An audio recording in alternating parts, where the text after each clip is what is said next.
Okay, ano ba usually yung mga nakaka-offend na salita? Yan, pangit. Ano pa?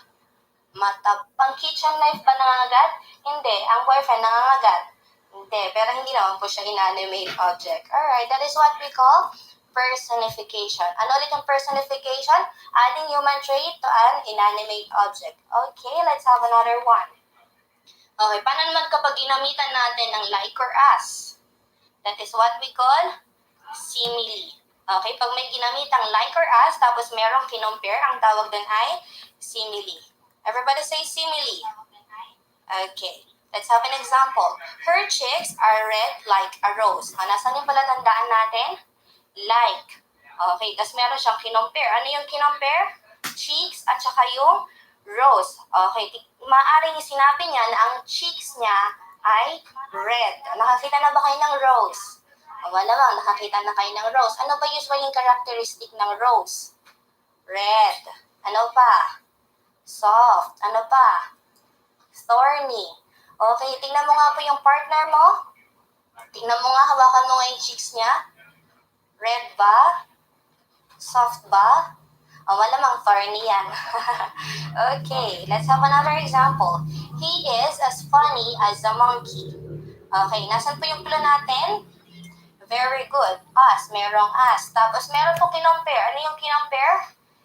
Yung characteristic ng isang monkey, which is pagiging funny. Kapag meron pong like and as, ang tawag natin doon ay simile. Pag may kinompare, ginamitan ng like or as, that is what we call simile. Pag sinabi naman natin adding human trait to an inanimate object, that is personification. Very good. Let's have another one. Directly compares two unrelated things to reveal certain qualities in the subject. Meron na naman daw pong kino-compare. Pero ang pinagkaiba niya, hindi na ginamitan ng like or as. That is what we call metaphor. Very good. Pag sinabi natin direct comparison, that is what we call metaphor. Let's have an example. Life is a roller coaster. Okay, hindi na ginamitan ng like. Meron siyang kinompare, pero directly niya ng kinompare. Yung life at saka yung roller coaster. Have you seen a roller coaster? Diba, meron siyang ups and downs. Yung parang life daw natin, merong ups and downs. Okay? Directly niyang kinompare yung life at saka yung roller coaster. Another one, the Lord is my shepherd. Okay, that is what we call, ano po? Metaphor. Very good. Kapag directly siyang kinompare, ang tawag doon ay metaphor. Kapag ginamitan siya ng like or as, that is simile. Okay, let's have another one. Duplication of initial consonant sound at the short start of each word in quick succession. Sabi niya, duplication of initial consonant sound at the start of... Kaiba niya, hindi na ginamitan ng like or as. That is what we call metaphor. Very good. Pag sinabi natin direct comparison, that is what we call metaphor. Let's have an example. Life is a roller coaster. Okay, hindi niya ginamitan ng like. Meron siyang kinompare, pero directly niya ng kinompare. Yung life at saka yung roller coaster. Have you seen a roller coaster? Diba, meron siyang ups and downs. Yung parang life daw natin, merong ups and downs. Okay? Directly niyang kinompare yung life at saka yung roller coaster. Another one, the Lord is my shepherd. Okay, that is what we call, ano po? Metaphor. Very good. Kapag directly siyang kinompare, ang tawag doon ay metaphor. Kapag ginamitan siya ng like or as, that is simile. Okay, let's have another one. Duplication of initial consonant sound at the short start of each word in quick succession. Sabi niya, duplication of initial consonant sound at the start of each word and in quick succession. Pag sinabi nating duplication, may mauulit ba? Okay, ano daw po yung mauulit? Initial consonant sound. Okay, ano pa yung mga consonant sound? Yung mga hindi vowel. Oh, ang galing niya talaga, di ba? Okay, lagi niyong tatandaan kapag duplication of initial consonant sound, ang tawag natin dyan ay alliteration. Okay? Merong mauulit na consonant sound. Saan makikita? Sa umpisa. Pag sinabi natin duplication of initial consonant sound, that is what we call alliteration. Let's have an example. She sells seashells by the seashore. Okay, ano ba naulit doon? Letter S. The sound of S. Saan makikita yung S? Sa umpisa. Kapag naulit yung consonant sound na makikita sa umpisa, ang tawag natin doon ay alliteration. Very good. Paano naman kapag sinabi nating pag sinabi naman po nating, Walter Whitley warily warned the weary warrior. Ano pong tawag doon? Alliteration. Ano pa naulit? W. Ang W ba ay consonant?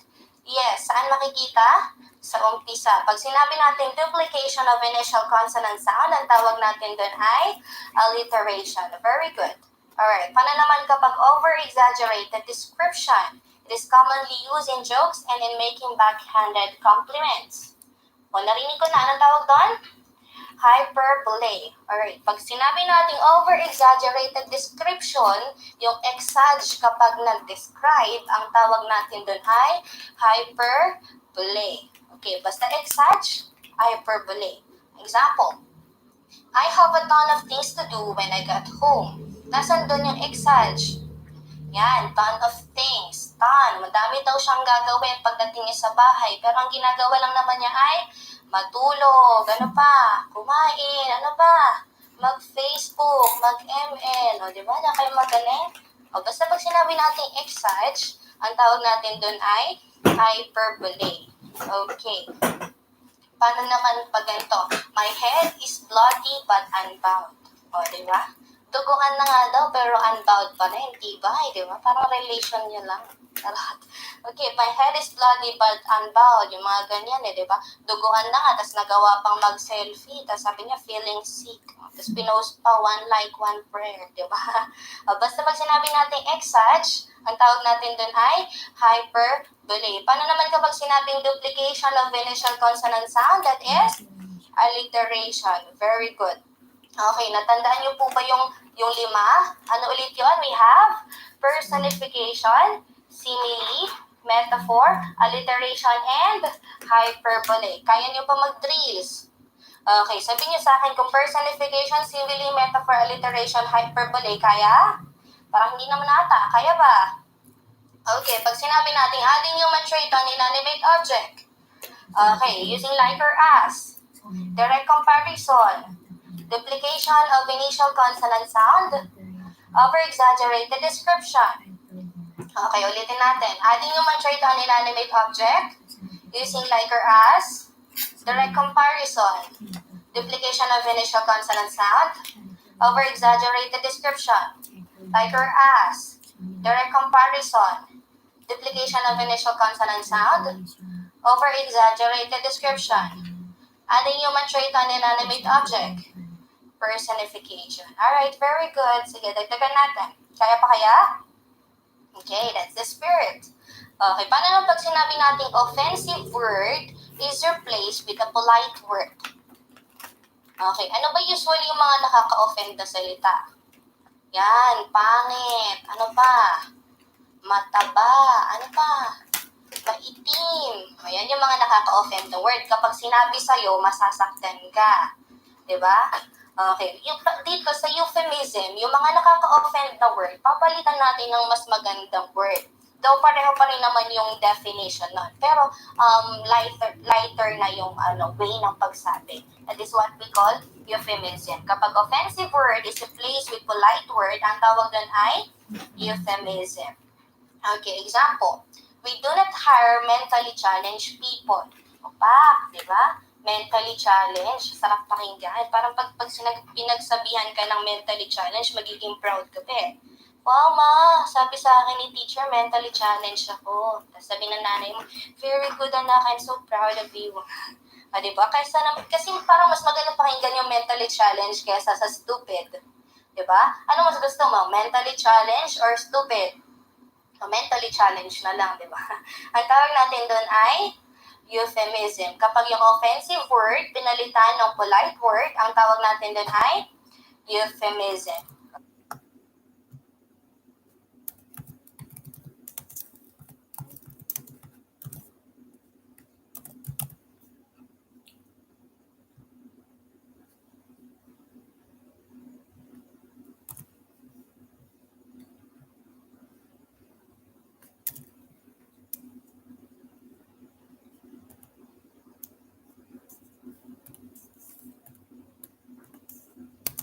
kaysa naman, kasi parang mas maganda sa verb than what we call, pero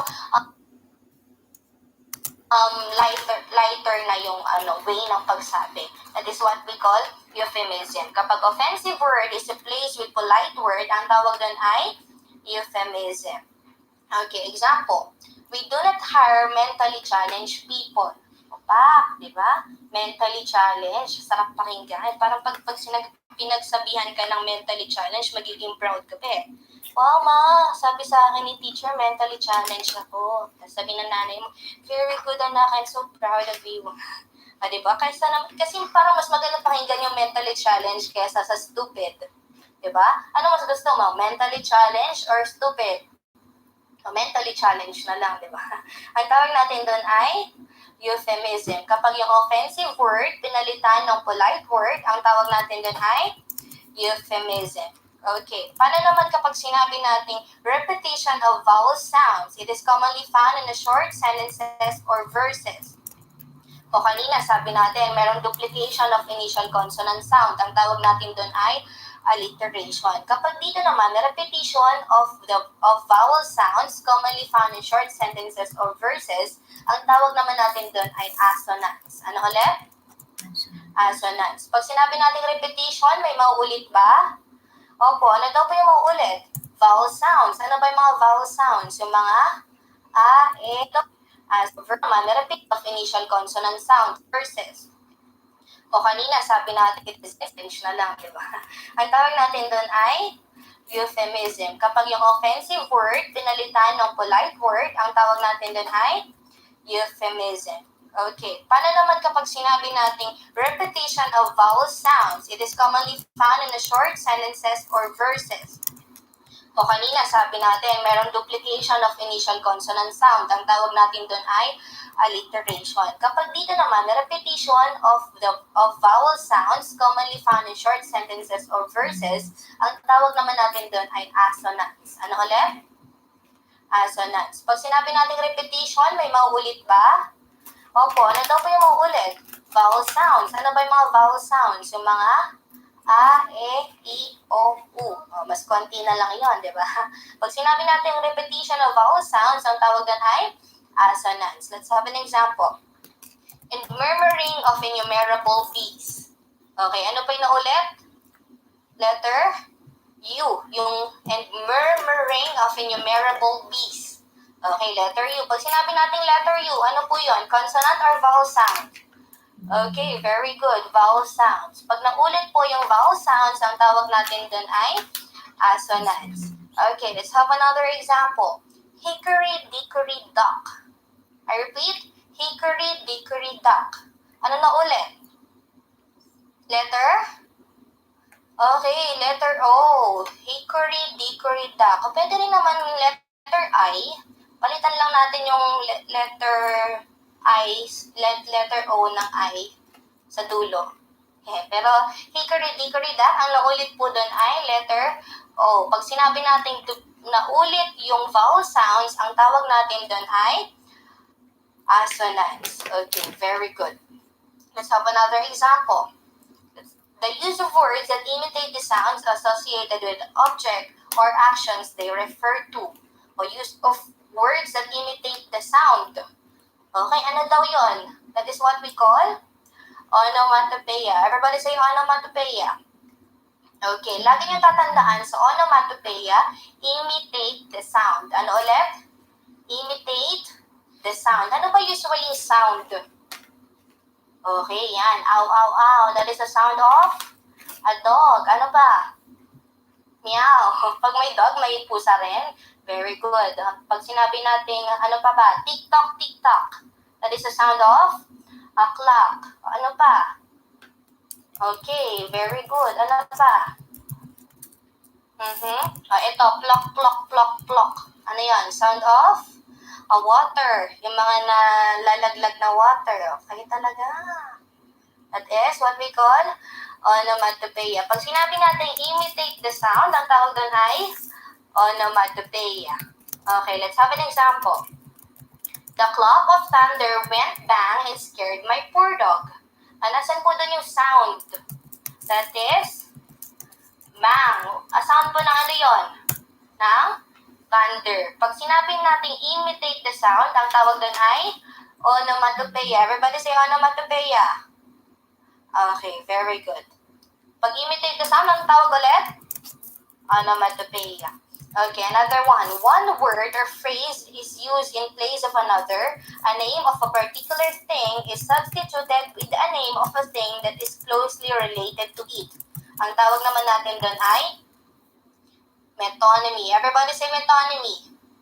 Okay, lagi niyong tatandaan sa metonymy, alternate.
Plok, plok, plok, plok. Ano yan? Sound of a water.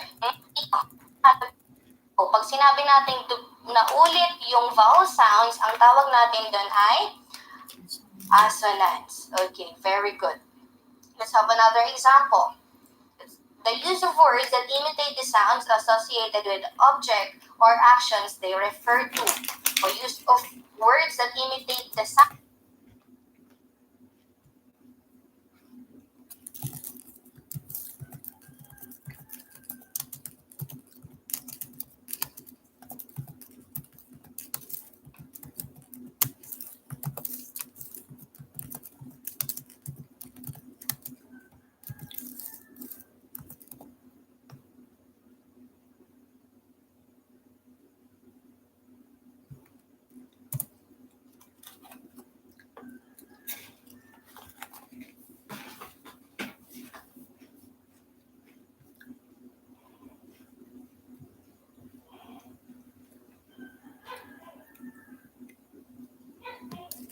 The sound. Okay, ano daw yon? That is what we call onomatopoeia. Everybody say onomatopoeia. Okay, lagi niyo tatandaan sa onomatopoeia, imitate the sound. Ano ulit? Imitate the sound. Ano ba usually sound? Okay, yan. Ow, ow, ow. That is the sound of a dog. Ano pa? Meow. Pag may dog, may pusa rin. Very good. Pag sinabi natin, ano pa ba? Tick-tock, tick-tock. That is the sound of a clock. Ano pa? Okay, very good. Ano pa? Ito, plok, plok, plok, plok. Ano yan? Sound of a water. Yung mga nalalaglag na water. Okay talaga. That is what we call onomatopoeia. Pag sinabi natin imitate the sound, ang tawag doon ay onomatopoeia. Okay, let's have an example. The clap of thunder went bang and scared my poor dog. Nasan po doon yung sound? That is bang. Sound po ng ano yon? Ng thunder. Pag sinabing natin imitate the sound, ang tawag doon ay onomatopoeia. Everybody say onomatopoeia. Okay, very good. Pag imitate the sound, ang tawag ulit? Onomatopoeia. Okay, another one. One word or phrase is used in place of another. A name of a particular thing is substituted with a name of a thing that is closely related to it. Ang tawag naman natin doon ay metonymy. Everybody say metonymy. Okay, lagi niyong tatandaan sa metonymy, alternate name. Okay, pinalitan yung name na closely related naman sa name or sinubstitute siya ng name. na related din sa name na sinubstitute. Okay, para mas madali, let's have an example. We have always remained loyal to the crown. O, nasan doon? Crown. Ano ba usually nakapaloob sa crown? Sino ba usually gumagamit ng crown? Yung mga merong kapangyarihan, yung mga king and queen, ganyan. Hindi niya mismo sinabi na we have always remained loyal to the king. Hindi niya directly na sinabi yun. Gumamit pa siya ng crown, which is related din naman sa king or queen or sa power. That is what we call metonymy, alternate name. Another one, the pen is mightier than the sword. Okay, pen. Sino ba usually gumagamit ng pen? Yung mga writers, mga teachers, mga ganyan. Sino naman gumagamit ng sword? Warriors, very good. Ano pa? Mga soldiers. Okay, hindi naman niya sinabi na the teacher is mightier than the soldier. Diba? Ginamit niya yung pen, which is pwedeng ginagamit ni teacher o ng writer, and ng sword na pwedeng ginagamit naman ng warrior. Ang tawag natin doon ay metonymy. Pag sinabing alternate name, ang tawag ay metonymy. Very good. Okay, pag sinabi naman natin involves the usage of contradictory terms to describe an object, situation, or incident. Involves the usage of contradictory terms to describe an object, situation, or incident. That is what we call oxymoron. Very good. Ano ulit? Oxymoron. Okay, let's have an example. The comedian was seriously funny. Sabi niya contradictory terms. Nasaan ba dyan yung magka-contradict? Yung seriously and funny. Okay, sabi niya, parang sinabi niya na sobrang nakakatawa yung comedian. Seriously and funny. Another one, his new girlfriend is really pretty ugly. Asan din niya magka-contradict? Pretty tsaka ugly. Okay, parang yung sinabi na sobrang pangit ng girlfriend niya. O, di ba? Okay, lagi niyong tatandaan ang oxymoron, magkatabing word na magka-contradict. Tignan niyo yung first example natin. The comedian was seriously funny. Seriously tsaka funny, magkatabi. Another one is yung pretty, ugly, magkatabing word. Okay, basta magkatabing word na magka-contradict, ang tawag natin doon ay oxymoron. Another one, photocopy. Original copy. Ang tawag natin doon ay oxymoron. Okay, this time sabihin niyo po sa akin kung euphemism, assonance, onomatopoeia, metonymy, oxymoron. Kaya po? Okay, sige. Pag sinabi po nating offensive word is replaced with polite word, that is euphemism. Pag sinabi naman po nating imitate the sound, onomatopoeia, alternate name,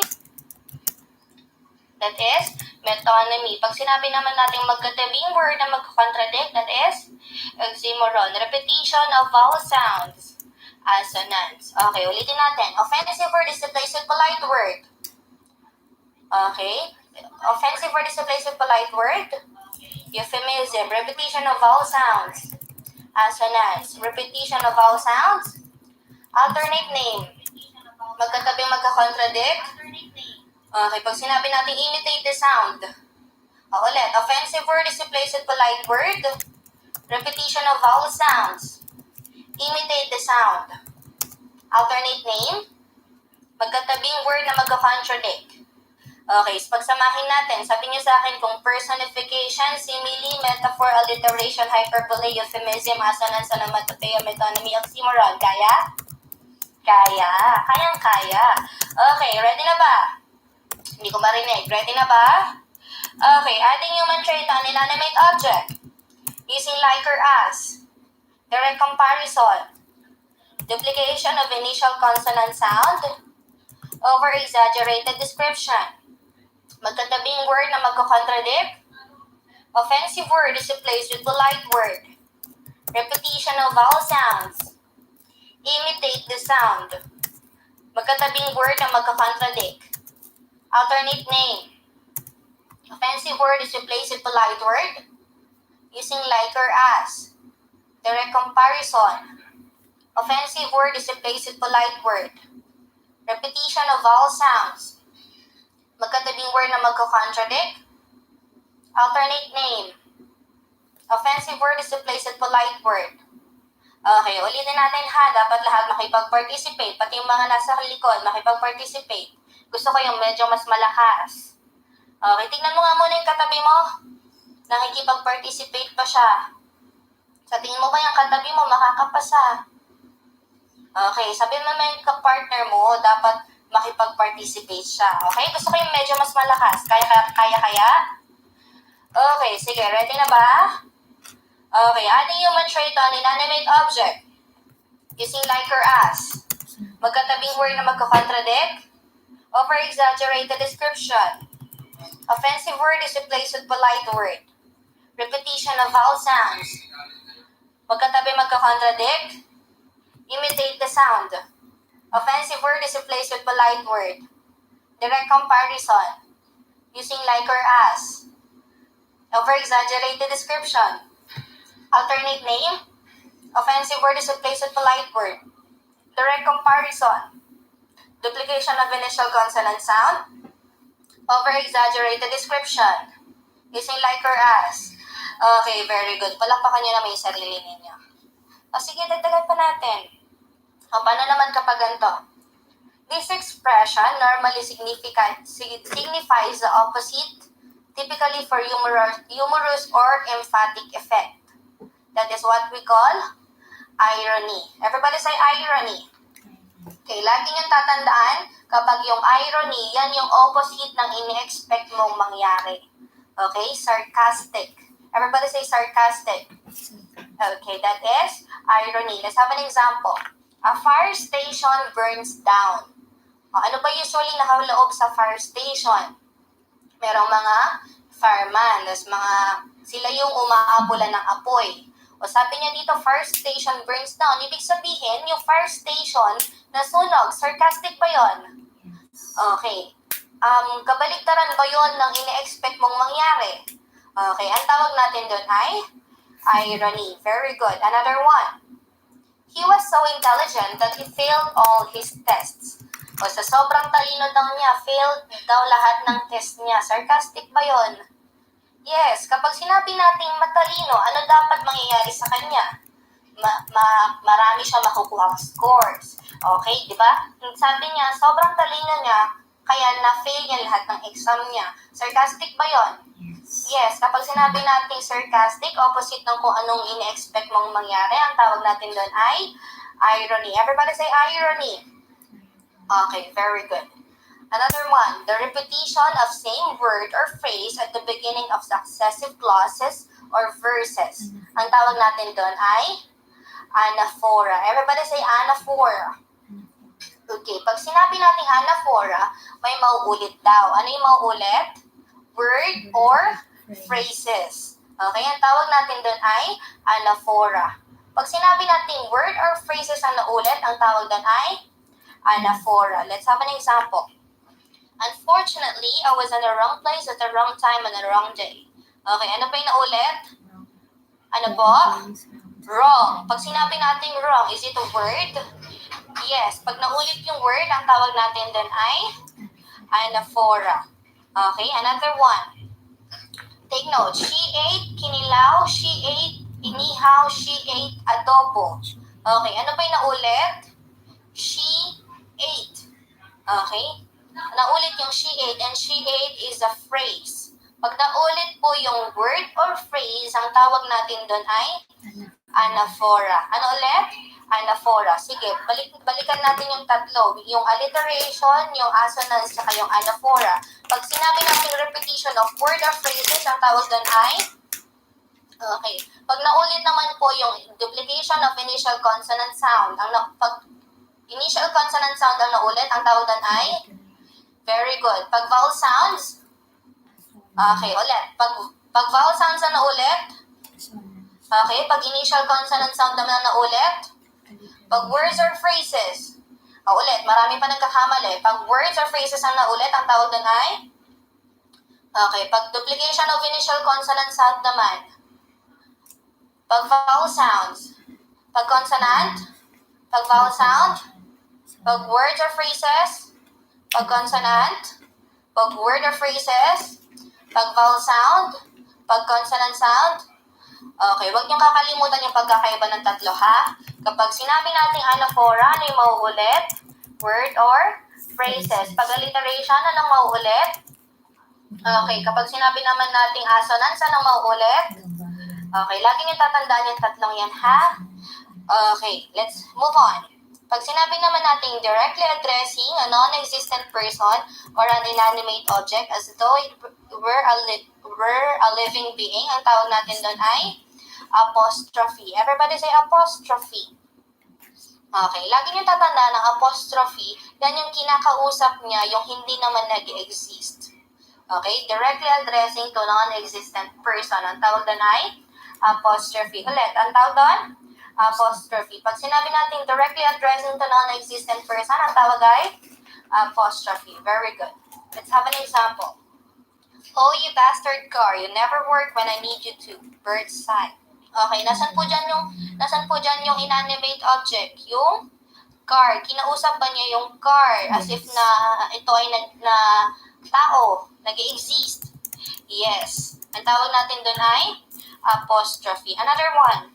Oh, wild west wind. Okay, nausap niya yung wind. Okay, nakakausap ba dapat yung wind? Hindi. Okay, ang tawag natin doon? Apostrophe. Okay, lagi yung tatandaan sa apostrophe yung mga may O. Ano ulit? O.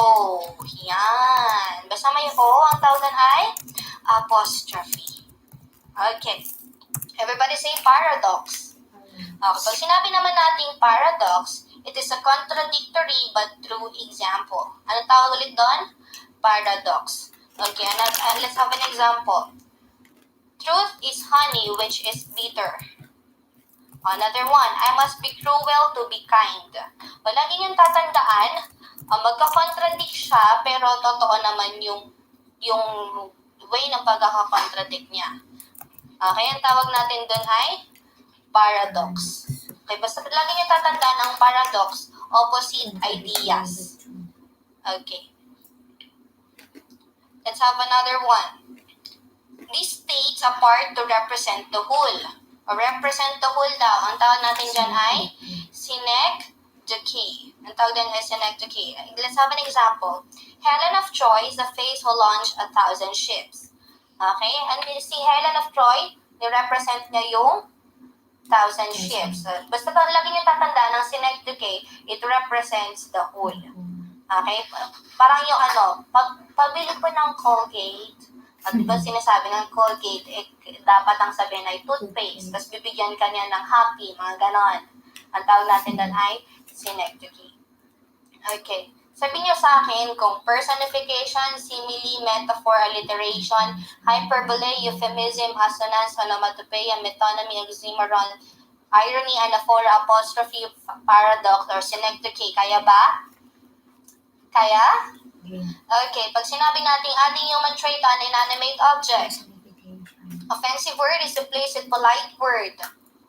Sarcastic. Offensive word is replaced with polite word. Using like or as. Repetition of vowel sounds.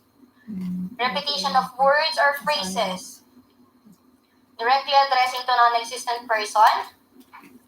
Imitate the sound. Alternate name. Pagkatabing word na magka-contradict. Okay, pag sinabi naman natin offensive word is replaced with polite word. Repetition of vowel sound. Direct comparison. Over-exaggerated description. Offensive word is replaced with polite word. Okay. Okay, sige. Palakpanin naman yung sarili ninyo. Yan. Para mas ma-check natin kung naintindihan nyo, bibigay ako ng sentence, tapos sasabihin nyo sa akin kung ano siya, kung anong figure of speech siya. Kaya yon? Kayang-kaya. Okay, let's have number 1. He is the black sheep of the family. Ano po yan? He is the black sheep of the family. What's that?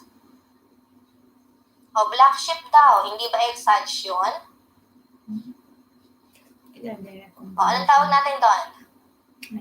Very good. That is metaphor. Hindi po siya irony. Okay? That is metaphor. Pag sinabi nating metaphor, that is direct comparison. Ano ulit? Okay, metaphor. Another one. Sturdy and strong, the Filipinos are like the Malave. Okay, meron tayong clue dyan. Ginamitan niya ng like. Kapag may like, ang tawag natin doon ay simile. Ano ulit? Simile. Okay, another one. It dropped as a gentle rain from heaven. It dropped as a gentle rain from heaven. O, saan yung clue? As. O, anong tawag natin dyan? Simile. Very good. Another one. My head is bloody but unbowed. O, example na natin yan kanina. Ang tawag dyan ay hyperbole. Pag sinabi natin exage, ang tawag dyan ay hyperbole. Very good. Okay. Oh, wild west wind. Okay. Asan yung clue? Oh. O, sige. Tanggalin natin yung O. Wild west wind. O, anong tawag doon? Naulit yung W. Pag naulit yung W, anong tawag doon? Saan makikita yung W? Sa umpisa, pag sinabi natin duplication of initial consonant sound, ang tawag doon ay? Very good. Okay, let's have another one. He was helpless as a child. Anong tawag doon? Very good. That is simile. Okay, another one. The sun was a ball of fire over the mountain. O, sabi niya, ball of fire daw. O, ano yun? Exage ba yun? The sun was a ball of fire over the mountain. Okay, wag malilito. Ang tawag dyan ay metaphor. Ano ulit? Metaphor. Pag sinabi natin direct comparison, that is metaphor. It is a fact that the sun is a ball of fire over the mountain. That's why that is a metaphor. Okay, another one. A tree whose hungry mouth is pressed against the earth's sweet flowing breasts. Okay, anong tawag dyan? A tree whose hungry mouth. Okay, nasan dyan yung inanimate object? Tree. O, nasan dyan yung human trait?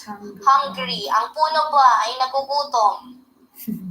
Hindi po. So, ang tawag natin dyan ay personification. Pag sinabi natin personification, that is adding a human trait to an inanimate object.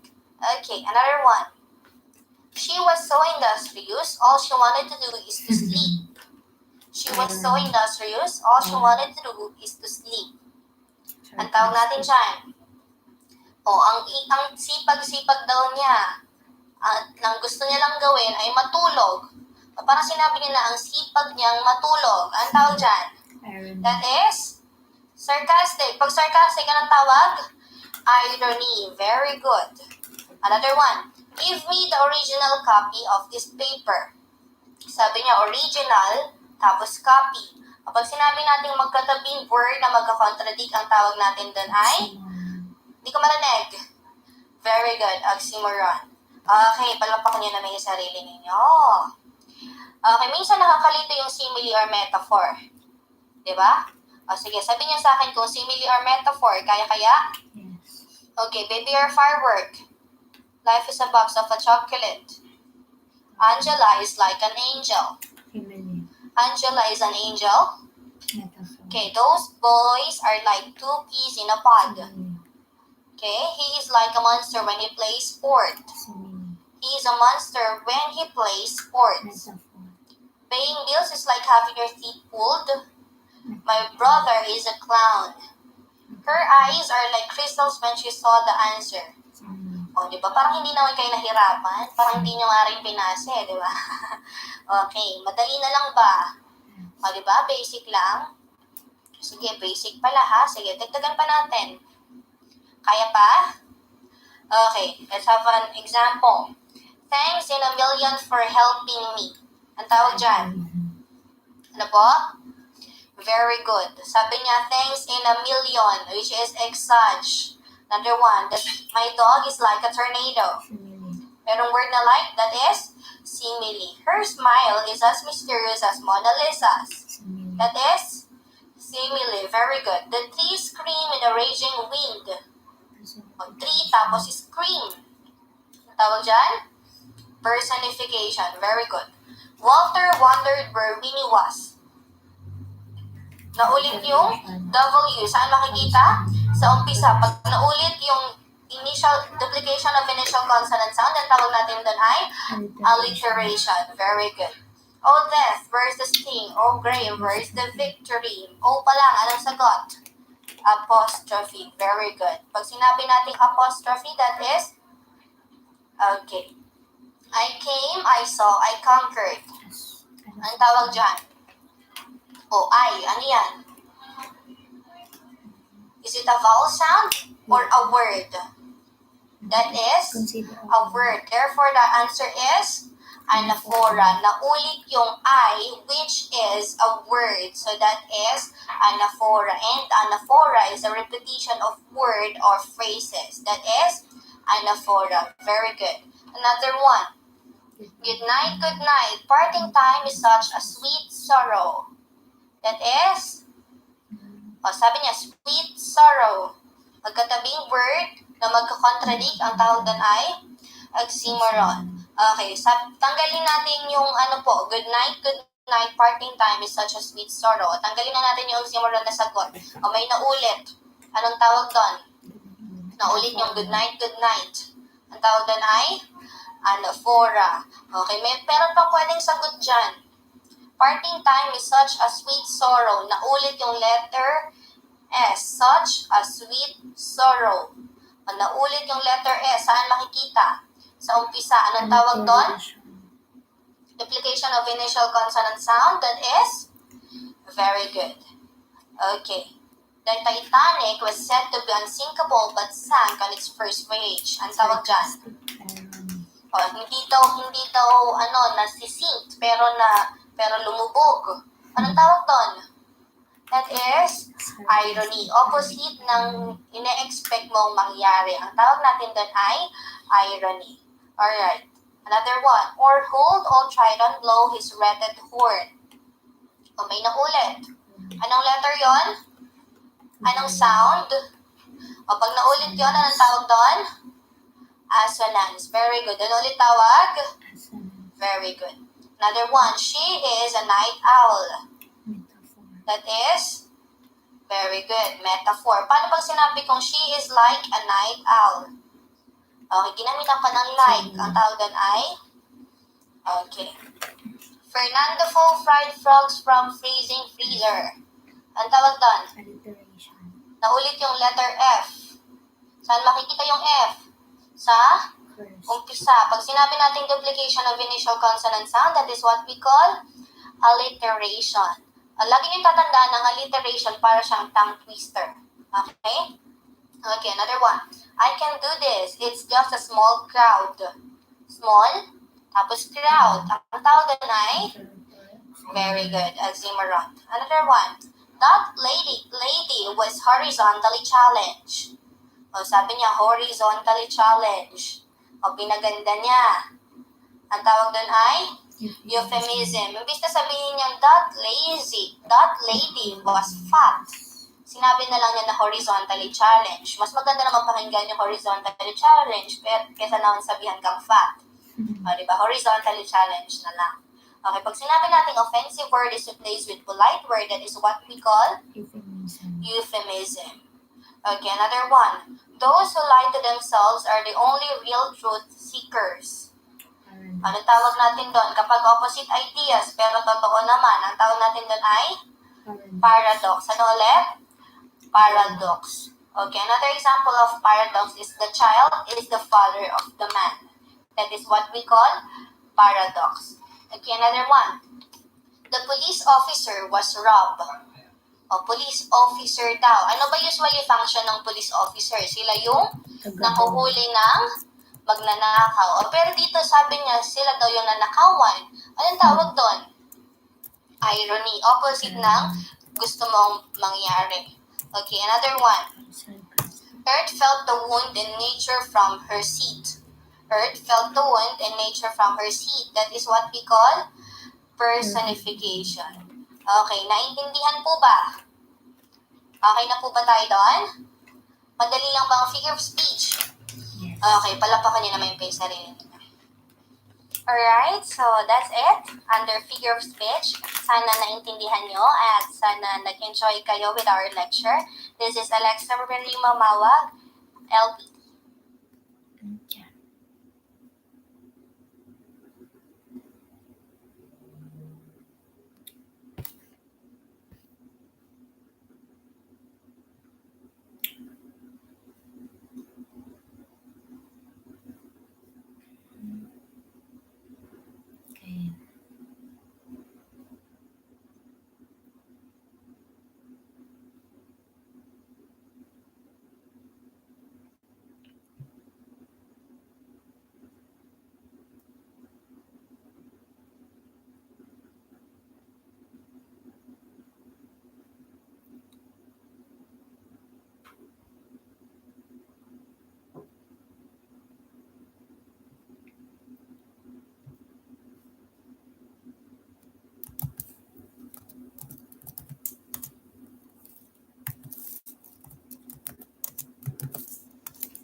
Good day, everyone. Welcome to our General English Salient Points discussion.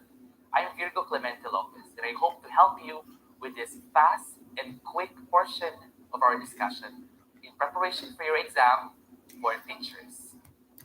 Let's begin.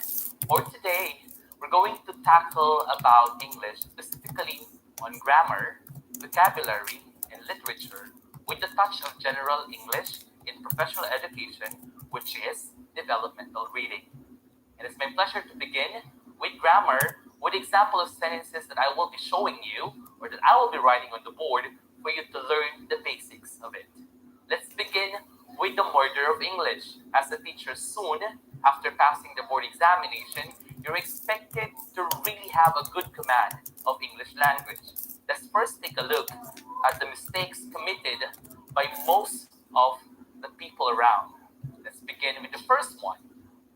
As you can see, in here, there's a sentence that goes, both of you stand together separately. Let me say that again. Both of you stand together separately. If you would notice, the last two words, together and separately, are erroneous. How can you supposed to start or stand together yet separately? So you can either say, both of you stand together, period, or another sentence, both of you stand separately. So the mistake in that sentence is actually the presence of the conflicting words together and separately.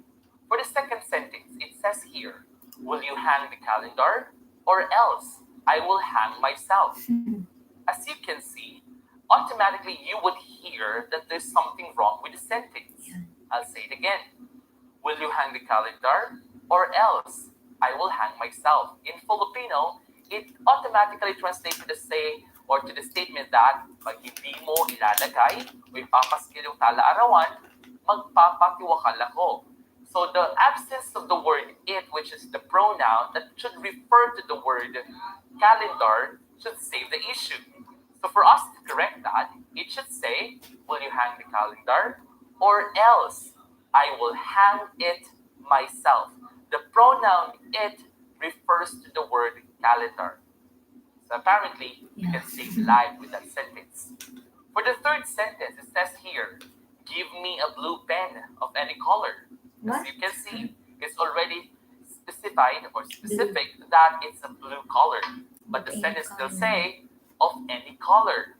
So it should have been more acceptable if you say, give me a blue pen of any shade. That could be dark blue, navy blue, or light blue.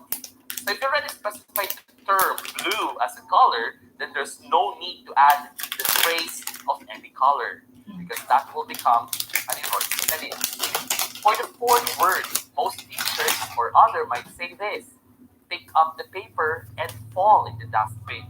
As you can see, there is a mistake in the proper use of the word fall. Instead of the word fall, it should be throw. Yes. It should be pick up the paper and throw in the dustbin. Next one, number 5. Sometimes teachers would really reprimand their students for not listening. And apparently they would say, listen to me, and so on. Let's say the situation would be the students are looking at the monkeys outside. The monkeys are apparently playing or are somehow observable for the students, so they are distracting. Now the teacher would say, why are you looking at the monkeys outside if I am inside? So you can see who's the monkey in the sentence, the teacher herself or himself.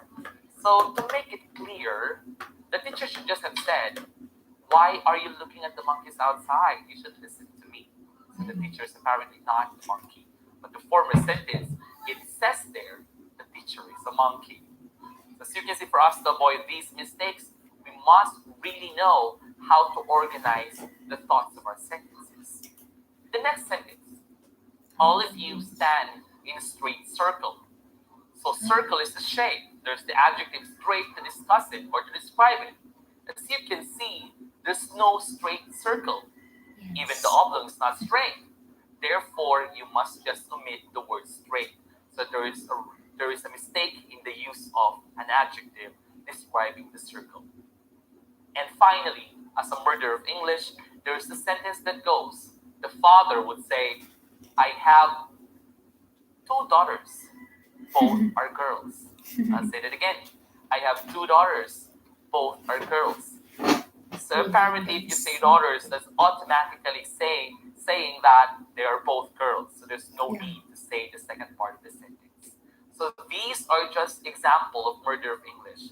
But what can really help you in the exam would be the basics of grammar that will really help you answer just in case there will be options that would really complete, for example, the blanks of a sentence, say prepositions, say use of pronouns, subject verb agreement, and the like. So let's begin in correcting the mistakes and inculcating or including the topics in grammar. Let's begin with the first sentence. As No. Need to get up.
as you can see, there's the sentence that goes, the old man does not likes to be helped by his neighbor.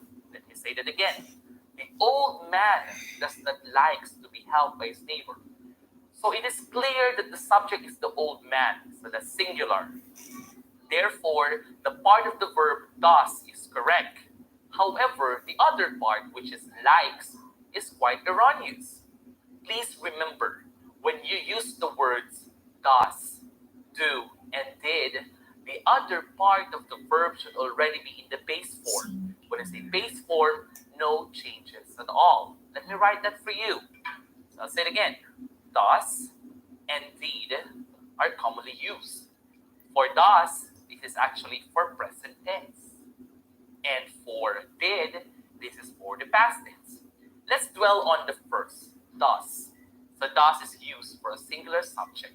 Now, let's say in the sentence I have given, does not likes.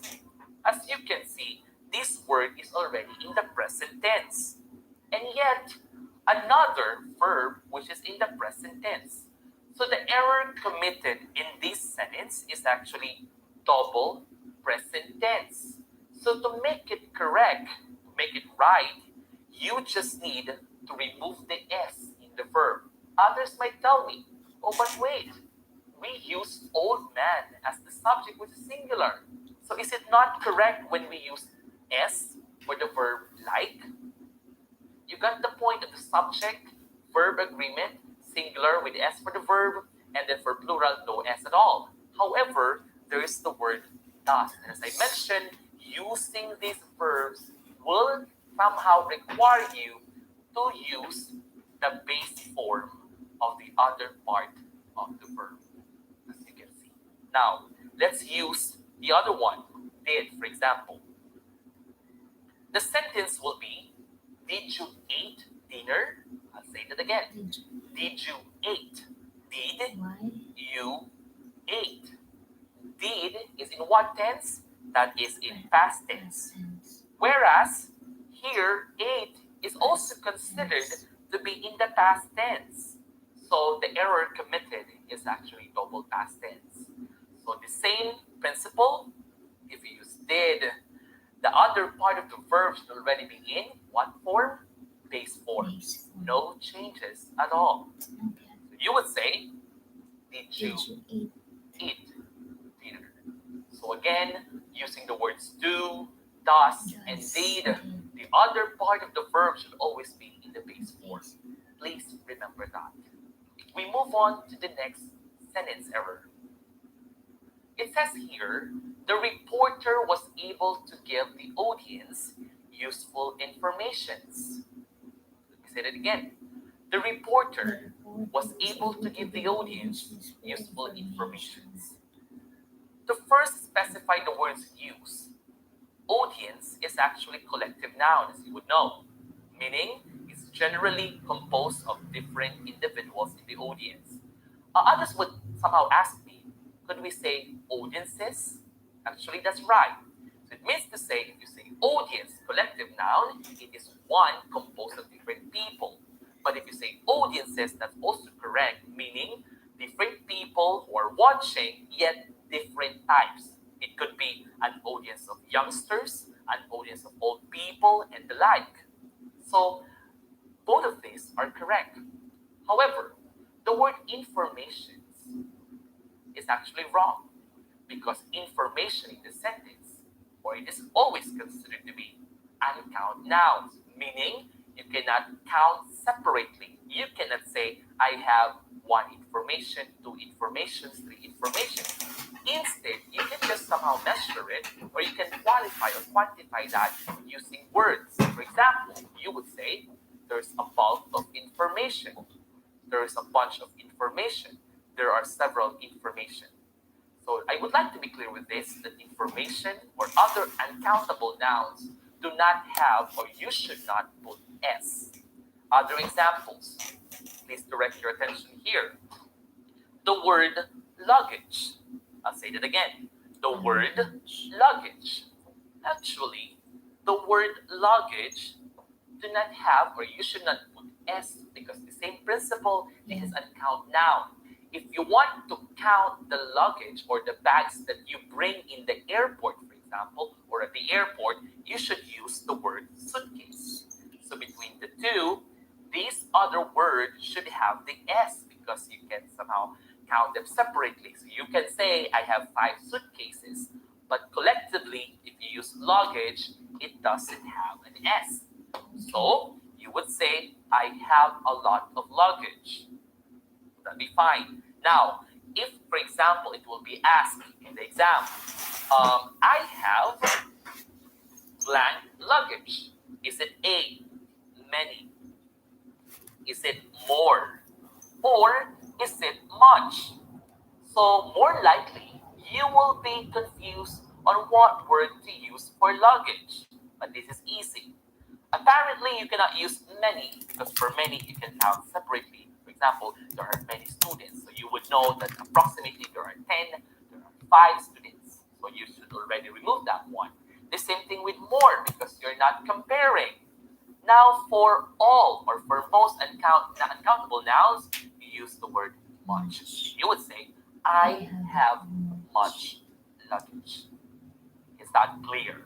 So going back to the word informations, as I mentioned, there should be no S. Instead, you use intensifiers or qualifiers to say that there are actually a lot. I hope that's clear so far. We move on to the third sentence. It says here, she will be going to travel to Paris next month. The sentence again. She will be going to travel to Paris next month. As you would notice, there are 2 parts of the verb, will be going and to travel. Again, will be going and to travel. So the error committed here is what we call double present tense. So to correct the mistake, you can just simplify the first part of the sentence, which is will be. So remove the word will be or the words will be and change it to the linking verb is. It will then become, she is going to travel to Paris next month, to make it simplified. Otherwise, you can also say, she is going to travel or she will be traveling to Paris next month. So as you can see, that is already a simplified version of the future tense of the sentence. Next one. We have here the word or the sentence that say, each student was given something to do. Each student was given something to do. Let's focus here. Please be noted or please be informed that the words each, every, and one are all singular, meaning indefinite singular pronouns. So if you use these words, making sure that it will agree to the singularity of subject. So for example, each student. You do not say each student because it is singular, therefore the subject also should be singular or the word after that should be singular. Every student. That's why we have the popular line. Every drop counts. So you do not say every drops count. Instead, every drop counts. So every is also singular. The same thing with this. One. There is an associated sentence to this word. One. One of my friends. Okay, let me write it for you. One of my friends. One of my friends. Blank. The options is or are. One of my friends is are here. Okay, let's simplify that way. Which one will you use? Is it is or are? As I mentioned, one is indefinite singular. Therefore, it is clear that even if friends here is with S, you should not be confused to use are. Instead, you use the word is pertaining to this subject. Now, you might be confused why not are, because in here there's another rule to that. If you use the words neither and either, I'll say that again, neither and either. Okay, let me just insert it. You do not pronounce it neither or either, though they are considered to be correct or acceptable, but since we are following standard American English, we pronounce them using the standard American English, neither and either. So as you can see, there are pairs to these words. The partner for neither is nor. Negative. The partner for either is or. Now, when it comes to this situation, what will we use or what will be the subject verb agreement to this? Please be noted that the nearest to the verb should agree to the singularity or plurality of the word. So for example, neither my friends nor I will go to the party. Okay, I'll say the sentence again. Neither my friends nor I will go to the party. So as you can see, if you don't know this rule, automatically in this sentence, you would know that it's plural. Good thing, what we use is actually future tense. So there's no problem with that. What if we will be using the present tense? So let's remove this one. My friends, no, neither my friends nor I go or goes to the party. So as you can see, we'll be having a problem with this in the present tense. Will we use go or goes? Please be informed that in neither, as I mentioned earlier, the nearest subject to the verb should agree to it. Therefore, I is singular. Therefore, we use goes. So neither my friends nor I goes. Is that correct? Now, no, because I here might be singular in its essence, but actually, when it comes to subject-verb agreement, it is somehow plural. Therefore, goes, as I mentioned earlier, is wrong. So you must be careful to that. To make it really specific, I might be subject or singular subject, yet we use go here. The same thing with you. Okay? Now, to make it clearer, let me give you a more applicable example for either. Either Sarah or her friends love or loves ice cream. Okay. The sentence says either Sarah, singular, or her friends, plural, love or loves ice cream. Which verb will we use? Is it love or loves? Mentioned earlier, the nearest subject to the verb should agree to it. Now, her friends, this is apparently plural. Therefore, we use the verb love. Now, let's interchange. Let's say either her friends or Sarah. Now, the verb will change. It's no longer love. Instead, it will be loves. I hope that's clear. More of this will be discussed in the subject-verb agreement simplified version in the next part of this discussion. So there. We move on to the next sentence. So in the sentence I've given you, each student was given something to do.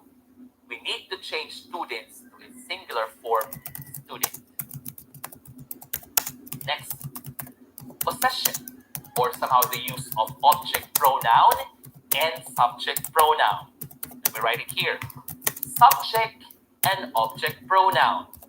So we use, or we interchangeably use I and me, is it not? Please be noted that I is what we call the subject pronoun, whereas me is the object pronoun. In Filipino, I, siya yung gumagawa ng kilos, and me, tagatanggap ng kilos. Therefore, in the sentence I've given you earlier, my friend and me prepared lunch for the visitors. Again, my friend and me prepared lunch for the visitors. Who prepared the lunch? Apparently, my friend and blank. It's not me, because the doer, the subject pronoun that should be used is I and not me. Let's say the sentence will be changed. My friend prepared lunch for the visitors in blank. What will be used? I or me? There it will become me. So in the sentence, my friend and I prepared lunch for the visitors. Apparently that's correct, and you should not be using me. Speaking of I, there are times wherein I is used in a compound subject, meaning my classmates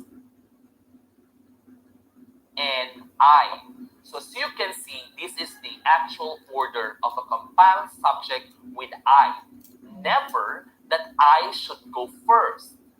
Aside from it will sound like selfish if it will become the first, it is the rule of thumb that in informal speaking English and writing English, if you use I in a compound subject, it should always come after the other part of the compound subject. So you would say, my classmates and I, my friends and I, Sheila and I, Ed and I.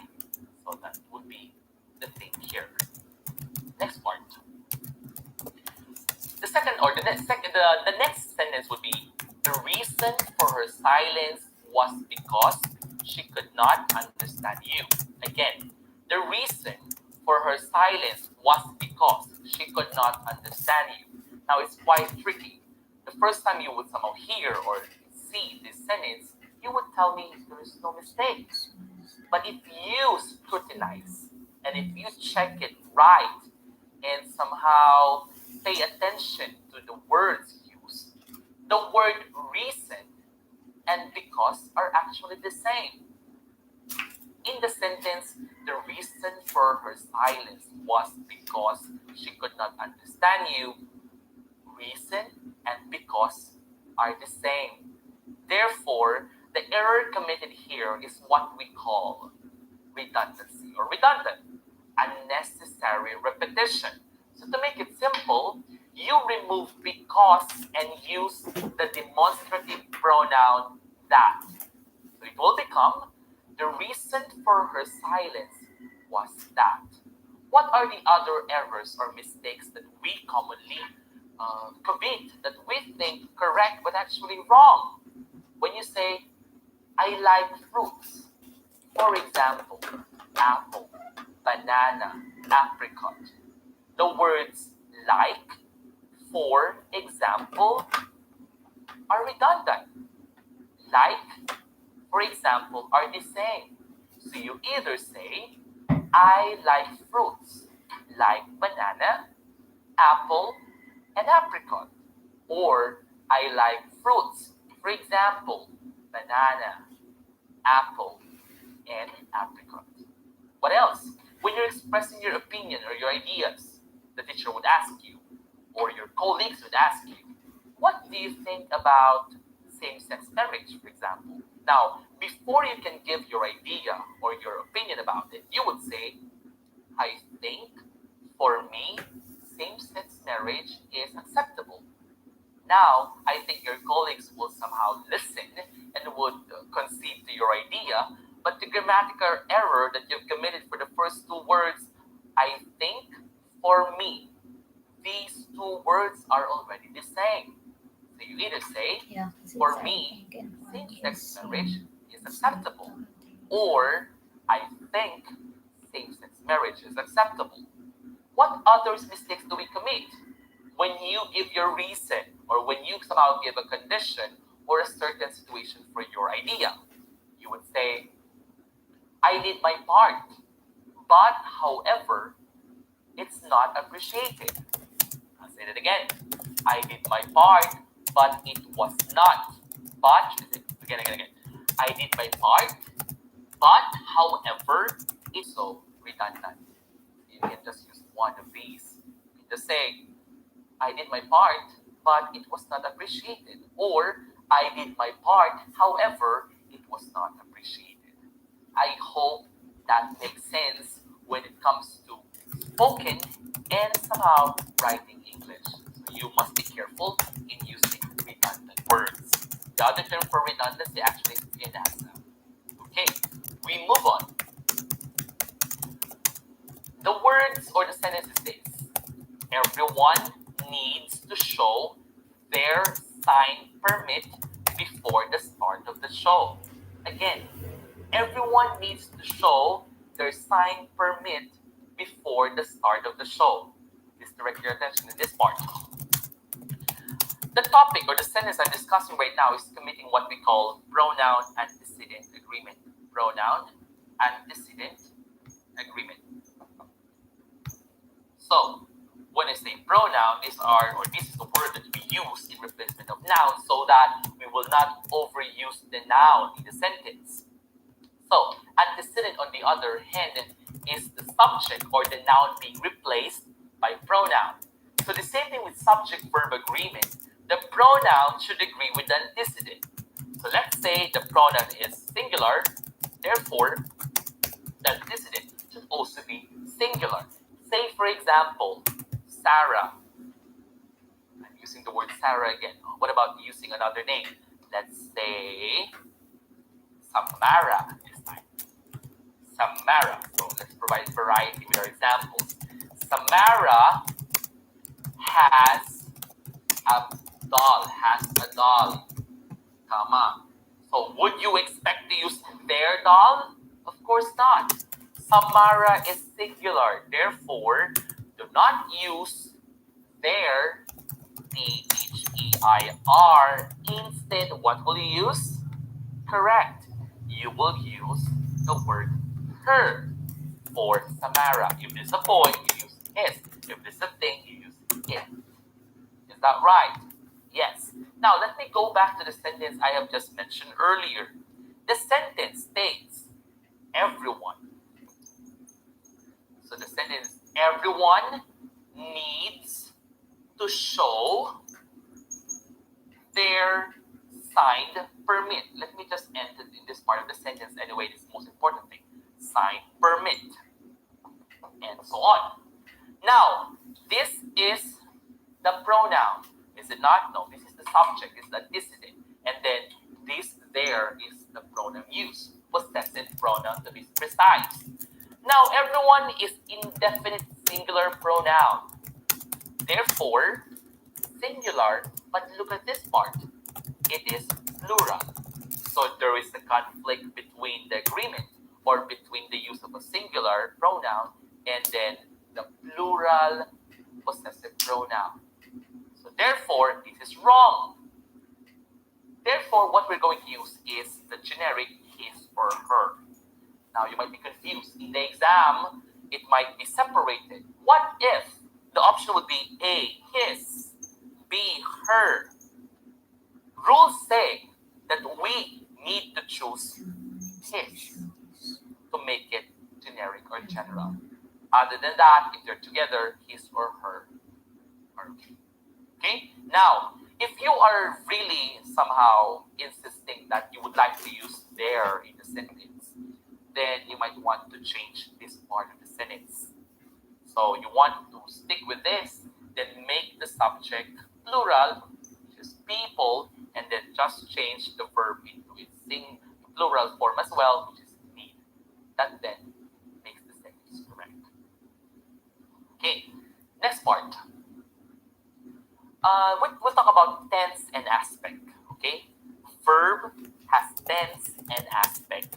Generally, we just know tenses. We have the present, past, and future. In Filipino, they are called imperfectivo for present, perfectivo for past, and contemplativo for future. Now, I would like to discuss the two specifications of verb. We have the aspect and we have the tense. Apparently, for the tense, we have three here. We have the present, the past, and the future.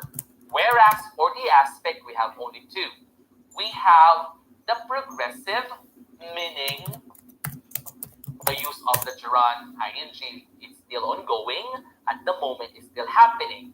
And the future, or should I say perfect, it focuses on the result, or it's just recently done with the use of the word just, okay, or focus on result. Now, I would like you to understand this simply because other than expected or as expected, there are quite questions on this.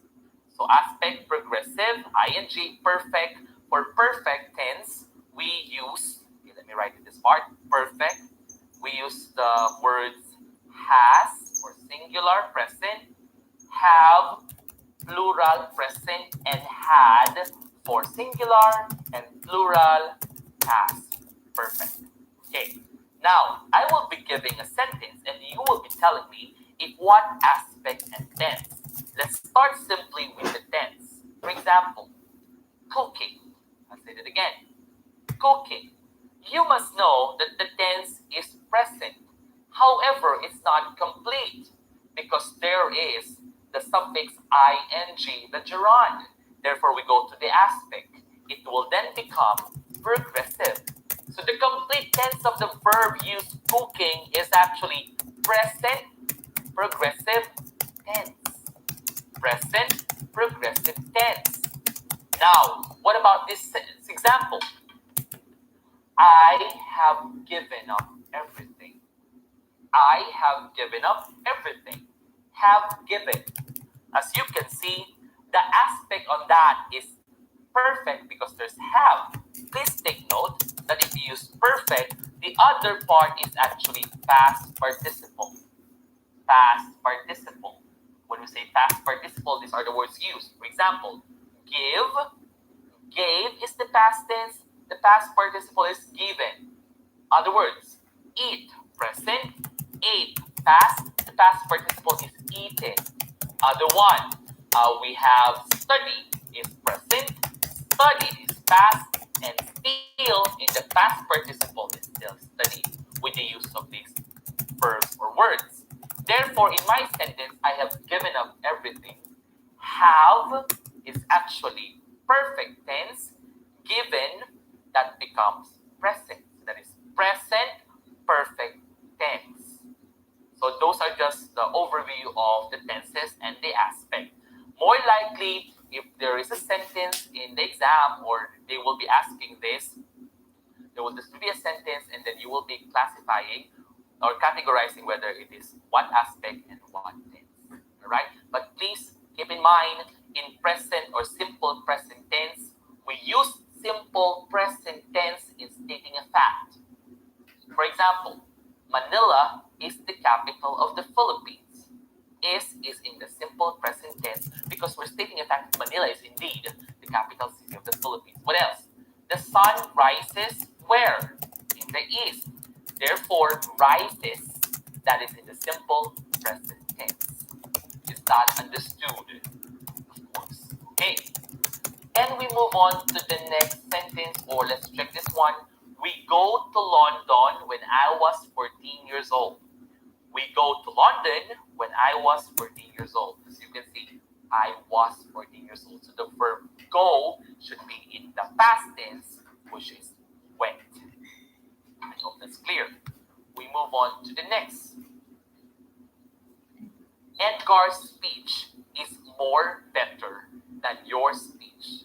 So we're talking about this time adjective, comparative degree of adjective, better and more. As you can see, more and better are put together. So the error committed here is what we call double comparative degree. Because it's already better, that is already understood that it is in comparative degree. So remove more. You would just say, Edgar's speech is better than your speech. Next one. My friend's house is farther than me. I'll say that again. My house is farther than me. As you can see, you're comparing the house and yourself, which is erroneous. You should be comparing the house of your friend and your house. So there's a problem with the possessive form that is used me, because as I mentioned earlier, me is object pronoun. So to make it possessive, you would say mine.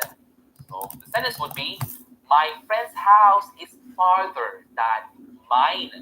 Or my friend's house is farther than my house. Next, the words correct, straight, wrong These are already absolute words, so you do not use other quantifiers. So the sentence, that is the most correct answer to my question, is wrong. The use of the word most to the word correct is wrong because it's already absolute. So you remove most and correct can stand alone. So you can just say, that is the correct answer to my question. But if you want to intensify the word correct, then use intensifiers such as absolutely correct, ultimately correct, definitely correct, and so on. We move on. For the last sentence for today for grammatical errors, the sentence is, the surprised woman could not say nothing. Again, the surprised woman could not say nothing. As you will scrutinize the other parts of the sentence, could not and nothing are both in the negative form. Could not and nothing. So the error here is double negative. So to correct it, you make the other part or the other word positive. So you would say, the surprised woman could not say anything. Otherwise, you can also say, the surprised woman could say nothing. Other examples, I couldn't barely breathe. Couldn't is negative, barely is also negative. So to make it right, I couldn't breathe, or I can barely breathe. So people, I would like you to remember that grammar really saves lives. To give you just an icebreaker of that, there are two sentences. The first one, let's eat, Grandpa. And the other one, let's eat, Grandpa. The first sentence, there is the comma before the word grandpa. Let's eat, Grandpa. It means to say you're inviting your grandfather to eat. But in the second sentence, let's eat, Grandpa, you would like to eat your grandfather. So I would like to tell you, be better with grammar. And if there are some questions in the exam, if you know these basic rules, then you will never go wrong in finding the correct answers. In length, in general English, general education to be precise, there are vocabulary terms that are considered to be highfalutin. Let me write that for you.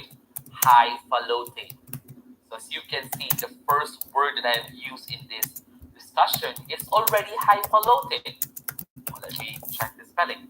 That is highfalutin. So it means technical, or it's hard to decipher the meaning, or it could be a jargon at that. So in the exam, there are quite a number of words that are given, and you are tasked to find the synonym, the antonym, or the related words to these. Some of the examples that came out in the previous exam are these. The word verbose. Again, the word verbose. Actually, verbose can be in spoken language or in written language, or in verbose could mean too many words used. But in the exam, the related or synonymous term to this is the word loquacious. Loquacious.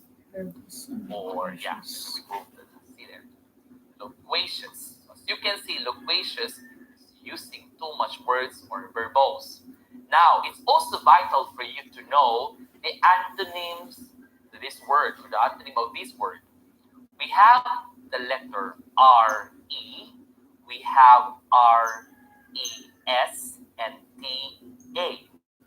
So these are the antonym of the word verbose. So when you say verbose, loquacious, the simplified term for verbose is actually talkative. So you would know that these three words will talk about the word silent or quiet. So the first word that is the antonym of verbose or talkative is reserved. You would really notice that a reserved person will not really be expressive or say more, or cannot really express himself. So he or she might just be using few words. So he is not talkative. The other one is what we call reticent. So the same thing, reticent is silent or quiet, and the other word is taciturn. Taciturn means using few words. So again, verbose is talkative or loquacious, the antonyms are reserved, reticent, taciturn, wherein these three mean silent or quiet. Reservation, oxygen. Okay. Other word for the day.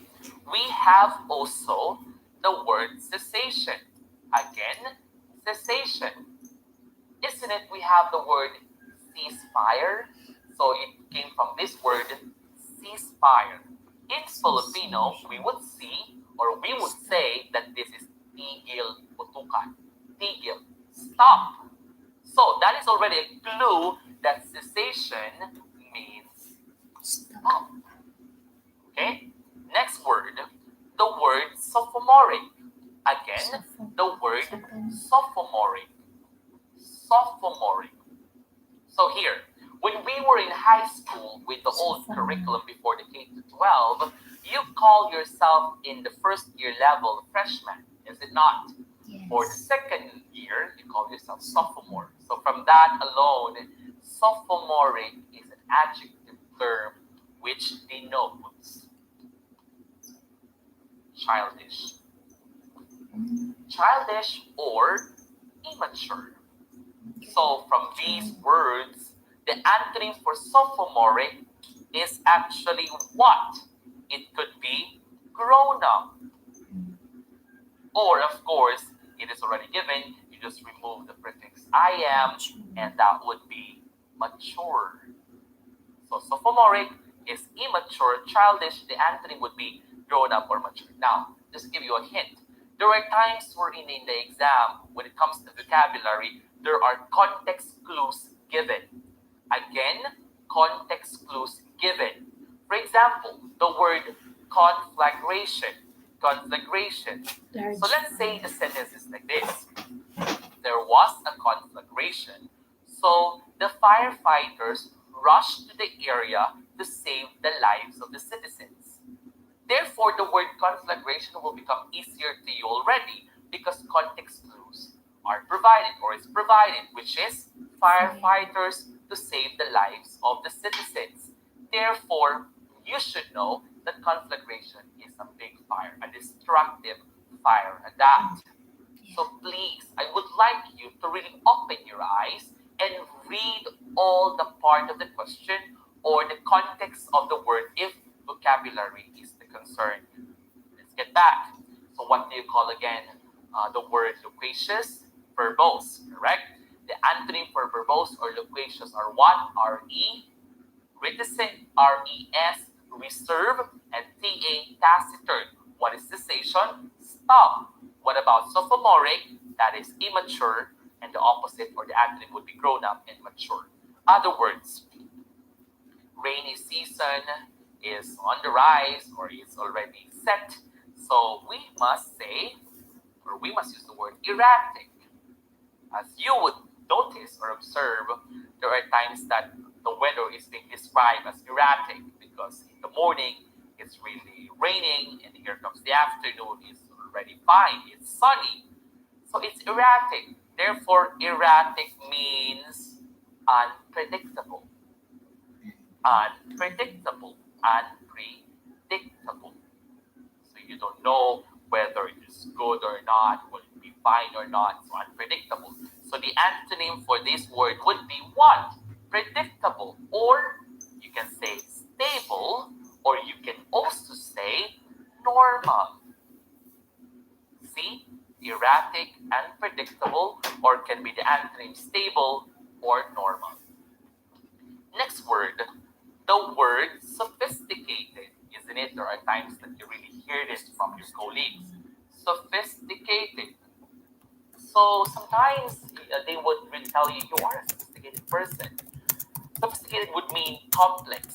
But in other sense, when you say sophisticated, this utility, or should I say sophisticated material you would use in your school, it may mean that sophisticated is high-tech or state-of-the-art.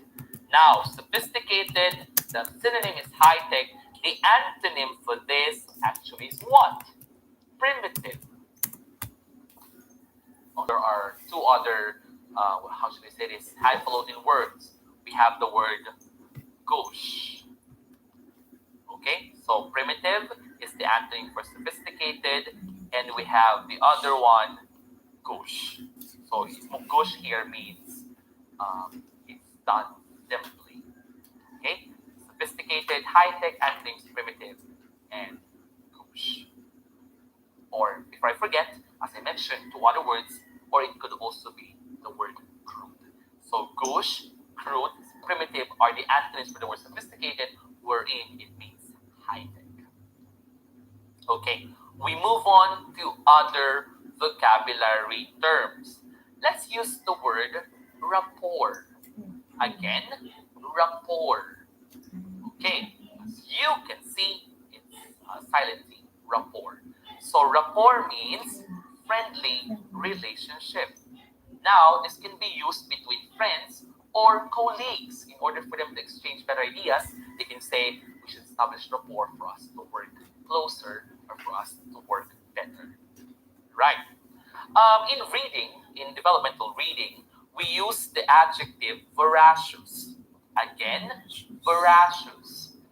So when we say voracious, my dear friends, it means wanting more. So in a situation, for example, wherein the student is reading in the morning, reading in the afternoon, and reading more at night, and then almost every day, we can say that that student is a voracious reader, meaning he, or should I say, she wants more of it.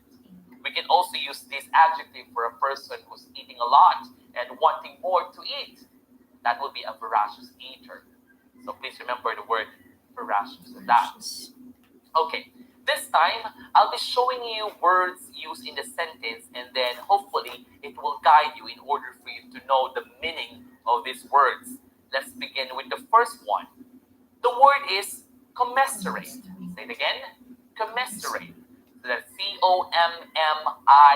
commiserate. Commiserate. So the sentence is this. A commensurate gesture from the management will lessen the possibility of strike at the factory. So my dear friends, please take note. This is a gesture that will lessen strike. When you say strike, it's where the workers somehow or employees would rally or somehow gear their concerns to the top management. So commiserate then, commiserate is a positive word which means humane. Again, commiserate, humane. Let me write that for you. The first word, commiserate. Commiserate is humane. So as used in the sentence, if the top management, the managers that will use a commiserate gesture, it will decrease the possibility of the strike from their workers. Therefore, it is a humane gesture. Possibly they can talk to them in a polite way, they can agree, or they can somehow arrive at a certain consensus or compromise. So remember, commiserate, like sounds like commission on human rights, that pertains to making sure that rights of the people are somehow maintained. Then commiserate, humane. Just give you a clue of that. The next word is actually taunted. Say it again, taunted. Taunted. Taunted. The sentence is this. The old man avoids joining discussions on political beliefs for fear of being taunted by co-workers. What's the subject of the sentence? The old man. What is he fear about? For being taunted by his co-workers. So he doesn't want to join discussions on political beliefs. Therefore, taunted is actually a negative word from the sentence alone. So taunted could mean they might laugh at him. They might say that his statement is actually not true. They will say that he is racist at that, or it will result to a negative impact of the people around him, so he will turn to be a bad person. So taunted here is mocked. Again, mocked. So taunted is mocked. Let's review. Commiserate is positive gesture, humane. Taunted is negative, mocked. Next word, despondency. Again, despondency. To write it for you, despondency. This is the spelling. Despondency. So the sentence goes this way. The victory of the party will further heighten business despondency and aggravate the poverty of the people. Aggravate the poverty of the people. Despondency, as you can see, is a negative word because heightened business despondency. Because despondency here is hopelessness. Hopelessness. It's like losing all the chances to improve or to have a better result with their products and processes. So despondency, hopelessness. Next word is ensconce. Ensconce. Let me spell it for you. Ensconce. So this is the spelling. So it's past tense. Please be noted that once the given word is in its past tense, you should also look for the right synonym in the past tense. If it is a noun, then look for a noun. If it's an adjective, look for an adjective word. So ensconce is an adjective, or should I say, it is a verb in its past tense. So therefore, the sentence is, the restaurants and galleries are ensconced in an old brick chocolate factory. So what are we talking about? The restaurants and galleries. So they are found in a brick chocolate factory. As you can see, old. So more likely there are no more people residing in the area. So do you think people will go there and eat, for example, or pay a visit? Of course not. So the word ensconce here is saying that the place is hidden. Again, ensconce is hidden. So as you can see, there are already 4 words for you. Commiserate, humane. Taunted, mocked. Despondency, hopelessness. Ensconce is hidden. We shall move on. The next word is alacrity. Alacrity. Again, alacrity. The sentence goes this way. The whole country awaits the outcome of the economic recovery program with mixed feelings of apprehension and alacrity. Let me specify that. Mixed emotions or feelings of apprehension, negative, and alacrity. So we should know that alacrity is a positive word in the sentence because apprehension is already negative, meaning people might not want it. So alacrity is more on the positive side because alacrity here means eagerness. So alacrity is eagerness. So these are the first set of words: commiserate, humane, taunted, mock, despondency, hopelessness, ensconce, hidden, and alacrity, which is eagerness. I hope you have the alacrity to really pass the board exam, which is eagerness. All right? And then you should not have the despondency that you will not make it. You should not have the hopelessness. Instead, you must have the hope to really make it. And there, you might have to have a commiserate gesture of helping others out there to also pass the board exam. We shall now move on to the next set of words. The second or the 6th word for today is repudiates. Again, repudiates. So the word repudiates here is a verb. In what tense? It is really obvious that it is in simple present.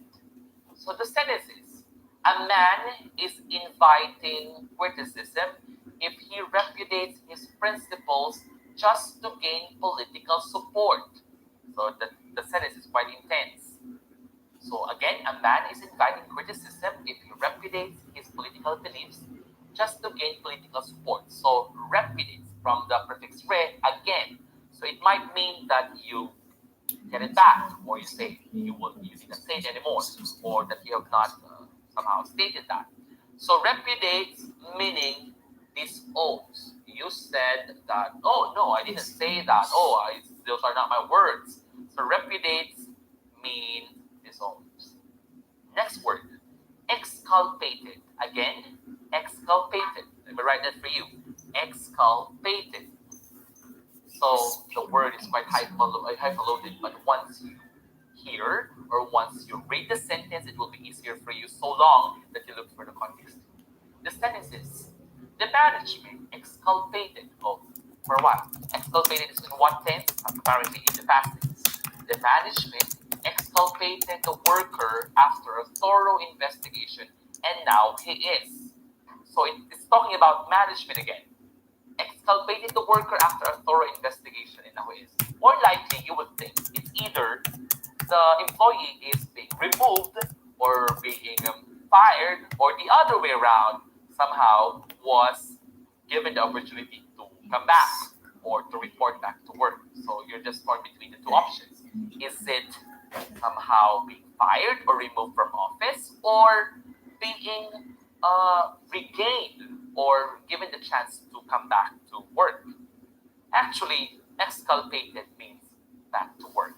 So it means to say, after a thorough investigation, they somehow have proven that he's innocent of all the charges, and now he is exculpated back to work. Next word, encumbered. The word is encumbered. Again, encumbered. The sentence, the latest infrastructure projects of the city government are encumbered by financial constraints. The last part of the sentence, encumbered by financial constraints. The project is not being pushed through, or somehow is being hampered or not being continued because they are encumbered by financial constraints. So that's a negative word.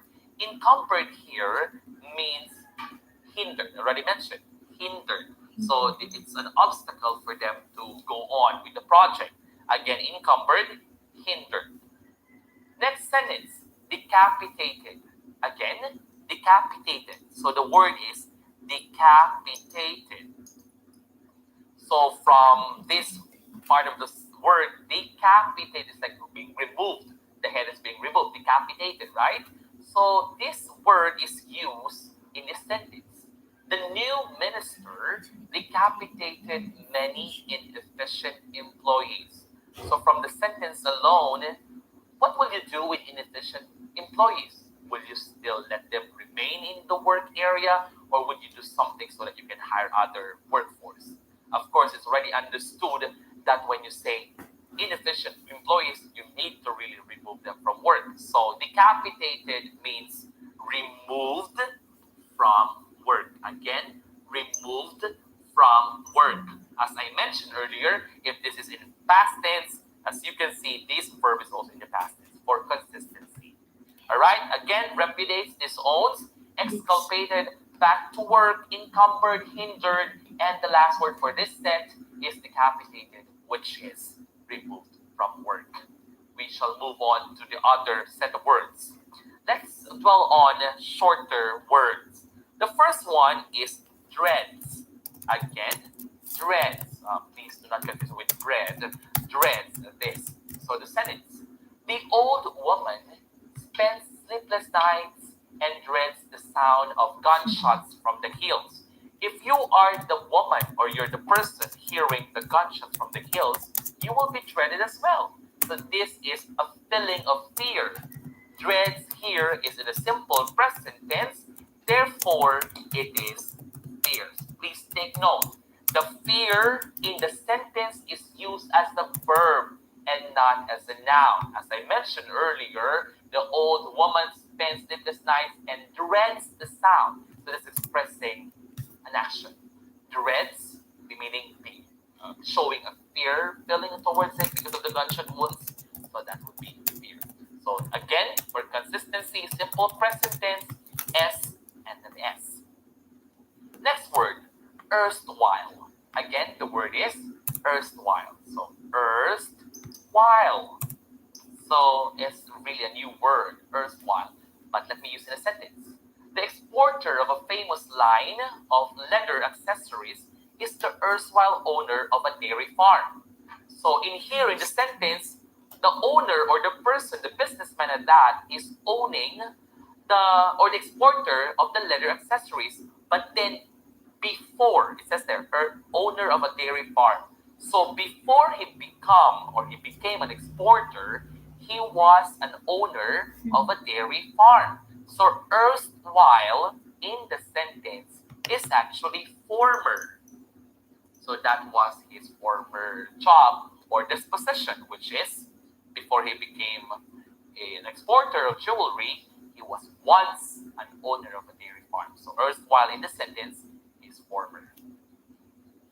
Next word, hapless. Oh, please do not be confused. I didn't say hopeless. I said hapless. Hapless. Okay, hapless. The sentence. The governor condemned the illegal taxes levied on the hapless populace of the island. Hapless. It sounds something like negative, and you can never go wrong with that because hapless, when a politician would work for people, more likely they're working for always for the people who are in need. So hapless actually is an adjective referring to the people who need support, who need help. So hapless is unfortunate. Again, hapless is unfortunate. All right. So these are the words that should be studied by you. Dreads, fierce, erstwhile, former, hapless, unfortunate. This time, let me just add some idioms or phrases wherein it have or these have what we call deeper meaning. For example, off the point. Again, off the point. So it's a phrase. So the sentence, much of what the speaker said was off the point. So it may mean irrelevant. If you cannot see the word irrelevant, you can also see unimportant. Or if you cannot see off the point, the other idiom that will be used here is does not hold water. So these two mean the same thing. Off the point, does not hold water, both mean irrelevant or not important. Okay, that's the thing here. Anyway, speaking of irrelevant, there's the word for the birds, or there's the phrase for the birds. For the birds. So, more likely, it's not literal that you would say food for the birds, of course not. For the birds means simple or not interesting. So, for the birds, something that is not interesting. So, this thing. Okay, again, as a review, off the point or does not hold water is irrelevant, and then for the birds, not interesting. Another phrase or an idiom. The idiom kept in the dark. Again, kept in the dark. Let me use in the school context. The school principal was kept in the dark about the situation of the school. Again, the principal was kept in the dark about the situation of the school because he is the newly instituted leader, school leader.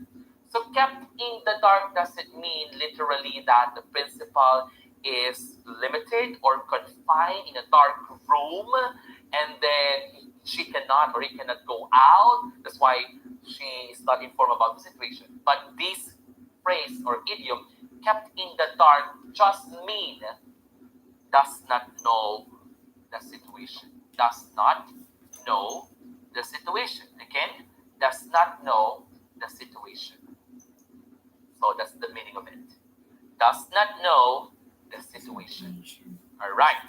And other somehow common, or it's starting to be a cliche already. Bring home the bacon. It means you should win. And break a leg. That's like cheering you up. That you need to do good in all your endeavors. Okay. So those are the simple or example of words that might come out and the idioms that somehow might come out as well. For encouragement or for suggestion, I encourage you to, for the remaining days before your exam, I would like you to, as many as possible, write new words that you encounter from reading. For example, you're reading your references in professional education or general education subjects. And if you encounter a word that is new to you, just scribble them and then use these words in your own sentence that is called vocabulary log and start writing them on a manila paper or in any available paper that is good enough for these words to be visible, and then post them on your walls and elsewhere in your house so that you can see them. This will give you the familiarity of the words so that once they will come out in the exam, you will have the high chance of getting them correctly. But anyhow, just in case there are floating words in the exam or phrases or idiom, you just need to believe in your capacity to really understand the context clues attached to these words or these idioms.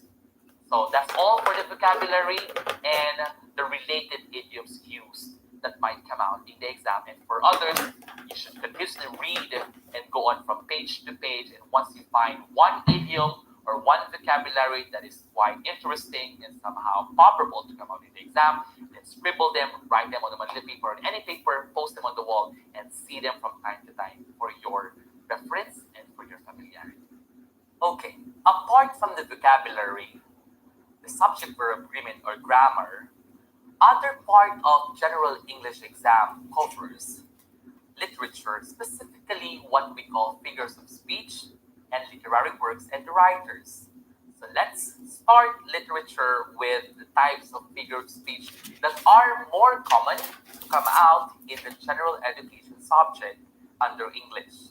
So I'll be running out, or I will be enumerating the types of figure of speech, and I will be providing you examples that would probably help you somehow get the answers in the exam. The first type of figure of speech is actually personification. In Filipino, pagsasatao or pagtatao. What's the first example? Personification. From the word person, this is like the characteristics of a person that are embodied in a thing or an animal. So a thing or animal will have a human trait and that will act like a human. So inanimate object will have a human trait for abstraction purposes. So examples of this would be this. The picture in that wall smiled at me. So as you can see, smile is a trait or an activity for a person, yet it was associated or used for a picture. So that clearly is an example of personification. Another example, the wind embraces me. So in that example, the wind is something that you can see, that part is part of our atmosphere, yet it is somehow acting like a human, like embracing. So literally the wind cannot embrace you, but it has its human effort or action, therefore it is a personification. Last example would be the pony or the little horse must think it queer. Again, the little horse or pony might think it queer. As you can see, little pony, or should I say little horse, which is a pony, is an animal, yet it's thinking. So it is an attribute for a human person, therefore it is personification. Always remember, a thing and an animal acting like a human person with the attributes, characteristic of activity or activities that becomes personification. Remember that. The second example that is really popular in the exam is simile. So in simile, it's like comparing two things, and these use like and as. So eventually, if you see in the exam that there are two things, unlike things being compared, and there's the word like and as, automatically you should answer simile. For example, life is like a box of chocolate. Life is like a box of chocolate. Life is compared to a box of chocolate, and there's the word like. That is already simile. Other examples would be your house or your house is as big as a castle. Your house is compared to a castle. That is simile. Another one, your skin is dry as a bone or as dry as the sun and that. So it becomes simile.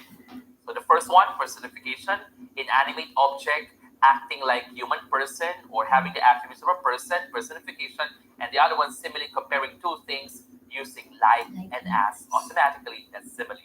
For the third one, we have analogy. Again, analogy. This is quite not common in the exam, but for the purpose of adding information. Analogy is having two things to explain unfamiliar similarities, or for the two words to be somehow associated or related.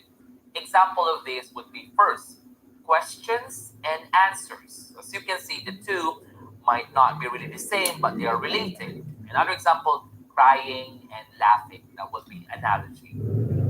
Next example, metaphor. So in simile, you use like and as. For metaphor, you compare and directly comparing two things. For example, you would say the streets of Chennai are a furnace. So Chennai, which is a place in India, the streets of Chennai is compared, or the R is compared with furnace. That is already metaphor. Or from the sentence, life is like a box of chocolate. If you remove like, and you would say life is a box of chocolate that is full of surprises and so on, that becomes metaphor. So the only difference between simile and metaphor would be the use of like and as. And the others, you can just see the difference and you would know if it's metaphor or simile. So again, the first one, personification. The second one, simile, analogy, and we have here metaphor.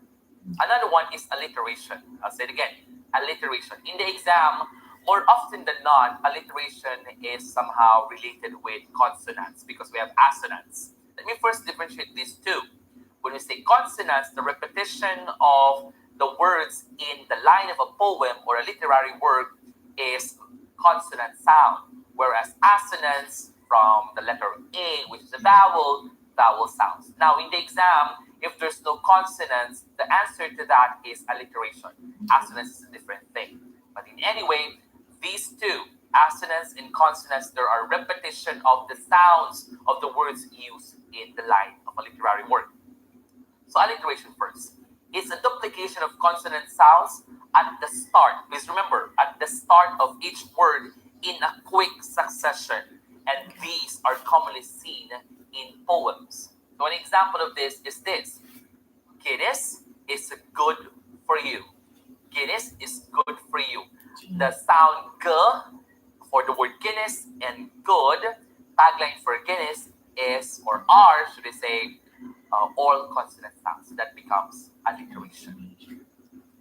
On the other hand, hyperbole or exaggeration. Hyperbole, the other term is exaggeration. An example would be when she smiles, her cheeks fall off.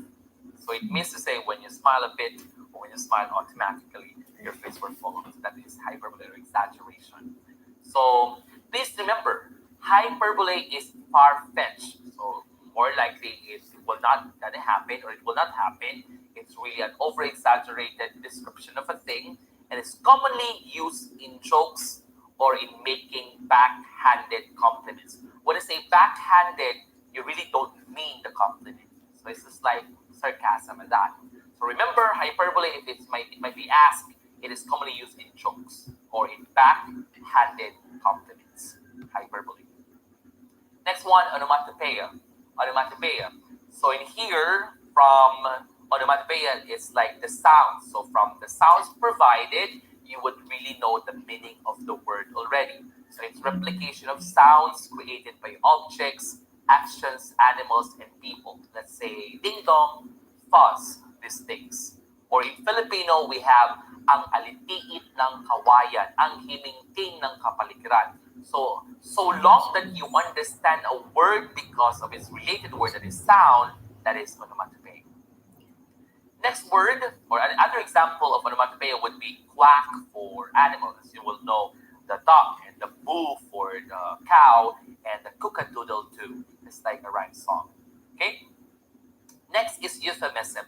Actually, euphemism can be considered as a literary device, but other than that, it can also be considered as a figure of speech. So when we say euphemism, using of a more acceptable or less derogatory terms for a vulgar term. For example, instead of saying dead, you would say pass away. Instead of saying poor, you would say less fortunate. Instead of saying short, you would say horizontally challenged. Instead of saying fat, you would say vertically challenged, and so on. Instead of saying cemetery, you would say memorial garden. So these are example of euphemism. In Filipino, the classic example would be this.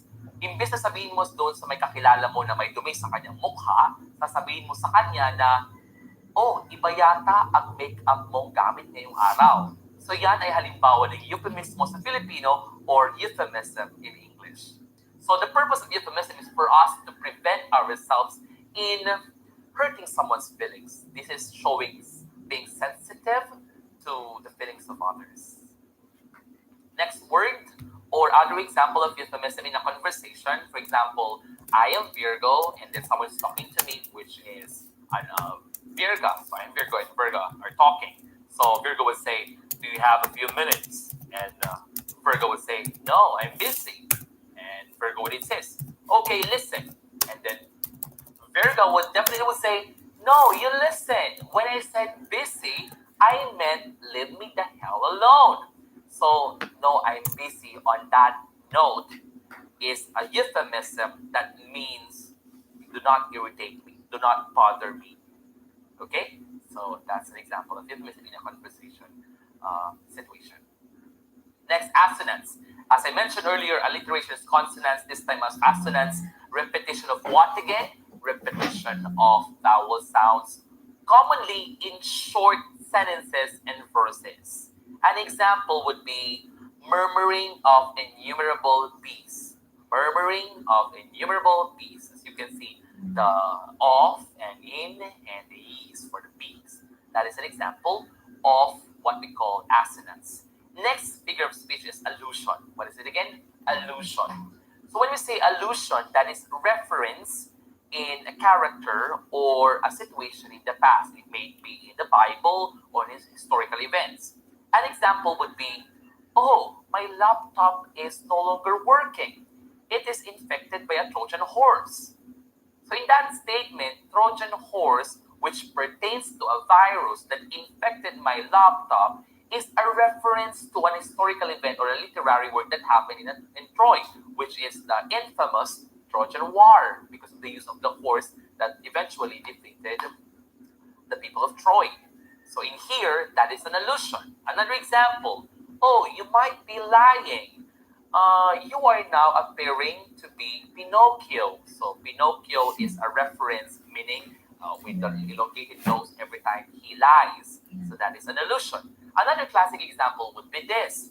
On my way to the review center at CBRC Manila, I have seen a good Samaritan helping someone fix his or her things. An old man fixing his things. So good Samaritan is an allusion or reference to a famous character in the Bible. So that is allusion, reference. Another example, I am no Prince Hamlet. Prince Hamlet actually is a reference. So that is an allusion. Next word, antithesis. Again, antithesis. This is quite a new, or it's not a popular figure of speech, but sometimes the unpopular are the ones really being given or being used as a question in the exam. So you say antithesis, it is a balance comparison. Again, antithesis, balance comparison. What happens for the first part of the sentence or line happens the next. For example, a single step for mankind, a giant leap for human. Or, sorry, we say a giant or a single step for a man. Again, a single step for a man, a giant leap for mankind. So that is an example of antithesis. As you can see, it's a balanced comparison. Another example, man proposes, God disposes. So man as a subject in the first part does a work, and God in the other part does another work or a work as well. So that is a balanced comparison known to be antithesis.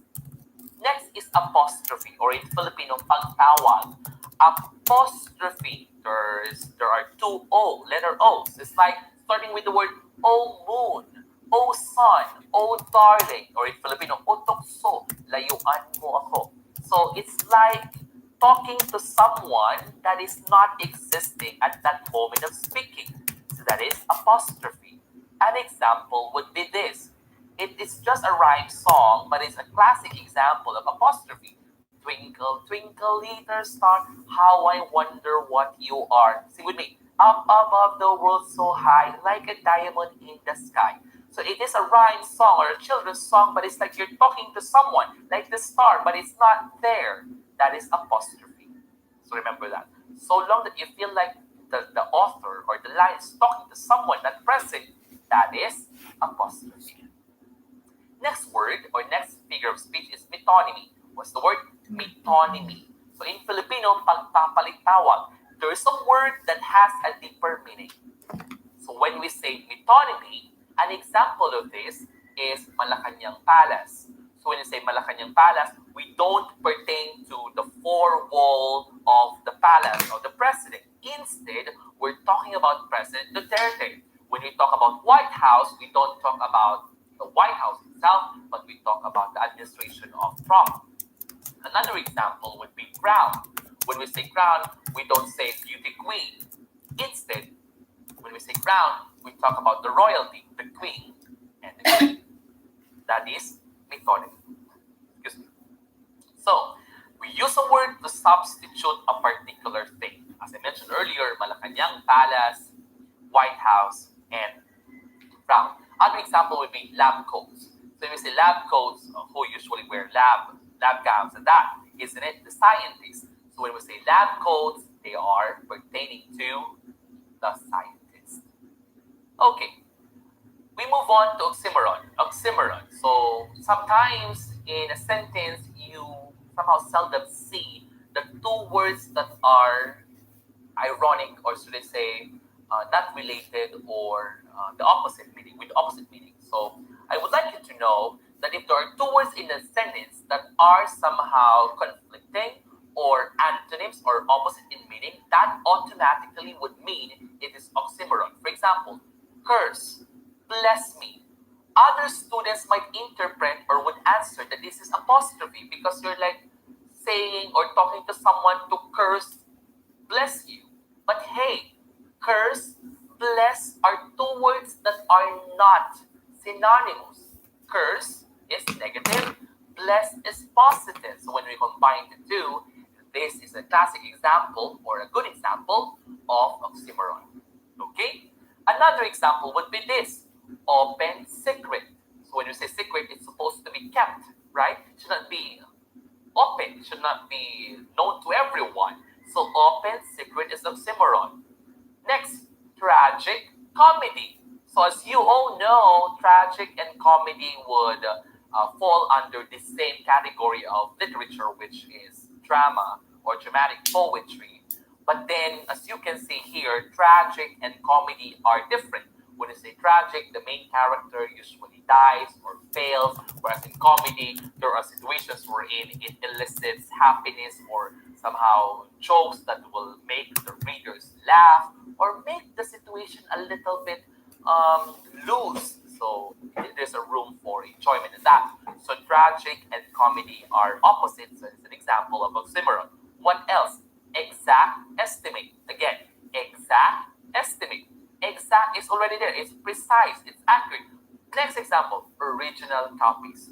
Original and copies. Original is the authentic copy, but copies here are like reproduced copy or reproduced what's this part of the original one. So that is also oxymoron. Another is real, phony.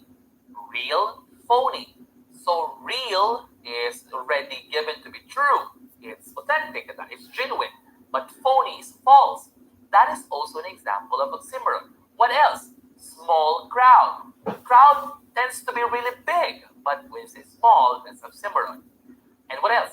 Civil war. When you are civil, isn't it you try to be polite, courteous, understanding, and say considerate with others. But war in the pair is negative. So civil war is also considered to be an oxymoron. I have provided several examples.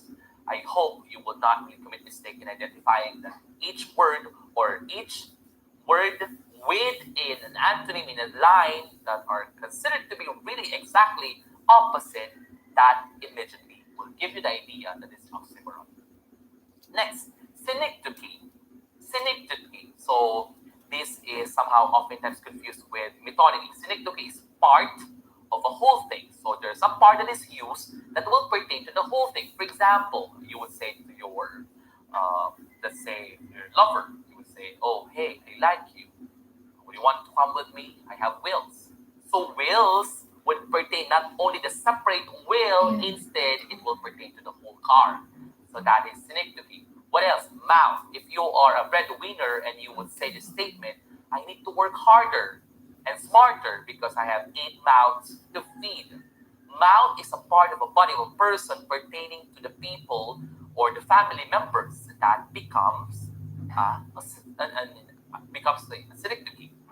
Other example would be sails. I can see sails in the seashore. So you would know that sails pertain to boats or ships and that. And mouth, as I said, for people, wheels for the car, and hands. You would say hired hands. So they are the people who can assist and support you. So hands are part of your body, so that pertain to the whole person. So that is civic. Next, litotes.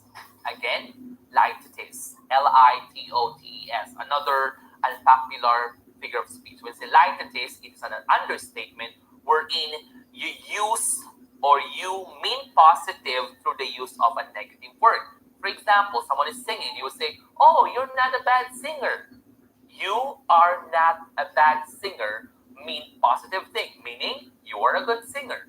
So that statement, "not a bad singer," is a litotes. What else? You are not fat, therefore you are petite or you are quite sexy at that. So that is also litotes. What else? You are not bad, so it means you are kind, you are good, you are nice. Therefore, that is also litotes. Remember, if you mean positive using a negative word like not and so on, that becomes litotes. Next, another example of litotes. The food at the restaurant is not bad at all. It's really good. Litotes. Anticlimax or anticlimax. Another not so famous or popular figure of speech is anticlimax. Building up a climax, but eventually it is the other way around. Most of you have watched what we call the popular and famous show, The Vampires. I mean, the Twilight of that, the last episode or the last part wherein they were really beheading each other. And suddenly, the main vampire leader just somehow imagined all or somehow predicted that it will happen. And then suddenly, the action will really go down. So that is anticlimax. Another example, on discovering that your friend or someone's friend was murdered, he was already prepared to really take revenge in his mind. Now, this person who would like to take revenge for his friend rushed back to his college and only to find out his friend is sipping a coffee in the canteen. That is an example of anticlimax. So more likely in the exam, if this will come out, more likely it is a situation it is quite long. And you would know, and you would feel that when you read it, the intense is there. And then suddenly at the end, oh, it's not what I've expected. Oh, suddenly it's not really the thing. It did not really happen. That is anticlimax. Okay, we move on to irony. So in irony, you stress the opposite meaning of a word. And in irony, let me just go back to hyperbole. You use it in jokes and in backhanded compliments. In here, in irony, you use irony for sarcasm. So an example would be here. Yes, he was so intelligent that he failed all his tests. Yes, your room is so clean that I cannot find the thing that I must find. So that is irony. If you mean what we call sarcasm in here, that's irony. Understatement is the next. Understatement. So this one is a general figure of speech wherein you make a statement less important or not so serious. For example, Hitler, for example, you know that Hitler is bad, or let's say infamous in being so aggressive and killing a lot of people. Instead of dwelling on that, you would say, Hitler is not nice. He killed a lot of people. Instead of just using not nice, you could have used deeper or say words that will convey that he's not really nice. You would say Hitler is anti-humanity. He killed a lot of people and so on. And the other example would be this. A soiled baby with a neglected nose, meaning a destroyed nose, cannot be consciously regarded as a thing of beauty. In the statement alone, the baby is already soiled, probably with blood and so on, yet you still consider the thing about beauty. So that is understatement. What else? I will be fine. They have seen a cancerous cell in my brain. As you can see, that is also understatement. Next, atomic bomb is so loud. Atomic bomb, once it's really launched, it is really disastrous. It's really destructive and chaotic. Yet you will just say, atomic bomb is quite, noisy. It's understatement. So once you would feel that something serious is just being considered as simple as that, that is understatement. So that's all about figures of speech. My suggestion here is that I would like you to go on for the examples of figures of speech and try to categorize or classify them as to which figures of speech do they belong. And with this practice, you would really get there that you would really differentiate these figures of speech already. Practice is the key in order for you to determine which is which. One of the subjects in professional education that is related in general English is developmental reading. I just want to share my thoughts or the salient points in general reading. More often than not, developmental reading will focus on the meaning of the word reading and then reading preparedness. Okay, so when we say developmental reading, you must know that it has stages because reading is a developmental task. I'll say it again. Reading is a developmental task. So if there is a question related to developmental task, the student undergoes what we call stages. So there are specific specific skills that should be met or that should be done in a specific stage. Let me just tell you that among all this, there are 6 stages: stage 0 to stage 6 or stage 5 of that. Then there are other terms to this. But I just want you to focus on stage 2, which is the real stage of reading. Again, stage 2 is the real stage of reading that will be grades 1 or grades 2 to 3. Okay, grades 2 to 3. Stage 2 is the real stage of reading. Next point, reading is an active dialogue. Again, reading is an active dialogue. So when you say active dialogue, does it mean that the student reading is talking to the text is reading? No. Active dialogue means between the reader and the text that he's reading, because through it, you develop ideas. You somehow respond. So that is a dialogue. Now, the text represent the author. That becomes an idea that reading is an active dialogue. Next, when you say reading preparedness or being prepared for reading, it means it is the transformation of a child from non-reader to a reader. Again, reading preparedness is the transformation of the child from a non-reader to a reader. Next one, there are reading models. We have 3. The first one is top-down. Again, top-down. The second one is bottom-up. The second one, bottom-up. The third one is interactive. Again, interactive. Let me dwell on the first one. When we say top-down, that is in relation with schemata or schema theory. Again, top-down, schema or schemata theory, meaning prior knowledge. When we say schema, prior knowledge, background knowledge, the things that you know prior to reading the text. So if the situation calls for that the student understand the text being read because of a background knowledge, that becomes a top-down model, meaning that is from general to specific, meaning the ideas in the background or the background knowledge of the reader until it will become specified. On the other hand, when we say bottom up, that becomes from specific to general. So say in meaning, when you try to know the meaning of a word, say biology, Virgo wants to know the word biology on his reading. He tried to use structural analysis. When you say structural analysis, you try to use the prefix or you try to understand the prefix use, which is bio, or the words or the prefix bio is logos, which means bio, life, logos, study. That becomes then the study of life. So this one is structural analysis. Bottom up is very particular with the text because the other term for bottom up is text based, whereas top down is what we call reader based, based on his prior knowledge. The third type would be interactive. Now, the focus of interactive is the situation or the context. Again, the focus of interactive is the context or the situation, meaning In interactive is the interplay or the combination of the positive output or the positive effects or implications of the top-down and the bottom-up. Let's review. Top-down, reader space, schema, prior knowledge.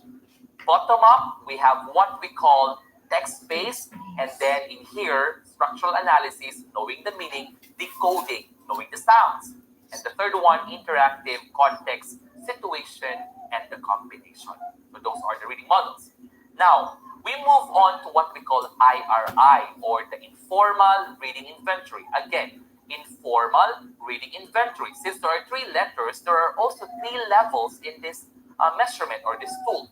Because IRI pertain to the percentage of failure in reading the word and understanding, or the percentage of oral miscues and the comprehension levels. That will be the computed percentage that will become the IRI. Now, if the student has a percentage of 95% accuracy, we know that the child is independent in an independent level, meaning the child can read with mastery without assistance. Again, independent, 95%, the child can read accurately or with mastery without assistance. That's the letter I in that sense.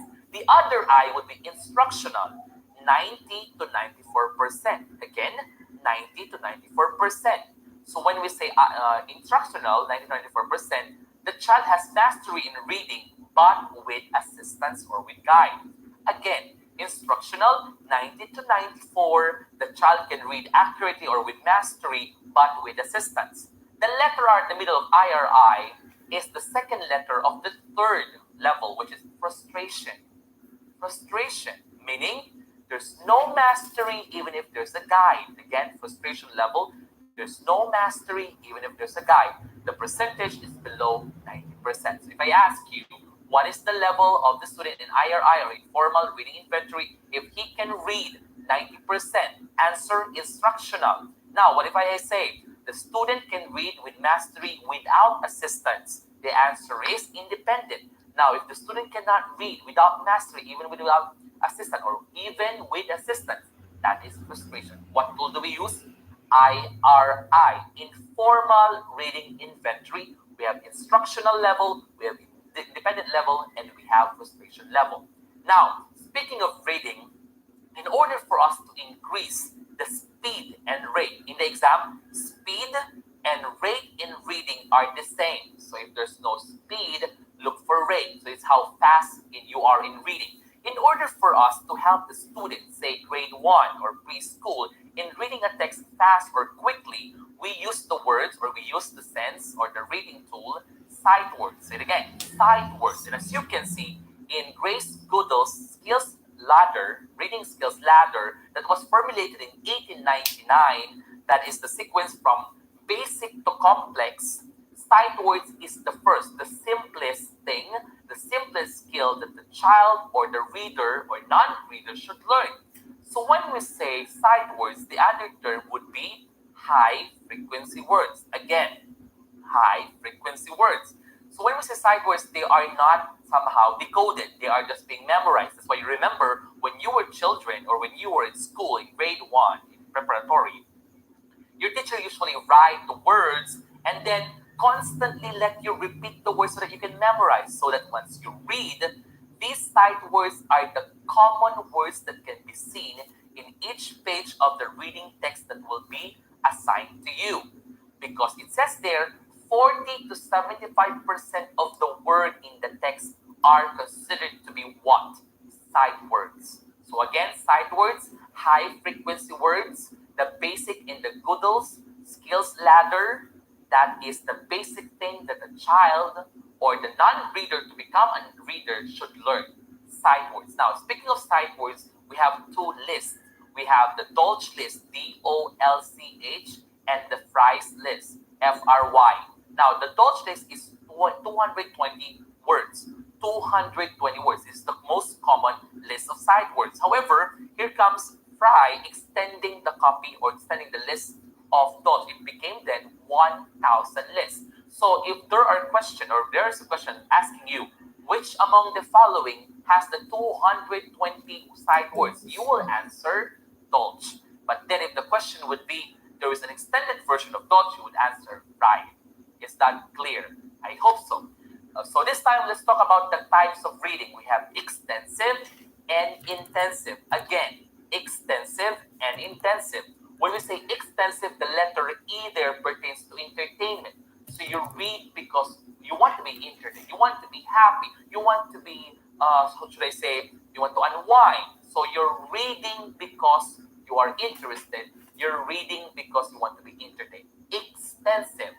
The other type, intensive, that is learning or reading for learning. That's how you do when you research, when you're assigned to read a content area. By the way, content area means particular subject area. Let's say science, math, social studies, and so on. So when you are required to read by your professor, your teacher, you are doing intensive reading. But if you are in the library trying to kill the time or for your pastime, that becomes extensive. I hope that's right. Now, other types of reading. When you read on the line, say it again, read on the line, read on the line, that's literal reading. Again, literal reading.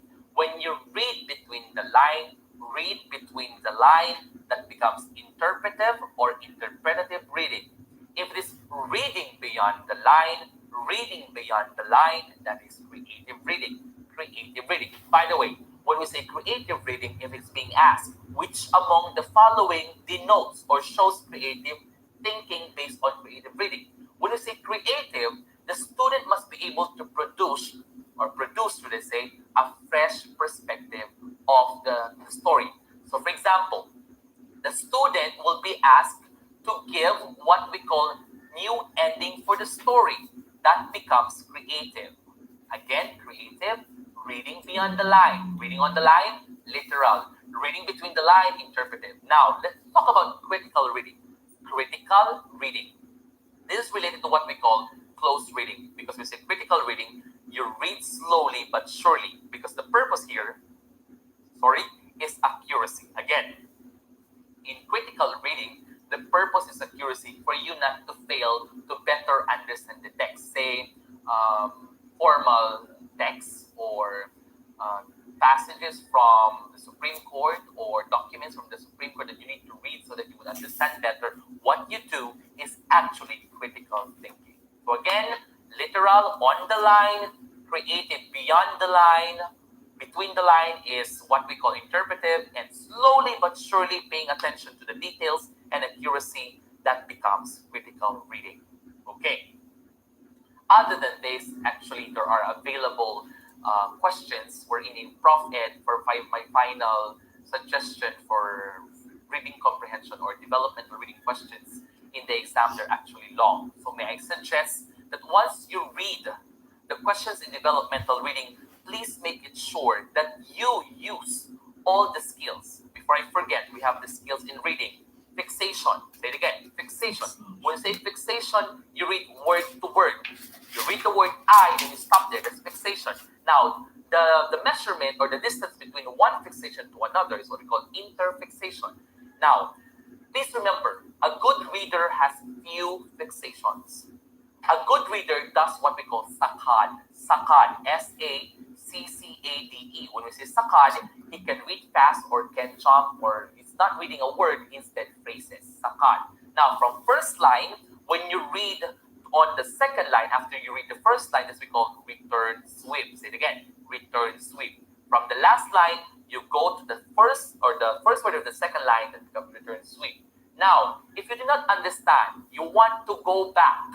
That's what we call regression. In reading, reading is what we call regression. Regression.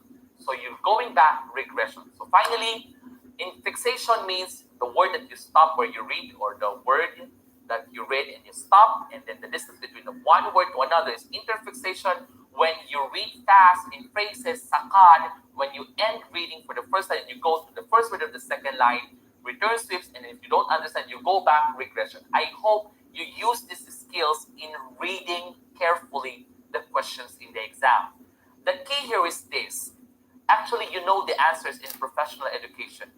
What you have a problem on is really on the analysis. And analysis will be granted, or you will somehow achieve analysis or good analysis if you just read carefully all the questions in the exam. And mind you, reading one part of the question doesn't give you the right answer. Instead, reading all, or what we call reading through, will give you the answer. Scanning and skimming will help, but reading through or all the questions will give you better the chance of getting the right answer. For my final reminders for all of you, thank you for choosing CBRC. We know that you've been prepared. We know that you're doing your part. We know that you're ready to take the exam. This is it. God has made everything in the right time. You are destined to become a teacher so long that you have the heart and the passion to touch lives, to inspire hearts, and to teach minds. If you have these and you have your inspiration, not only yourself, not only the significant others, but also the students you are willing to teach in the future, then you will never go wrong with this profession that you've chosen. God will definitely help you to achieve the license that you are dreaming of, for you to become qualified in order for you to teach more students, for them to become the better hope of this land. Do your part, and really, God will do the rest. Good luck to your all endeavors, and see you in the world of better professionals in the teaching profession. Congratulations in advance, and please do remember you are a special person. You are an extraordinary teacher. Please be a human teacher, not just a teacher. Thank you. This has been Virgo Lopez, your coding.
Sa mga presidente, okay?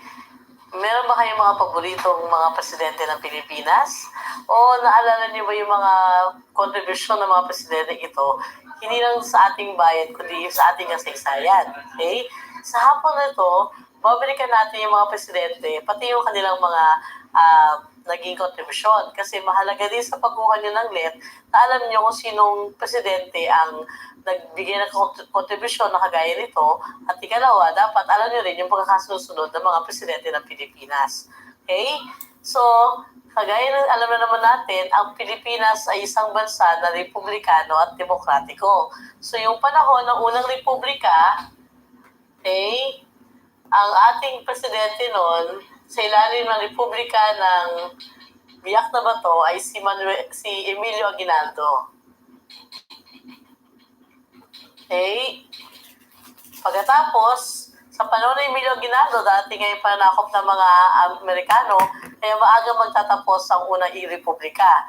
Tapos magkakaroon ng Commonwealth. Okay? And then pagkatapos ng panahon ng Commonwealth, sa ilalim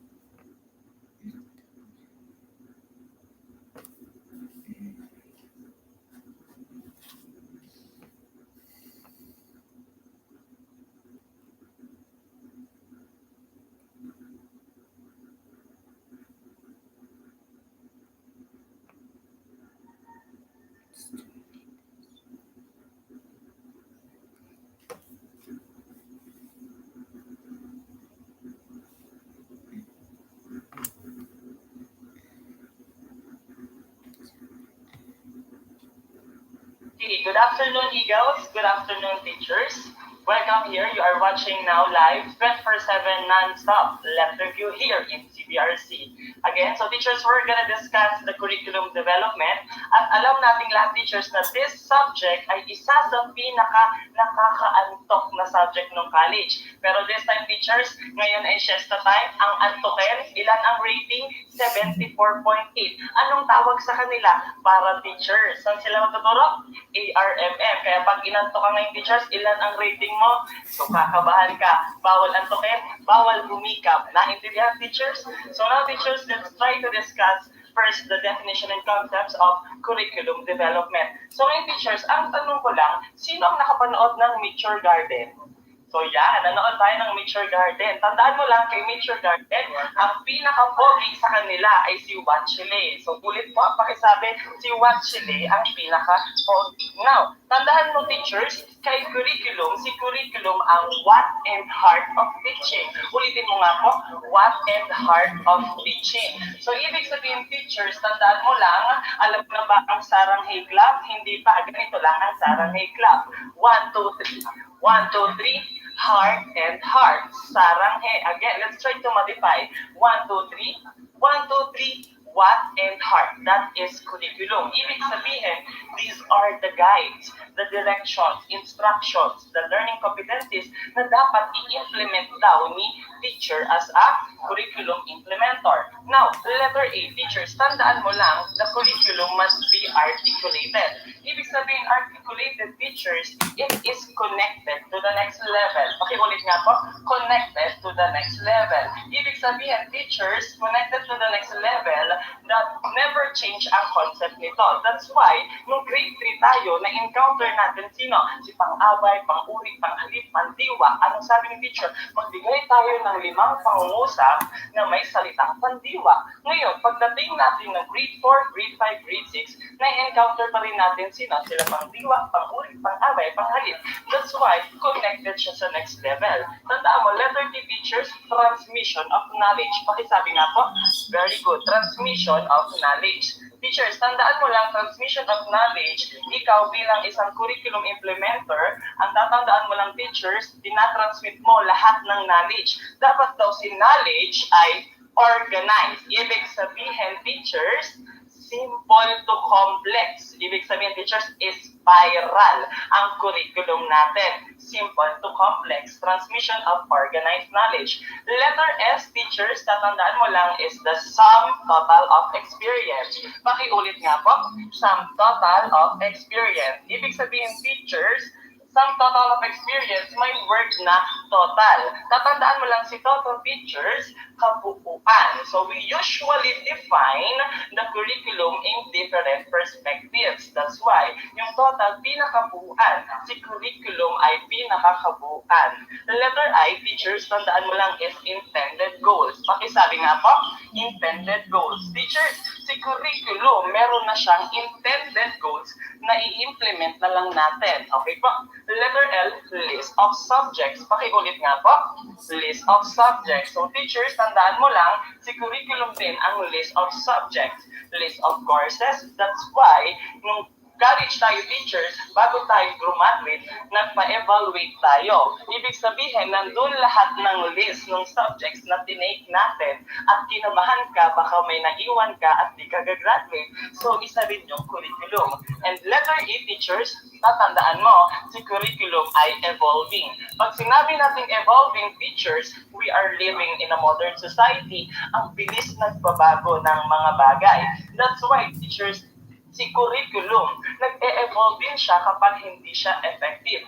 Dahil si curriculum teachers, tatandaan mo ay dynamic. Ibig sabihin, nagkakaroon ng changes. Ngayon teachers, si curriculum, dynamic changes, nagbabago. Again, ang tatandaan mo lang kay curriculum, si Watchile na pinaka-pogi sa lahat ng character ng Mature Garden. Again, ang curriculum, meron tayong Watchile. Tatandaan mo ang Saranghay Club. 1, 2, 3. 1, 2, 3, Saranghay, or 1, 2, 3, 1, 2, 3, what and heart. That is curriculum. Okay, so now teachers, under the curriculum, meron tayong levels of curriculum. Okay, levels of curriculum, tatandaan mo lang ang 4. Sabay-sabay tayo, number 1 sa levels. Number 1, societal. Pakiulit po. Societal. Number 2, institutional. Number 3, teachers, instructional. And number 4, pinaka-importante, experiential. Okay. So, ulitin natin, teacher. Societal, institutional, instructional, and experiential. Now, let's start with societal. Si societal is considered as the farthest from the learners. Why? Sino ba ang mga under ni societal? Kay societal features, nandito ang mga experts, stakeholders. Ibig sabihin, ang mga expert at mga stakeholders, sila ang nagke-create ng mga intended goals, time allotment, strategies, and aids. So, or instructional materials natin. Ngayon, siya ang pinakamalayo sa learners dahil nandun ang mga expert at stakeholders. Sila ang nagke-create. Ngayon, imagine natin na yung na-create nila or the module itself, the curriculum itself, pag binaba nila kay institutional, pinasa na kay institutional, sino ang mga nasa institutional? Ang mga local educators natin, mga deans, supervisors. So, anong gagawin nila doon sa kinreate na curriculum? Nagkakaroon ng modification. Pakiulit po, modification. Teachers, modification, nag-i-modify ng mga local educators natin yung intended goals, materials, strategies na kinreate ni expert and stakeholders. Bakit nila kailangan i-modify? Para maging standardized, para maging or malaman nila kung compatible ba siya sa facilities ng school. That's why, i-modify nila yung intended na ginawa ni expert and stakeholders. Ngayon, teachers, after ng local educators na modify na standardize na siya, ibababa siya kay instructional. Sino ang mga tao sa instructional? Okay, si teacher, tayo mismo teacher, ang tao dito kay instructional. We, as a curriculum implementer, tayo ang mag-i-implement kung paano natin ginagamit ang ating mga strategies and materials sa pag-deliver ng curriculum content. So ngayon, ibig sabihin teachers, we, the 21st century teachers, sabi natin, we are just the facilitators. That's why more on instructions ka lang. Hindi pwedeng kakak ka ng kakak sa loob ng classroom. Nag-i-spoon feed ka. Dapat more on activities ka. Motivation, lesson proper in a form of activity pa rin. Evaluation activity and generalization activity. So ang ginagawa mo teachers, more on instructions ka lang. Ngayon, kapag nabigyan mo ng instruction, sino ang mga nasa experiential? Mga learners, mga estudyante natin. Dahil sila ang nag-experience lahat ng instruction and prepare nating activity. Ibig sabihin, kay experiential, lahat ng mga activities at mga natututunan ng learners inside the school. Again, sa levels of curriculum, meron tayong societal, institutional, instructional, and experiential. Ulitin natin, sino ang naki-societal? Experts and stakeholders. Institutional, local educators. Instructional, si teacher.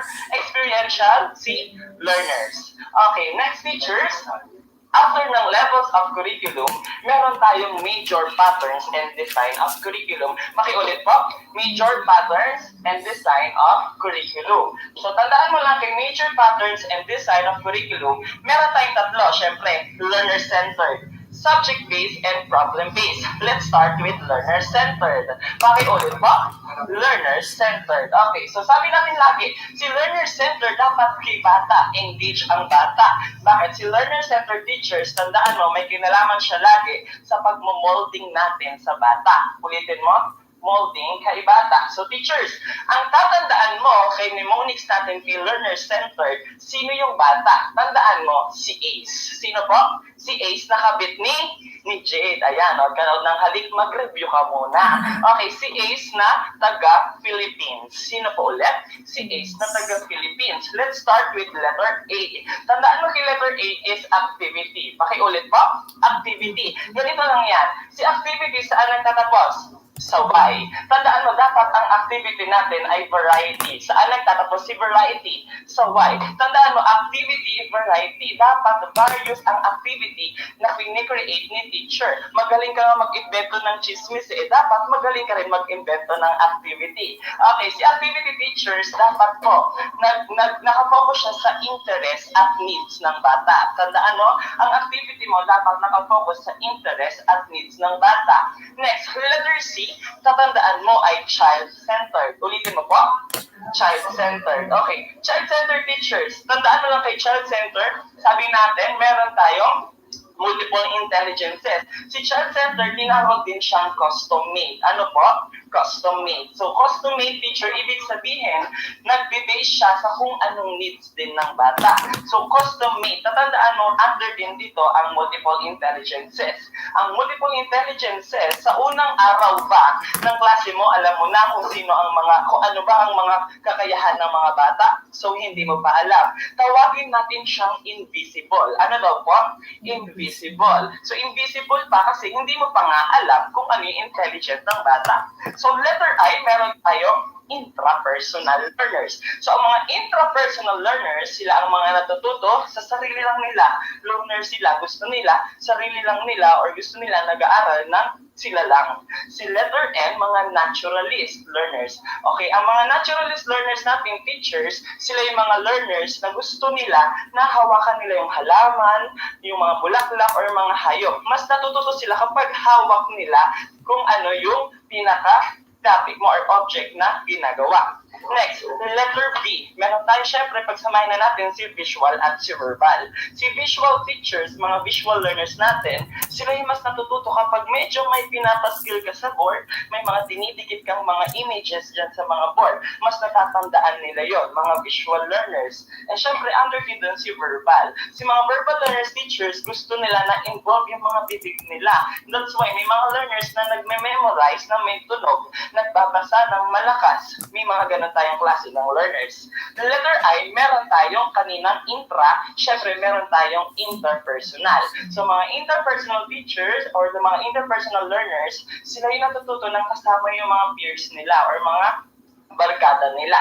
Mas natututo sila kapag group study. Letter S, meron tayong spatial. So, yung iba dyan sabi spatial, spatial, depende sa inyo. Hindi naman siya ipapa-pronounce ni Let, di ba? Basta alam mo yung spelling, alam mo ang spelling ng spatial, spatial, hindi naman siya ipapa-pronounce ni Let. Okay. So, spatial, tinatawag rin natin siyang visualizers kasi connected siya kay visual learners. So, mga visualizers learners, sila yung mga kadalasang magaling dito. Bilog, bilog, bilog, bilog, triangle, triangle, triangle. Anong next? Yon, mga abstract. So, na-encounter natin yan nung entrance exam tayo. So, sila yung magagaling doon. Si letter B naman, teachers, tandaan mo ang bodily kinesthetic learner natin. Ang bodily kinesthetic learner, dapat daw involve ang movements, involve ang muscles nila. That's why, kapag nagbibigay ka ng activity sa mga bata, may mga nagpapaalam sa'yo, Sir, ma'am, pwede po bang nakadapa? Ma'am, pwede po bang nakahiga? So, minsan malilikot ang bata. Mas natututo kasi sila kapag gumagalaw sila or wala sila sa kinalalagyan nila. Si letter L teachers, pagsamahin na natin si logical and linguistic. So, ang logic teachers, mga logical learners, sila naman natututo sa mga medyo logic yung mga question. And linguistic, syempre, may kinalaman din yung bibig. So, letter E naman, existentialist. Ang mga existentialist learner, depende sa choice nila kung paano sila nag-e-exist. So, depende sa choice nila kung paano sila natututo sa sarili nila. Sa under naman ng multiple intelligence teachers, si letter M, meron tayong musical learner din. Si musical learner, kung napanood niyo yung Bad Genius, di ba? Musical learner silang dalawa. So, yung babae sa piano, yung sa lalaki, nakikinig siya ng music. So, at tatandaan mo lang sa multiple intelligences, invisible. So, invisible lang yon. Intrapersonal, nationalist, verbal and visual, interpersonal, spatial, bodily kinesthetic, logical and linguistic, existentialist, and musical. So, balik tayo kay learner-centered teachers. Meron din tayong experience. Pakiulit po. Experience. Okay. Kay experience teachers, tatandaan mo lang, tinawag rin natin siyang on the spot. Ano daw po? On the spot. Ibig sabihin, teachers, on the spot, pwede kang magpa-experience sa bata ng naisip mong activity kapag nasa classroom ka na. Basta ang importante sa experience, na na-experience nila yung pinaka-activity mo. Si Si letter P, teachers, tandaan mo lang si process. Ano ba? Process. Okay. Teacher, si process na word, ito yung pinaka na-discover ko nung nagre-review din ako ng LET. Sabi ko, bakit ang Prof. Ed, napakahaba niya pag binabasa natin. Pero nung na-observe ko na teachers, kapag nakikita ko si process na word, laging may lalabas na progress. Ano po? Progress. So, pag wala si progress, andun si process. Pag wala si process, nandun si progress. Pag wala silang dalawa teachers, ang gagawin mo ay uuwi ka na, naintindihan? Kasi niloloko ka na lang nila. Joke lang. Okay, so next letter H, teachers, meron tayong humanistic. Ano po? Humanistic. Okay, teachers, kay humanistic, nagkakaroon po ng self-development. Ano daw po? Self-development. Ibig sabihin, teachers, kay self-development, nagkakaroon na ng interpersonal si learner. So, nagkakaroon na siya ng interaction paglabas niya ng school. Balik tayo.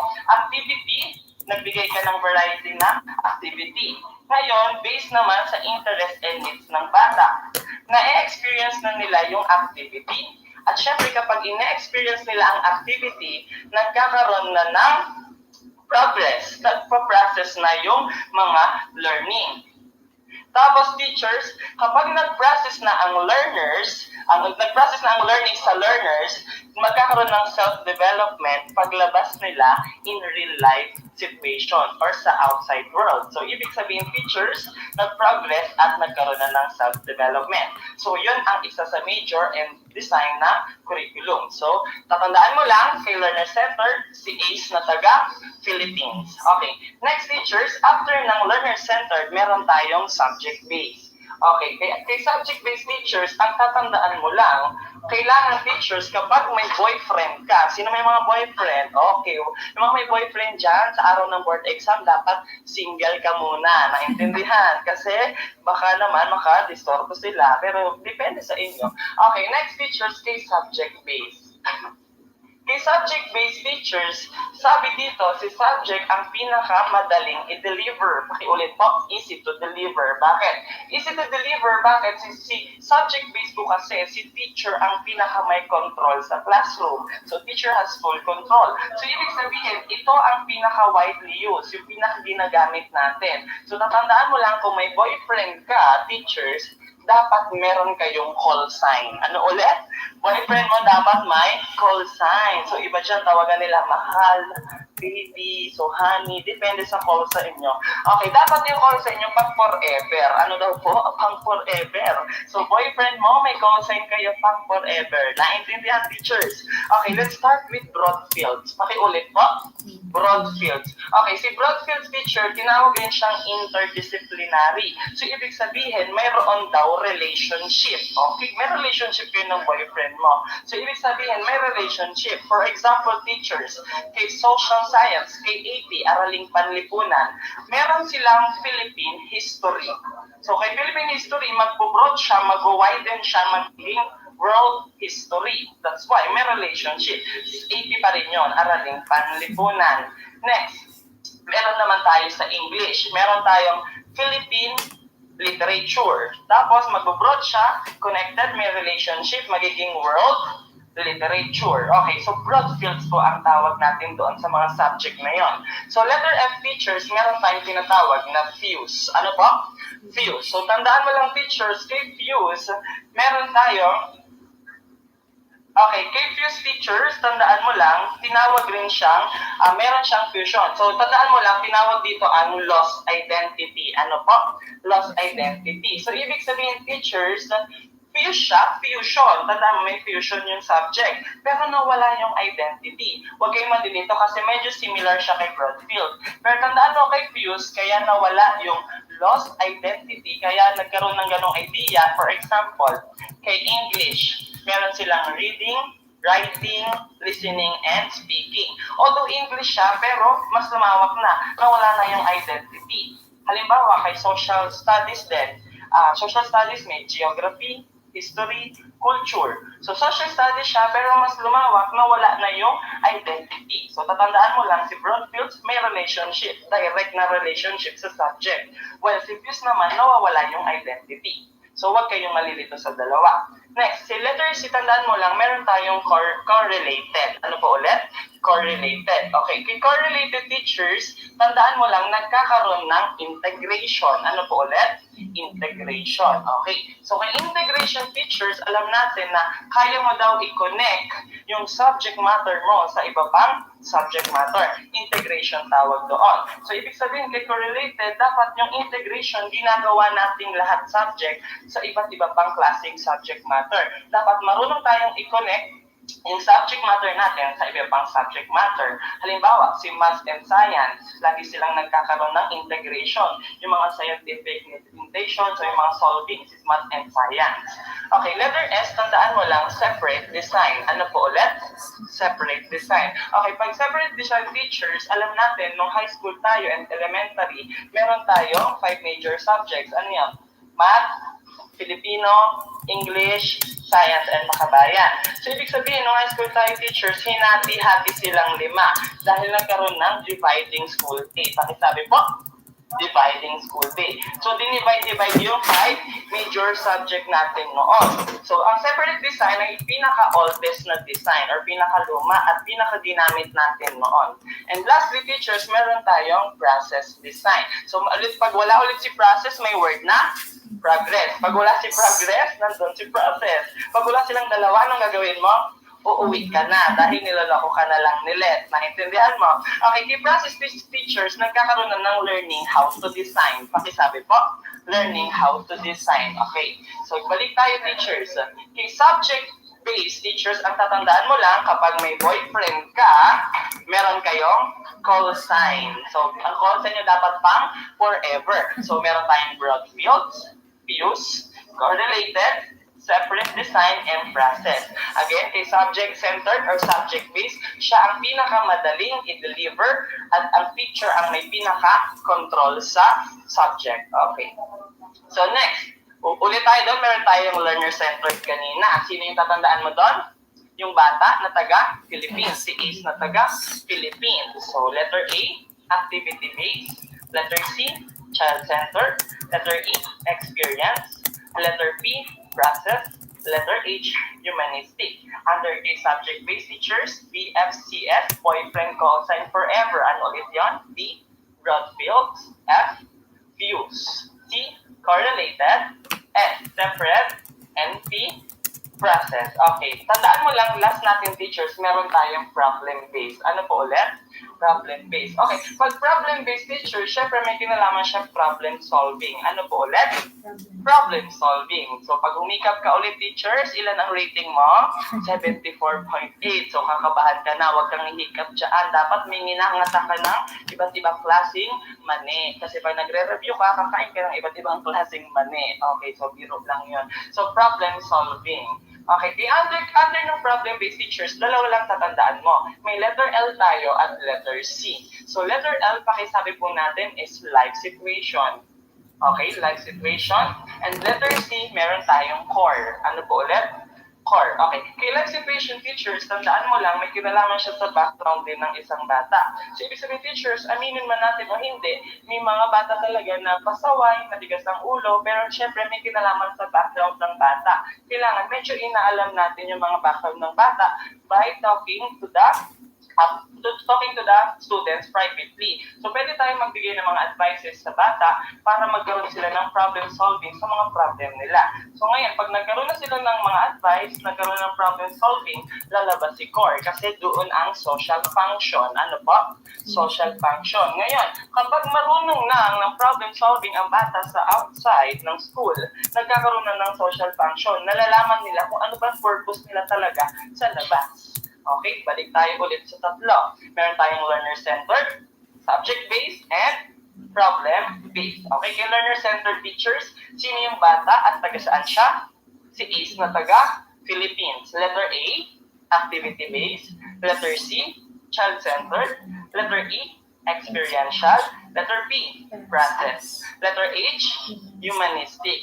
Subject-based tayo teachers, yung boyfriend mo may call sign kayong pang forever. Letter B, broad fields. Letter F, views. Letter C, correlated. Letter S ay separate. And letter PI process. Under problem-based, letter L, life situation, and letter C, core. So that is the major patterns and design of the curriculum. So next, after ng major patterns and designs of curriculum, meron din tayong other types of curriculum. Ano daw po ulit? Other types of curriculum. Okay, so other types of curriculum teachers, dapat ngayon sa mga oras na to, nakafocus ka sa review. Ang tatandaan mo, ang tugasin mo, labahan mo, mamaya na yon. Okay po ba? Mag-focus ka sa review. Kasi sa other types of curriculum, ang tatandaan mo ay wash later. Ano po? Wash later, mamaya na ang hugasin. So, dapat nagre-review ka muna. So, kay wash later teachers, let's start with W. Tatandaan mo, kay W teachers, meron tayong tinatawag na written curriculum. Ano po ulit?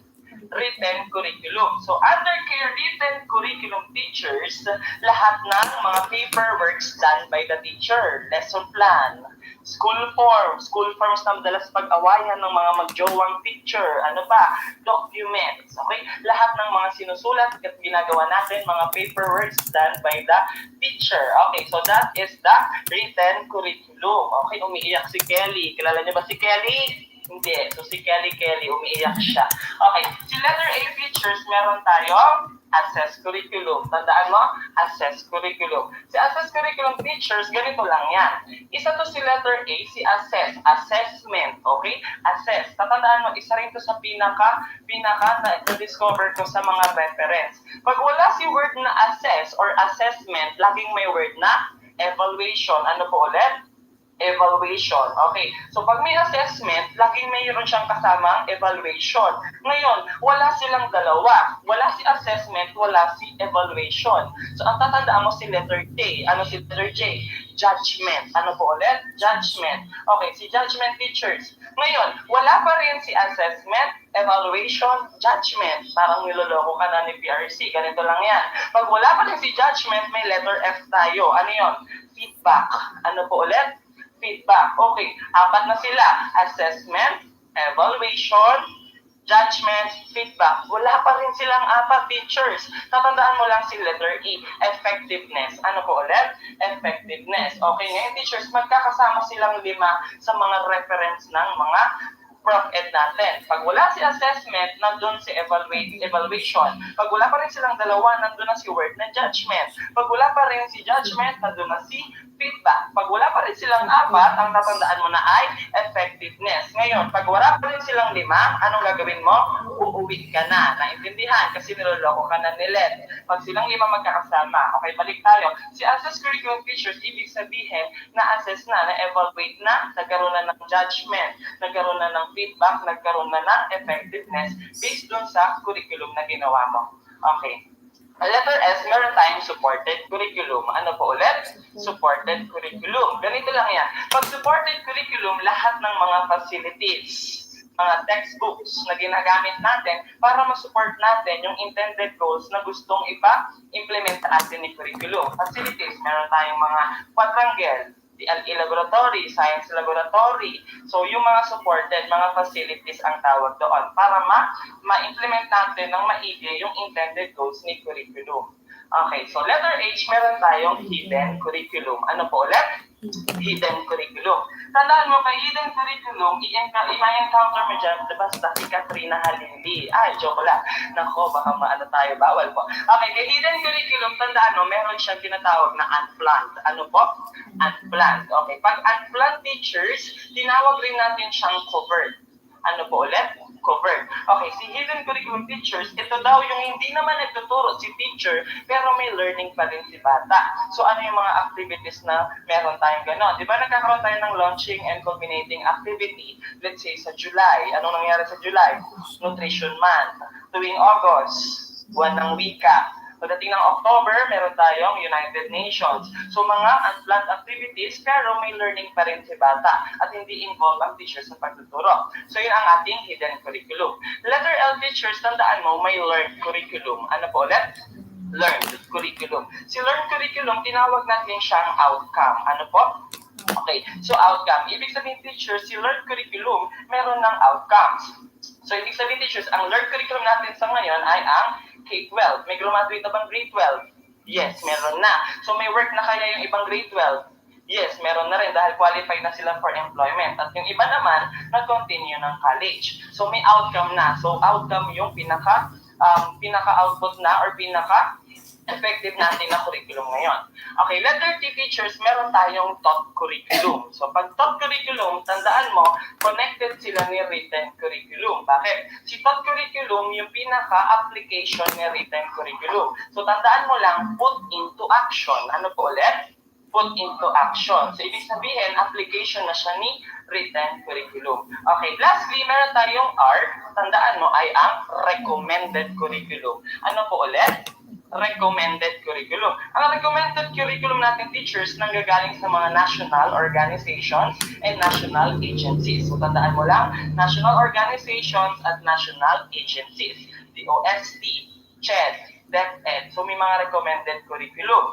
So, tandaan lang natin, teachers, ang tatandaan natin sa other types of curriculum, mag-review ka muna, mamaya na maghugas, mamaya na maglaba. So, tandaan mo lang ang wash later. W, written curriculum. Letter A, assess. Letter S, supported. Letter H, hidden curriculum. Letter L, learned. Letter D, taught. And letter R, recommended curriculum. So, that is the other types of curriculum. Next, teachers. After ng other types of curriculum, alamin natin, teachers, ang teacher as a curricularist. Ano po ulit? Teacher as a curricularist. Okay. So, tandaan natin, teachers, kay teacher as a curricularist, tatandaan mo lang, meron tayong kiwi. Ano po ulit? Kiwi. Tandaan mo ang kiwi pie. Ano po ulit? Kiwi pie. So, anong flavor ng pie? Kiwi. Ano yung kiwi? Pie. Okay, tandaan mo lang kay kiwi pie. So, let's start with letter K. Si letter K, teachers, tinawag nating nowhere. Ano po ulit? Nowhere. Okay. So, tandaan mo, teachers, kay nowhere, dapat daw may alam si teacher kay curriculum. So, ibig sabihin, knows about the curriculum. Pakiulit po. Knows about the curriculum. So, ibig sabihin, teachers, paano natin mapapalawak yung mga knowledge natin tungkol kay curriculum? By attending what? Seminars, workshops.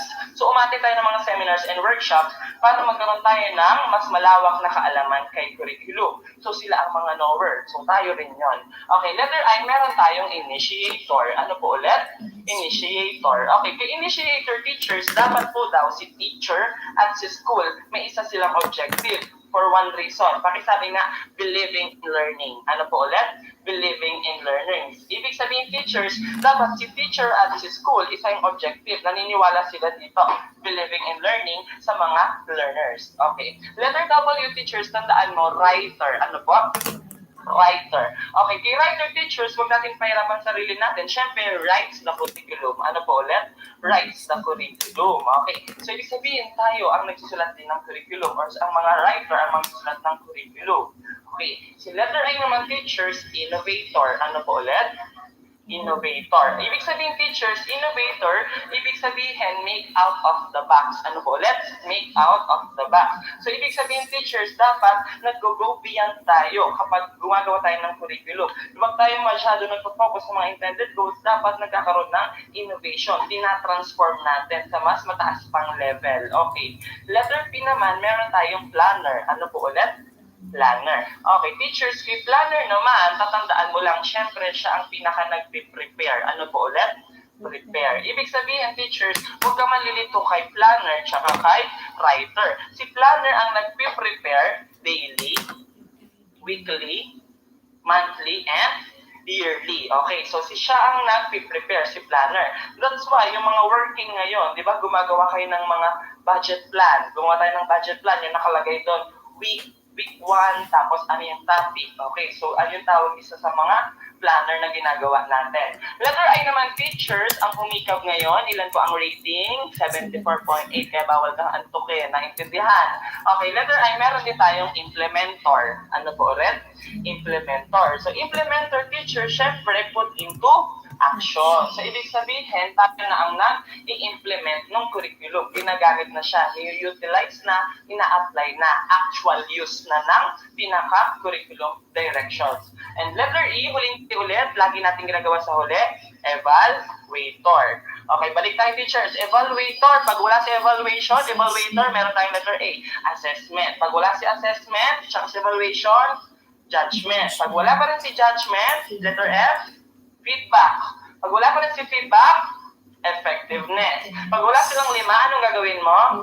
Very good. Uuwi ka na. Naintindihan. Kasi niloloko ka lang ni LED. Okay, balik tayo sa teacher as a curricularist. Tandaan mo lang anong flavor ng pie? Kiwi. Ano yung kiwi? Pie. Letter K, knower. Letter I, initiator. Letter W, writer. Letter I, innovator. Letter P, planner. Letter I, implementer. And letter E, evaluator. Okay, next.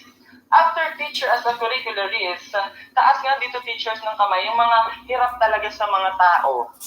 Yan, mga tao na yun, medyo pinupunyeta talaga tayo yun yung mga tao. Okay, so pag-aralan natin teachers ngayon, yung mga historical concepts of curriculum. So, historical concepts tayo. So, historical, ang tatandaan mo lang ito.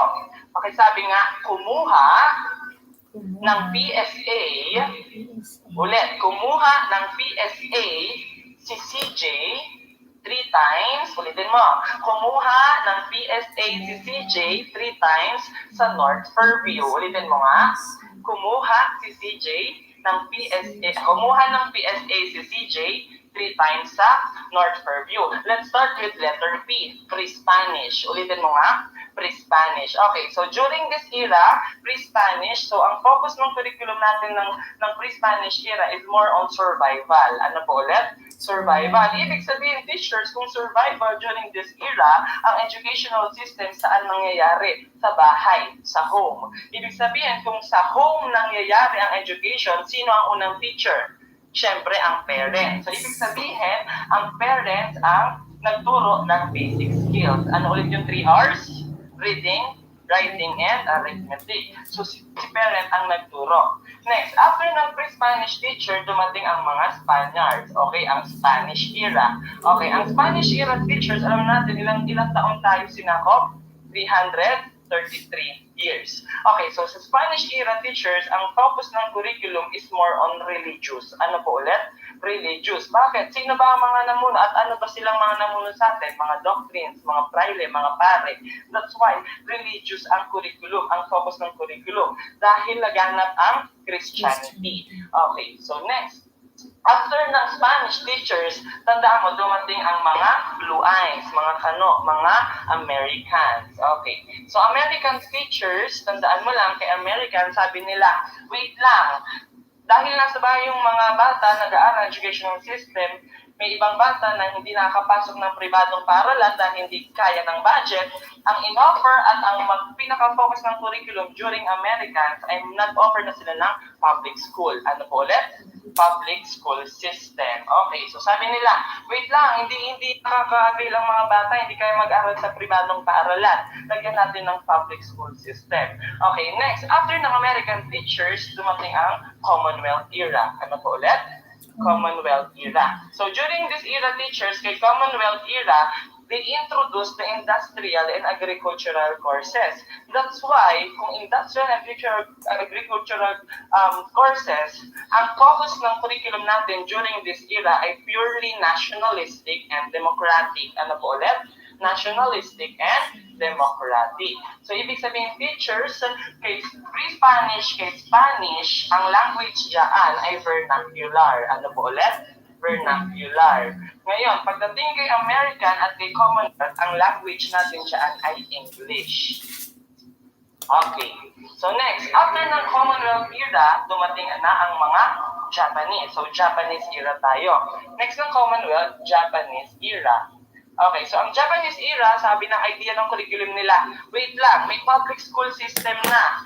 Pero may mga kabataan pa rin, may mga learners pa rin na hindi pa rin nakakatapos ng pag-aral. Maaaring lumipat ng bahay, maaaring walang pangbaon araw-araw. That's why ang Japanese era, ang focus ng curriculum is nag-offer na ng vocational courses. Ano po ulit? Vocational courses. Meron ba tayo niyan ngayon? Yes, meron tayong mga TESDA, ALS. Meron tayong vocational courses na kapag huminto ka ng pag-aaral sa high school, pag nag-vocational courses ka, nag-ALS ka, nag-TESDA ka, pwede ka pa rin ma-promote, pwede ka pa rin na mag-advance or makapunta ng ibabang level na mas mataas. Next, after ng Japanese, dumating na ang third generation. Okay, so after Japanese, third generation. Kay third generation teachers, ang focus lang ng curriculum, tatandaan mo, is patriotism. Ano po ulit? Patriotism. Bakit patriotism? Ibig sabihin, ang curriculum content, ang pinapamukha niya sa ating mga learners or sa ating mga Pinoy is dapat tinatangkilik daw natin yung sariling atin. Okay. So after ng third generation, meron tayong letter N sa North Fairview.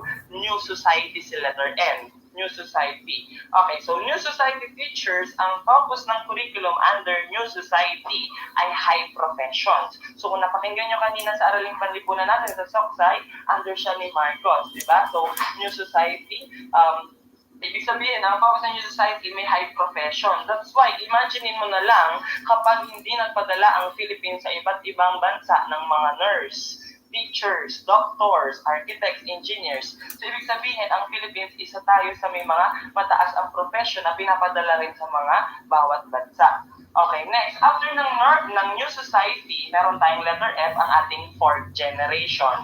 So, ang fourth generation teachers, ang in-include na sa curriculum content natin ay quality education and human rights. So, ibig sabihin, ito is kasama na rin tayo dahil nga quality education na ang pinopromote ng curriculum natin ngayon. That's why na-implement ang K-12. At syempre, may human rights. That's why may mga bago ulit tayong batas na sa kabataan na be careful tayo sa mga pagtuturo natin kasi mas marami na ang human rights ng mga learners ngayon. Okay, so balik tayo sa historical.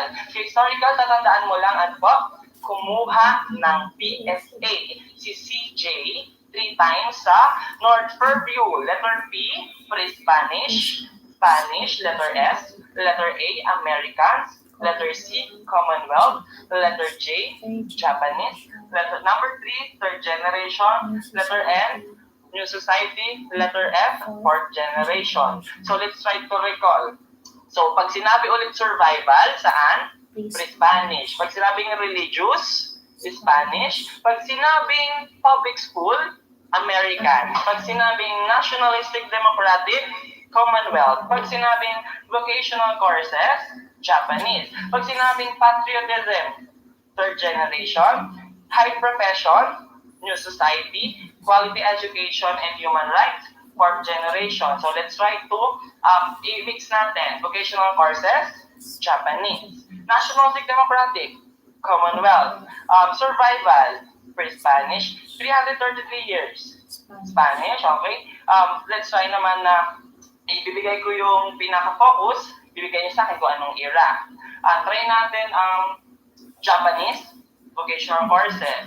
Fourth generation, quality education and human rights. Pag sinabing 333 years, religious, Christianity, Spanish. Okay, basic skill, pre-Spanish. Okay, so after ng historical concepts, meron na tayong mga tao. So mag-focus ka na ulit sa akin, teachers. Umangata ka dyan ng snacks mo. Okay, so let's try naman i-discover yung mga tao behind ng curriculum. So, ang tawag ko dito sa mga tao, mga epal. Bakit mga epal? Di ba? Mga bida-bida sila. Let's start with Ralph Tyler. Familiar ba kay Ralph Tyler? Okay, kay Ralph Tyler teachers, tandaan mo, he introduced in the curriculum the 4 basic principles. Ulitin mo nga. 4 basic principles. Okay, kay 4 basic principle teachers, ganito lang tatandaan mo. Sabihin mo, peowe. Ano po ulit? Peowe. Lagyan mo ng facial expression. Peowe. Okay, so ganun lang. Lagyan mo ng shoulder. Peowe. Okay, so try mo tumingin sa salamin. So pag maganda ka, papasa ka. Naintindihan? Peowe ang tatandaan natin kay Ralph Tyler. Let's start with letter P. Let's start pakisabi po, purpose of the school. Ano po ulit? purpose of the school. So teachers, ano ba talaga ang purpose ng school? Ano ba talaga ang essence ng school? So syempre, tatandaan natin is to learn. Ano po ulit? To learn. Ngayon, after mo identify ng purpose of the school, tatandaan mo si letter E, extension of school philosophy. Ano po ulit? Extension of school philosophy. Okay, so ibig sabihin, teachers, ka-extension of school philosophy, lahat ng school natin ng college, meron silang mission, vision, philosophy. Ngayon, yung philosophy, teachers, ibig sabihin, kapag nakaalis ka na daw ng school, yung philosophy na binigay sa'yo ng school, dala-dala mo na siya. Okay, ibig sabihin, attribute na, tatak mo na yon, na-extend na siya sa pagtatrabaho mo ngayon or sa paglabas mo ng isang institution. So, extension of school philosophy. Letter O, teacher, siyempre, nagkakaroon ng organization. Pakisabi po, organization of experience. Okay, organization of experience, ito pa yun si word ulit, si organization. Balik tayo sa kanina. Pag wala si process, may progress. Pag wala si progress, may process. Pag wala si assessment, may evaluation. Pag wala pa rin silang dalawa, judgment. Pag wala pa rin judgment, feedback. Pag wala pa rin feedback, effectiveness. Pag wala pa rin silang lima, gagawin mo, uuwi ka na. Hindi, joke lang. So, let's try to focus here. Pag organization, meron pang isang word na lumalabas. Merong word na sequence. Ano po ulit? Sequence. Ngayon, sabi ng organization, pag wala si organization, nandyan si word na sequence. Eh, wala pa rin silang dalawa. Ang tatandaan mo na word ay set. Ano po ulit? Set. Organization, sequence, and set. So, dapat daw, organize ang experience na binibigay natin sa bata, sabi ni Ralph Tyler. Kaya nga, ang curriculum natin ay spiral, simple to complex, organized dapat siya, mula fundamentals, papunta sa mga difficult concepts or topics. And letter E, huling ginagawa natin, evaluation. Okay, so evaluation of experiences. That's why, kapag nagkakandak tayo ng activities or quizzes, ini-evaluate natin. Ngayon, teachers, ang tanong ko, kapag after mo mag-discuss, meron kang short quiz, let's say 1 to 10, mas marami nakakuha ng 1, ng 2, i-re-reteach mo ba? Yes, i-re-reteach mo. So, ibig sabihin, nagkaroon ka ng evaluation, nagkaroon ka ng assessment, nag-judge ka, naghingi ka ng feedback, at nagkaroon ng effectiveness yung pagtuturo mo. Okay, tandaan mo ulit kay Ralph Tyler, 4 basic principles. Ulitin mo, POW. Ano po ulit? POW. Letter P, purpose of the school. Letter E, extension of school philosophies. Letter O, organization of experience. And letter E, evaluation of experiences. Okay, so next, meron pa tayong isang major na curriculum theories natin. So after ni Ralph Tyler, meron pa tayong isang babae. Familiar pa ba kayo kay Hilda? Yes, si Hilda Taba. Si Hilda Taba, tandaan mo, dahil Taba, mataba ang utak niya, umetal din siya sa curriculum. Kay Hilda Taba, she introduced the grassroots approach. Okay. Kay grassroots approach, teachers, kay Hilda Taba po iyan, huwag mong kakalimutan. Sa grassroots approach, ang sasabihin mo naman ay KEA. Ano ulit? KEA. Okay. Kay KEA, teachers, tandaan mo lang, letter C, meron tayong content. Okay. So, letter C, teacher's content, ibig sabihin, sabi ni Hilda Taba, mayroon na tayong learning. Let's start with learning content. So, ibig sabihin, teachers, nung nag-aaral tayo ng college, dapat daw, si learning content, meron tayong mga specialization. Tama po ba? So, dapat nagkaroon na ng mastery. Ano po ulit? Mastery. Una, may mastery si teacher sa specialization niya. So, dapat pag tinuro natin siya sa learners, nagkakaroon din ng mastery. Okay po ba? Letter E, pakisabi, learning environment. Okay. Learning environment, teachers, ibig sabihin, ito yung pinaka-classroom. Ano lagi natin sinasabi ng college? Nag-aral tayo, dapat daw si classroom is conducive for learning. Dapat daw may ilaw, may electric fan. So, dapat si teacher, sabi mo kanina, facilitator ka. Dapat pag nagtuturo ka, alam mo ang nangyayari sa likod, alam mo ang nangyayari sa harapan. Naintindihan po ba? So, dapat sa learning environment or yung classroom is conducive for learning. Letter E, tandaan mo is si learning experience ulit. Ano po ulit?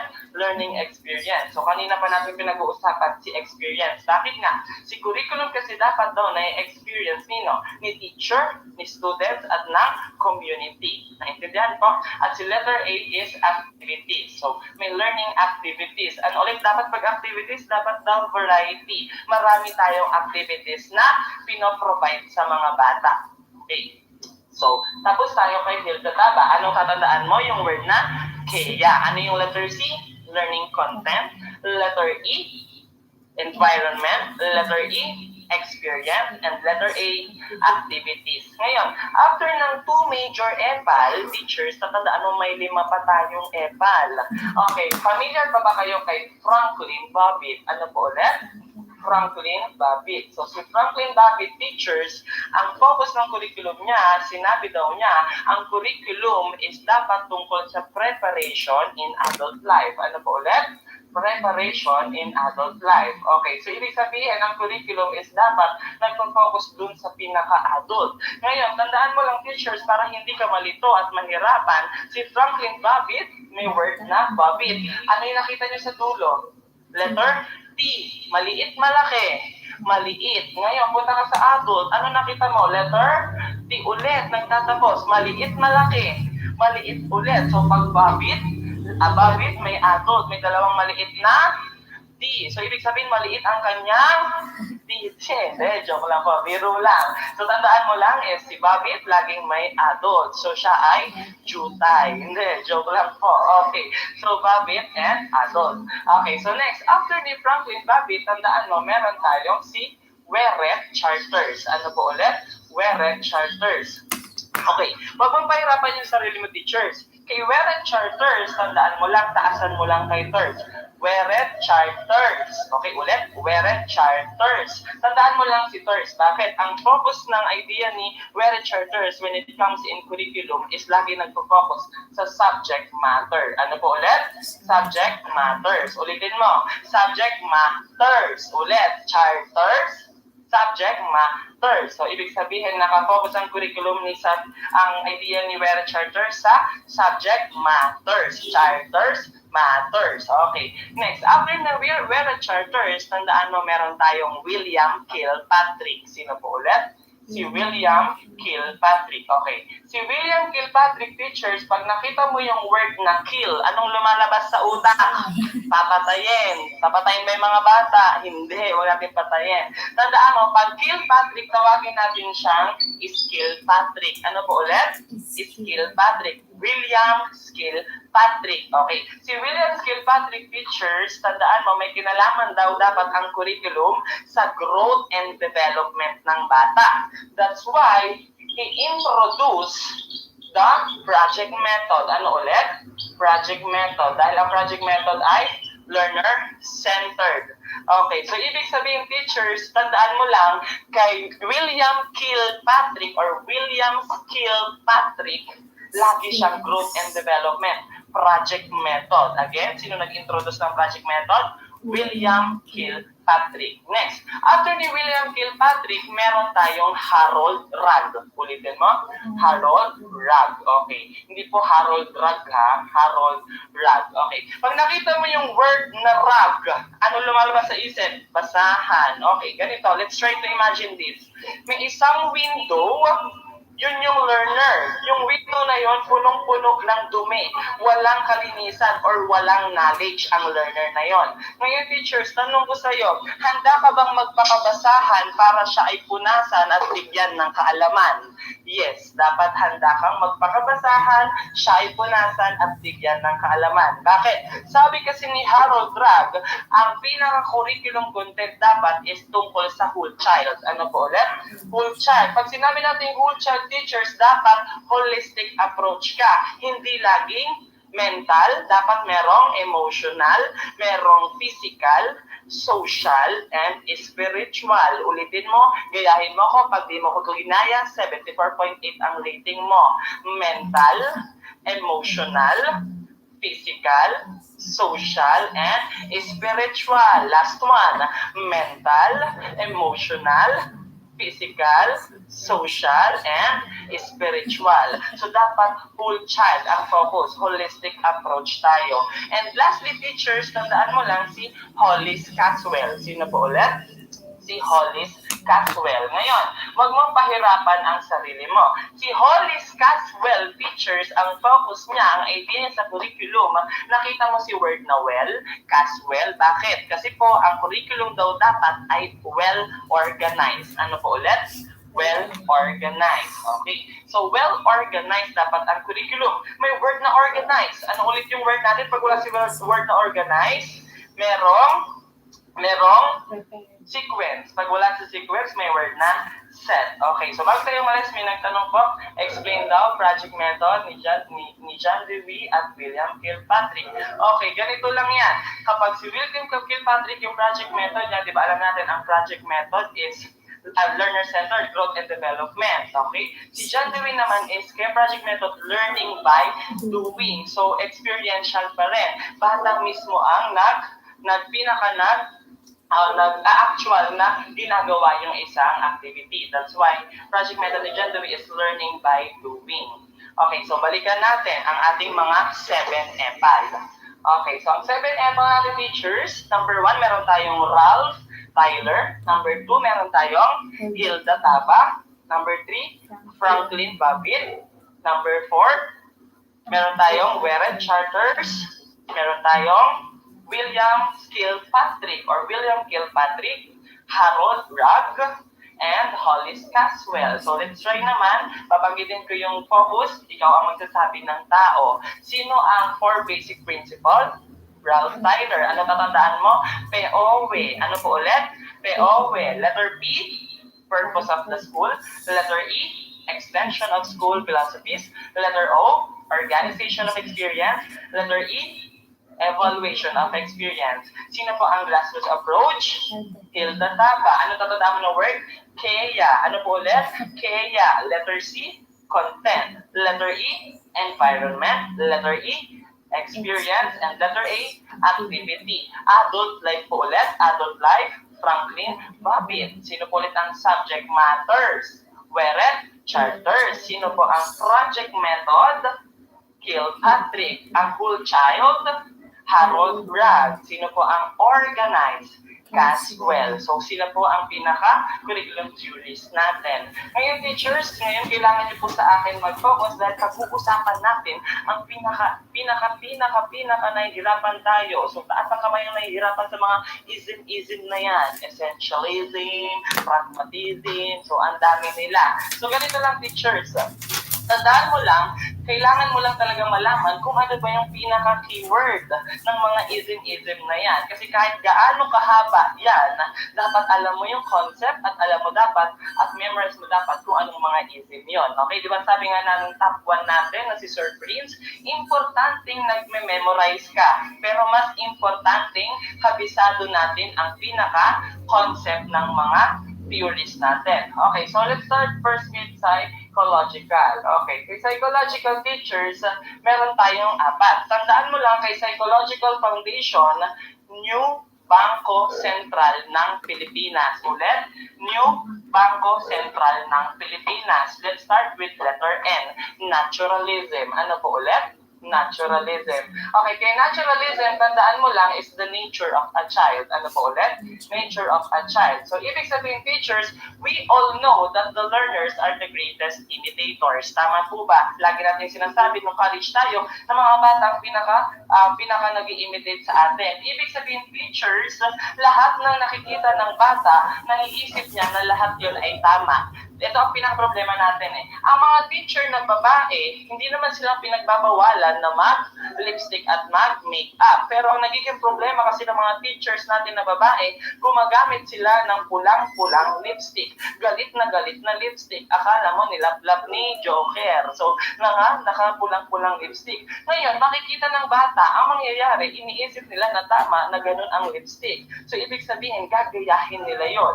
Ang mga teacher na lalaki, ang hiling ng mga teacher na lalaki na nagbubutas ng tenga, nagpapahuli ng buhok. So, makikita ng mga learners natin na nagbutas at naghuli ng buhok ang mga teachers. Ngayon, sasabihin nila ay At ang isip nila ay tama yun. Bakit nga? Di ba sinasabi natin na teachers are the role models. So ibig sabihin, kung role model ka, dapat sa'yo nagmumula na huwag kang maghihikaw at huwag kang magkukulay dahil baka gayahin ng mga learners natin. Naturalism. Next, letter B, meron tayong behaviorism. Ano po ulit?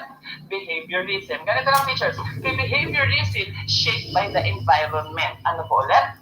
Shaped by the environment. Ibig sabihin, teachers, shaped by the environment, in the very beginning of our classes, we should impose rules and regulations. Tama po ba? Sa first day pa lang, may rules and regulations ka. Kung paano magpasa ng assignments, paano pumila sa labas. Kapag wala kang rules and regulations, sasakit ang ulo mo sa buong isang taon. Nang damay ka pa ng mga co-teacher mo. So, ibig sabihin, teachers, na-shape ng environment ng mga learners para ma-promote natin yung good behavior, dapat meron kang mga rules and regulations para ma-promote mo yung discipline, good behavior. Letter C, teachers, na meron tayong cognitive. Ano po ulit? Cognitive. Okay, pag cognitive teachers, lagi naman may kinalaman sa mental. So, ibig sabihin, more on knowledge ang focus. Laging mental, spoon feeding. Letter B, pakitandaan po, phenomenological. Pakisabi po, phenomenological. Okay, ganito lang yan. Pag nabulol ka, phenomenological, it is also called humanistic. Ano po ulit? Humanistic. Okay, phenomenological, pag nabulol ka, humanistic. Pag humanistic teachers, self-development. Ibig sabihin, nagkakaroon na ng self-development ang learners once na nalaman niya na tama lahat ng mga naisip niyang knowledge. So, nagkakaroon ng self-development, paglabas niya sa real-life situation, nagkakaroon ng application. Okay, so tapos tayo kay New Bangko Sentral ng Pilipinas. Letter N, naturalism. Letter B, behaviorism. Letter C, cognitive. Letter B, phenomenological or humanistic. Ano po ulit kapag nature of a child? Naturalism, shaped by the environment. Behaviorism, knowledge mental. Cognitive, pag self-development, phenomenological or humanistic. Okay, so next, punta tayo kay philosophical. Kay philosophical teachers, tandaan mo lang, sino yung babae? Pakisabi, Pearl May. Sino po? Pearl May. So, tandaan mo si Pearl May na philosophical. Si Pearl May ang pinaka-mnemonics natin kay Philosophical Foundation. Letter B, let's start with pragmatism. Ano po ulit? Pragmatism. Okay, pag pragmatism, teachers, tandaan mo lang, sabi nga ni John Dewey, di ba, learning by doing. So, try natin palitan. Pragmatism, learning for doing. Ano po ulit? Learning for doing. Okay. So, learning for doing, ibig sabihin, teachers, dapat ang bata learn muna bago niya gawin ng isang activity. So, ang mga lumalabas board exam, ang pinaka-situation nito is laging more on activities na ginagawa ng application. So, pragmatism. Letter E is existentialism. Pakisabi po, existentialism. Existentialism, teachers, tandaan mo lang, exist. So, ibig sabihin, it deals with the choices. Pakisabi po yung word na choices. Okay. So, the curriculum deals with the choices. Ibig sabihin, kapag nagbibigay tayo ng activity sa mga bata, ginrupo mo sila or kahit individually yan, ibig sabihin, teachers, may choice sila kung paano nila gagawin, paano nila tatapusin, paano nila i-evaluate yung isang activity na ginawa based sa choice nila. Okay, next, letter A, meron tayong axiology. Ano po ulit? Axiology. Tandaan mo lang, teachers, kay axiology, ang focus ng curriculum is more on moral and ethics. Ano po ulit? Moral and ethics. So, ibig sabihin, it's about the rightness and wrongness. Merong moral and ethics na ginagamit ng bata paglabas niya sa school. Dapat alam niya ang tama at alam niya ang mali. Okay, letter R, meron tayong realism. Ano po ulit? Realism. Okay, si realism, teachers, ang pinaka-idea ng concept dito ng curriculum is the truth can be tested and proven. Doon lang tayo sa totoo. Ano po ulit? Truth can be tested and proven. Ano po ulit? Truth can be tested and proven. That's why, nagkakandak tayo ng evaluation kapag tapos tayo mag-discuss. Kasi malalaman natin kung talaga bang natuto yung bata dun sa diniscuss natin sa isang araw. Nagkakandak ka ng evaluation. Ibig sabihin, napapatunayan mo kapag mataas ang score nila, natuto sila dun sa diniscuss mo. Okay, gising pa ba? Okay, gising pa. Letter L, meron tayong logical. Ano po ulit?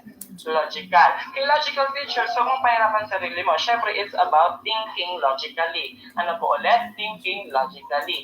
So, kailangan teachers, hats ang binibigay natin. Ano ulit yung hats? Higher order thinking skills. So, every time na dapat magbibigay ka ng questions, verbal man yan, or sa exam, kailangan nakahat siya. Higher order thinking skill. So, dapat more on comprehension ang binibigay natin. Letter M, pakisabi po, metaphysics. Ano po ulit? Metaphysics. Ang metaphysics is study beyond natural. So, ibig sabihin, pag beyond natural, dapat si teacher, after mo mag-focus sa pinaka-content na binibigay mo sa bata, hanggang doon na lang ba yun? Hindi. Kailangan mo mag-go beyond. Dapat iniisip mo na is, ano bang future nito kapag natapos ng isang activity? Ano bang purpose nito? Anong future ng bata? Sino ba siya or ano ba siya paglaki niya? Okay, study beyond natural. Letter E, teachers, sa letter E, tandaan mo is meron tayong epistemology. Ano po ulit? Epistemology. Kaya epistemology teachers, lagi natin sinasabi nung college, teaching is a learning process. So, teaching and learning process. Bakit? Sabi nila, di ba, you cannot teach what you do not know or what you do not have. So, hindi ko pwedeng ituro kapag hindi mo alam. Di ba sabi nila, a little knowledge is dangerous. So, dapat teaching is a learning process pagdating kay epistemology. Next, meron tayong idealism. Ano po ulit? Idealism.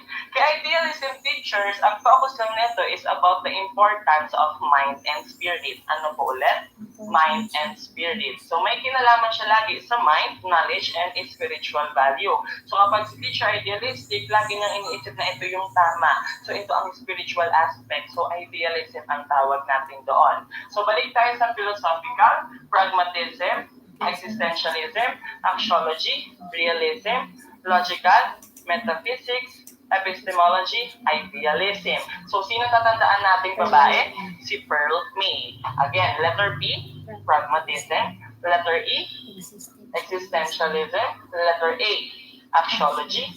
Letter R, realism. Letter L, logical. Letter M, metaphysics. Letter E, epistemology. And letter I, idealism. Pag mind and spirit, idealism. Pag learning for doing, pragmatism. Pag choices, existentialism. Pag moral and ethics, axiology. Truth can be tested and proven, realism. Thinking logically, syempre logical.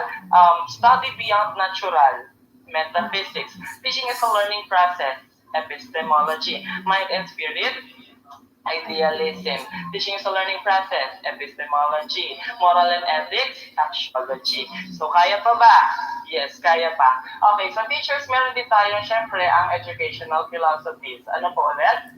Educational philosophies. Kaya educational philosophies, teacher, tandaan mo lang is yung prep. Ano po ulit? Prep. Okay, pag sinabi natin prep, ibig sabihin preparation. Ngayon, ano yung preparation na yon? So, ganito.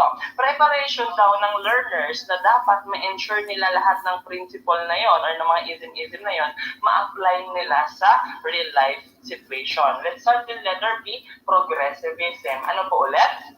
Progressivism. Teachers, may word ulit na progress. Ano po ulit yon? Process. Pag wala si process, progress. Okay, tandaan mo lang, pag progressivism, nagkakaroon na ng process yung learning. So, ibig sabihin, kanina sa existentialist, sabi mo, may choices yung mga bata kapag ginagawa yung activity. Ngayon, kung ginagawa na nila yung activity, nagpo-progress, nagpo-process na yung learning. So, ginagawa nila yon for one reason. Sabihin mo, betterment. Ano po ulit? Betterment. So, ginagawa nila yan for the betterment. Okay? So, letter R, sabihin mo, reconstructionism. Ano po ulit?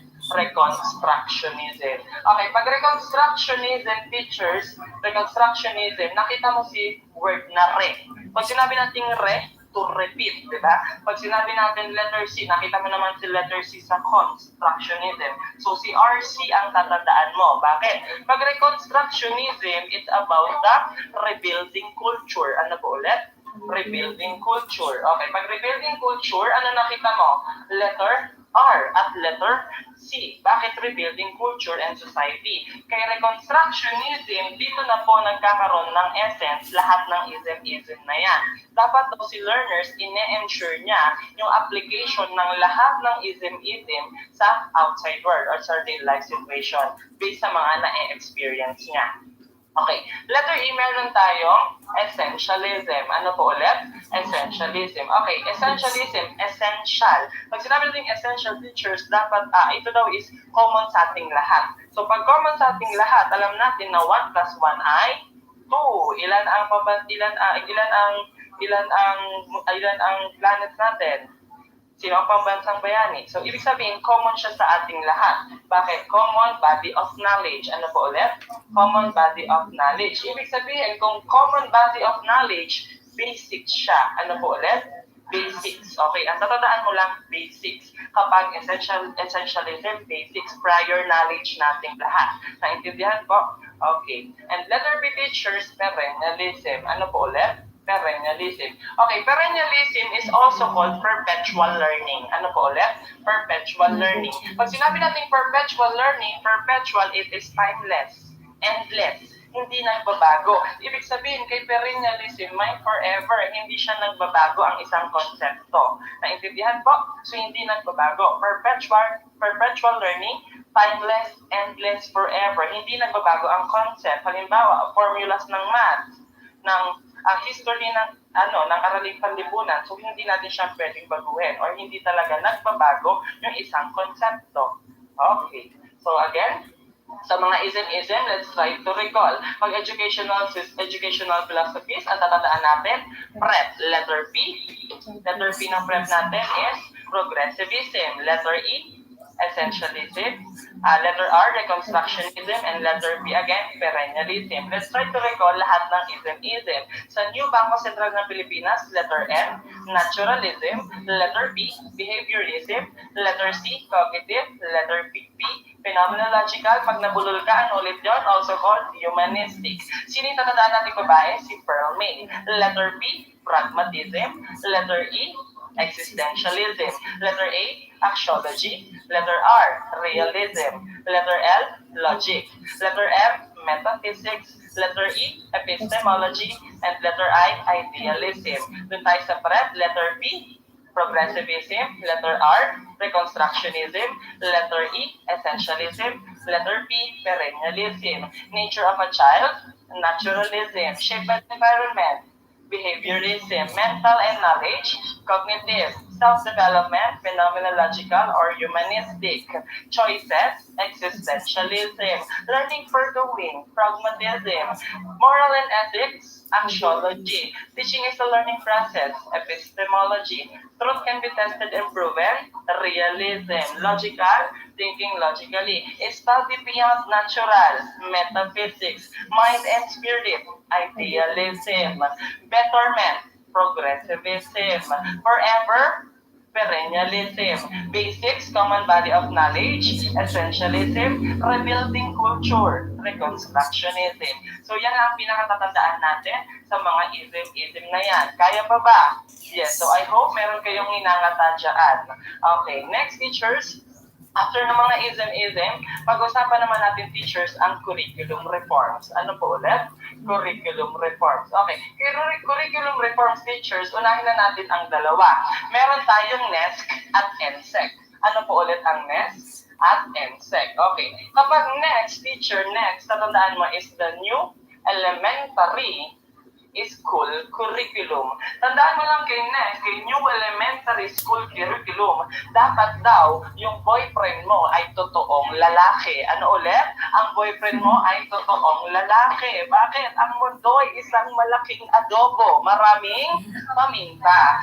Okay, so dapat boyfriend mo totoong lalaki. Kay next teacher, kay new elementary school curriculum, ang focus nila, letter B, is basic skill. Ano po ulit?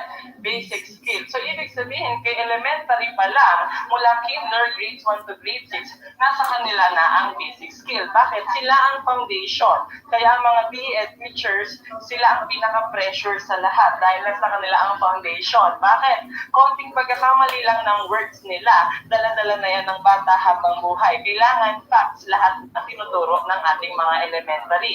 So, paano kapag ganito ang nangyari? Halimbawa, si teacher, iniwan ng boyfriend, may water bill, may electric bill. Pagpasok, natapunan ng kape. Ngayon, pagpasok ng school, sabi niya, "Good morning, grade 1, ang pambansang bayani, Andres Bonifacio." Patay si teacher. Bakit? Basic skill. Dapat teacher is basic facts lahat ng tinuturo ni elementary teacher.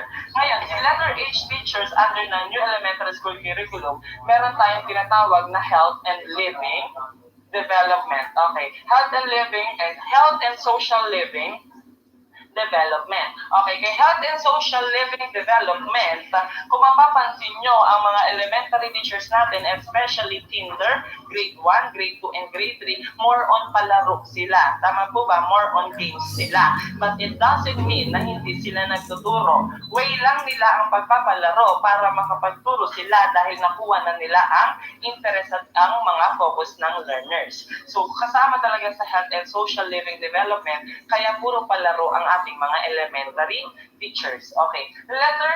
Letter I, teachers, ano, may word na intellectual. Ano po ulit? Intellectual. Pag intellectual teachers, magkasama si letter M, mastery.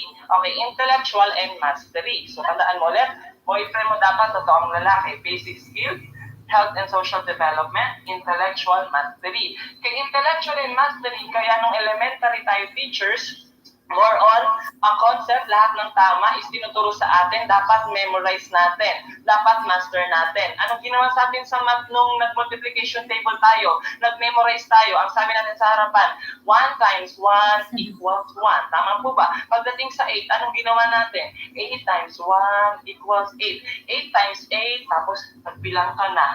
Pero kasi yun ang gustong ipagawa sa atin ng elementary.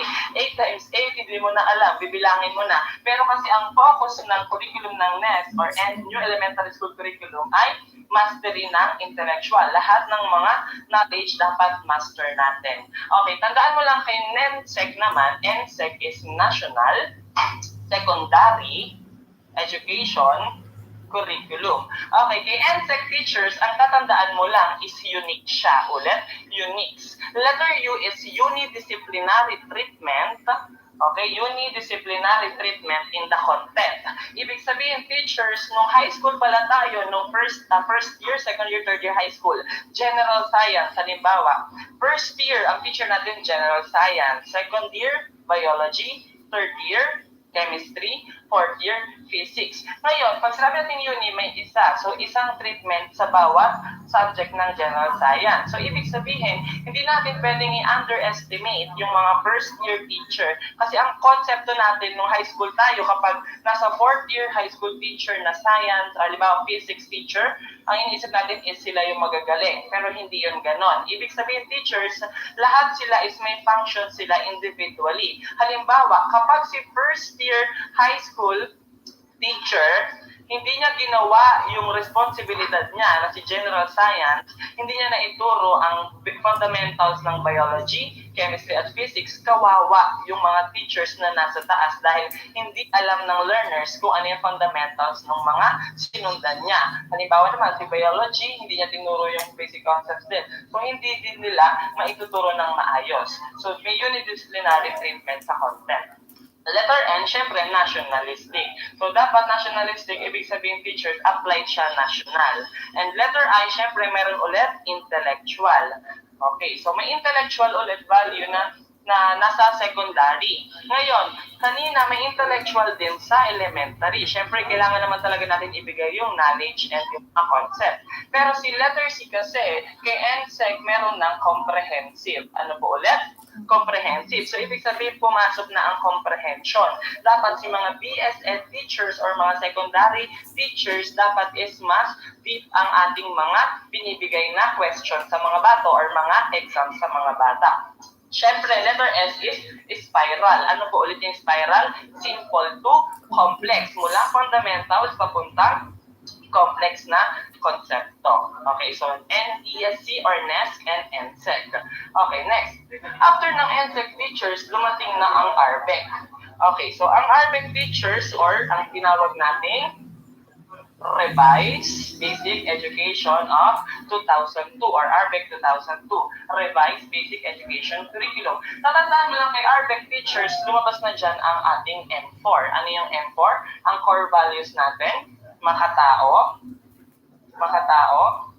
maka-Diyos, makabansa, at makaka-likasan. Okay, ulit. Ulit niyo po yung apat na core values. Makatao, maka-Diyos, makabansa, at makaka-likasan. So, ibig sabihin, itong core values na to, dapat dyan natin pinaka-ini-integrate yung mga subject matter natin. Lagi nakafocus sa kanyang sa apat na core values. Dito na rin lumabas na dapat daw ang 21st century features ay facilitator lang tayo. Okay, facilitator lang tayo. So, more on instructions lang tayo. Ulit, meron tayo una, NESC, New Elementary School Curriculum, National Secondary Education Curriculum, ang NSEC, at next, ang RBEC 2002, Revised Basic Education Curriculum. Okay, next. After ng RBEC features, lumabas na rin ang UBD na tinatawag. Familiar pa ba sa UBD?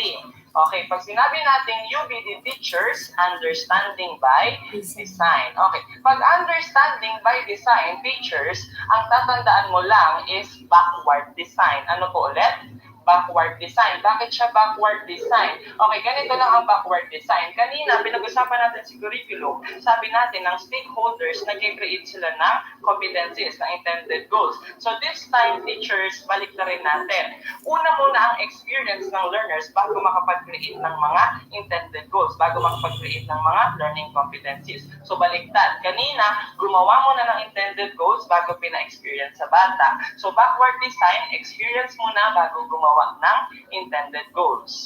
Okay. So ulit, NESC, NSEC, RBEC, and UBD. So NESC, New Elementary School Curriculum, NSEC, National Secondary Education Curriculum, Revised Basic Education 2002, and Understanding by Design. Okay, pag-usapan natin teachers ang K-12. Okay, si K-12 teachers, alam natin na ito ay kindergarten, kindergarten plus 12 years of basic education. Ulit. So, kindergarten and 12 years of basic education. Okay, tandaan mo lang kay K-12 teachers, under siya ni kaninong administration? Kay Pinoy. Okay, sino si Pinoy? Benigno Aquino III. Okay, so tatandaan mo si Benigno Aquino III. Okay, so ang pinaka-K-12 curriculum, dapat daw is may article number 1, may short title. Okay, ang short title natin ay EBEC. Ano yung EBEC? Enhanced Basic Education. Okay, Enhanced Basic Education. So, ibig sabihin, teachers, yun si Republic Act 10533. Ano po ulit? Republic Act 10533. So, gawin mo to, teachers.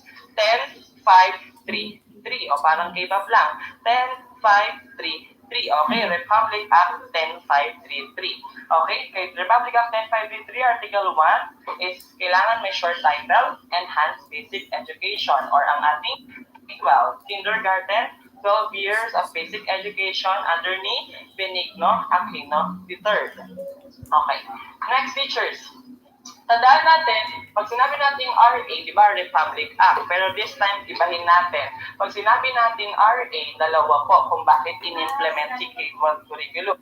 Siyempre, merong reasons. Ano po ulit? Reasons. At siyempre, merong aims. Ano po ulit? Aims. Republic Act, gawin natin reasons and aims. Okay. Kay Republic Act teachers or kay reasons, tatandaan natin si Riri. Sino po? Si Riri, si Rihanna, ang tatandaan mo dito kay reasons. Si letter R teacher, syempre, readiness. Ano po ulit? Readiness. Okay. Isa to sa pinaka-naging problema talaga natin pagdating dito sa K-12 curriculum. Kasi kapag hindi natin sinubukan na ma-implement si K-12 or maging advanced tayo, kailan natin sisimulan? Okay? Nakuha po ba? Readiness. Next, pakisabi po, international recognition. Ano po ulit? International recognition. Pag international recognition, teachers, kailangan na po nating magpapansin sa ibang bansa.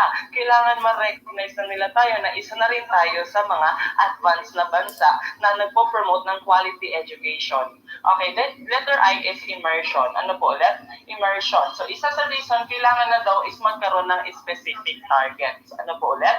Specific targets. So, that's why nagkaroon na rin tayo ng tracks and strands. So, specific na ang pinaka-path na dadaanan ng mga learners natin. Siyempre kay Ames teachers, tatandaan mo si word na gel. Ano po ulit?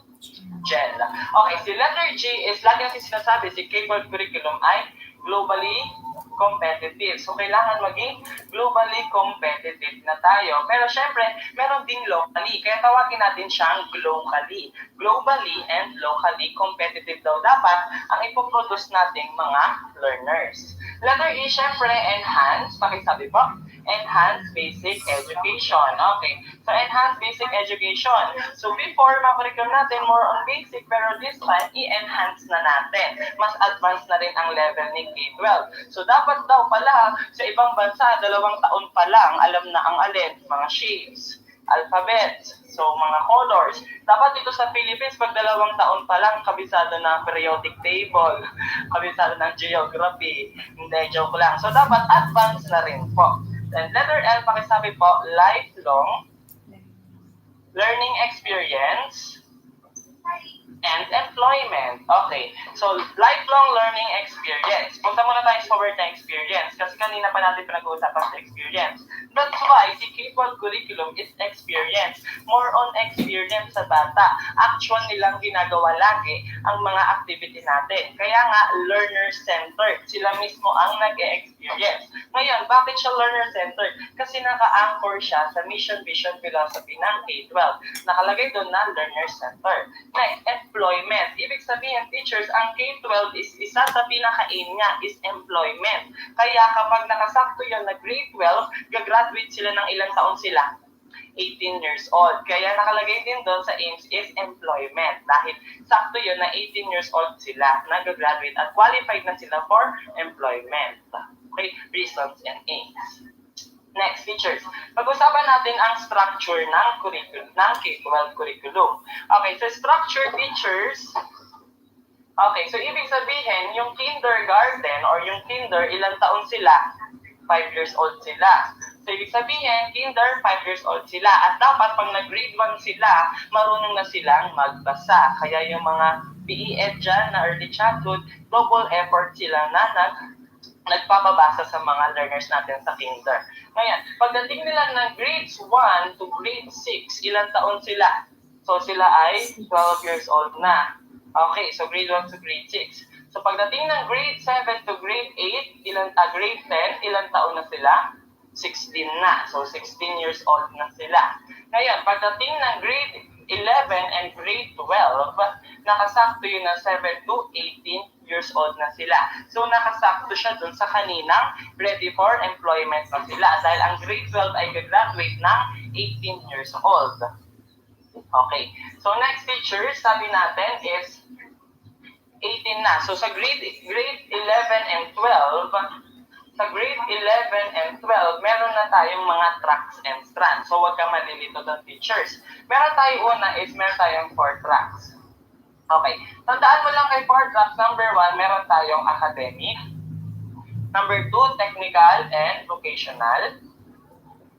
Technical and vocational. Meron tayong sports and art and design. Okay, tandaan mo, teachers, huwag ka malilito, tracks ang tawag sa kanila. Kay sports at kay art design, huwag mo na silang pakialaman. Mag-focus ka kay academic at technical vocational. Bakit? Ang lumalabas sa board exam, pag halimbawa sinabi, science and technology, engineering, mathematics, sa kaninong track daw siya under. Ganun ang mga lumalabas sa board exam. Okay, so punta tayo dito. Focus ka muna kay academic. So si academic teachers, meron siyang 4 na strands. Ang tawag na doon ay strands. Okay, kanina, tracks ang tawag dito sa 4. So this time, strands naman. Tandaan mo lang kay academic, meron kang word na gosh. Ano po ulit? Gosh, oh my gosh, okay? So kay letter G teachers, meron tayong gas. Ano yung gas natin? Sila ang mga general academic strand. Okay, so general academic strand, letter A ang ating ABM, accounting, business management.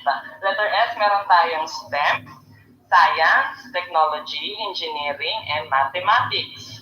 Letter H ang ating HUMS or humanities and social sciences. Pero kay HUMS, pwede rin natin siyang tawaging HES, humanities, education, social sciences. Dahil under naman ni education kay HUMS. Okay, tatandaan lang kay academic is yung word na GASH. GAS for General Academic Strand, ABM, Accounting, Business Management, STEM, Science, Technology, Engineering, and Mathematics, HUMS, Humanities, and Social Sciences. And HES, din pwede rin siya tawagin Humanities, Education, and Social Sciences. Ngayon, punta ka naman kay TechVoc or Technical Vocational. Ang tatandaan mong strand sa kanila is ihain. Ano po ulit? Ihain. Okay? Ihain natin ang strand. Kay ihain teachers, ang tatandaan mo sa letter I, industrial. Letter H, home economics.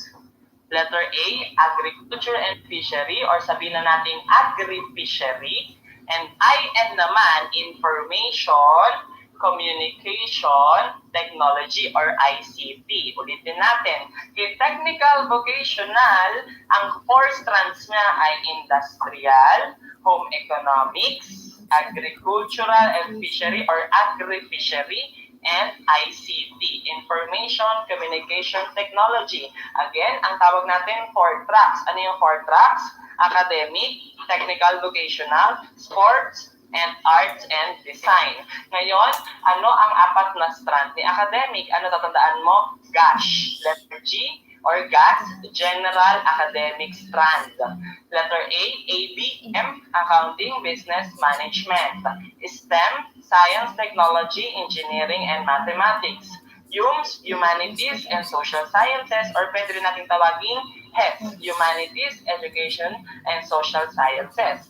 Ang 4 strands naman ng technical vocational ay ihain, industrial, home economics, agri-fishery, and ICT, Information Communication Technology.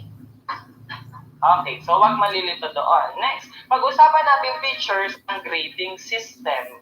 Yan, so kung may mga working na dyan, familiar na sa mga grading system. Okay, sa grading system features, tandaan lang natin ang DepEd Order number 8, DepEd Order number 8, Series of 2015. Ulitin mo nga. DepEd Order number 8, Series of 2015. Meron na tayong tinawag na assessment tool. Ano po ulit? Assessment tool. Okay, ano yung assessment tool natin na 3?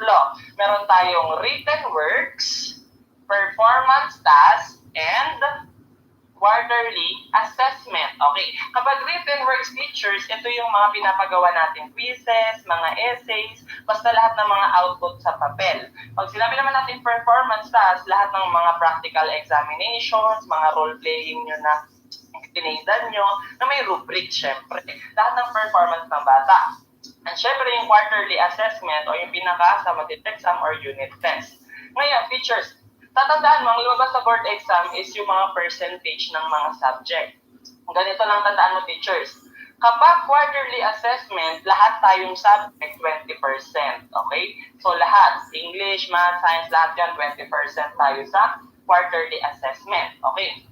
Next, tandaan mo, teachers, kapag MAPE and TLE, pag si MAPE at si TLE, sila lagi ang magkasama. Okay, so performance tasks and written works. Kapag MAPE and TLE, 20% sa written works at 60% naman sa performance tasks. Huwag ka malilito. Si MAPE at si TLE ang magkasama kasi more on hands-on sila, more on activities. 20-60-20. Ang magkasama naman si Math and Science. Bakit ilan sa kanila? 40, 40, and 20. Ulit. Math and Science, 40, 40, 20. At yung natira naman, meron tayong English, AP, Filipino, and ESP. Okay, so si English, AP, Filipino, ESP, sa kanila ang 30, 50, at 20. Ulit, huwag ka malilito. Pag MAPE and PLE, 20, 60, 20. Pag Math and Science, 40, 40, 20. Kapag English, AP, Filipino, ESP, 30, 50, and 20. Yun po ang pinaka-grading system natin. Okay, so next teachers, after nyan, tatandaan mo lang, meron din tayong dapat alam natin ang pagkakasunod-sunod dun sa card.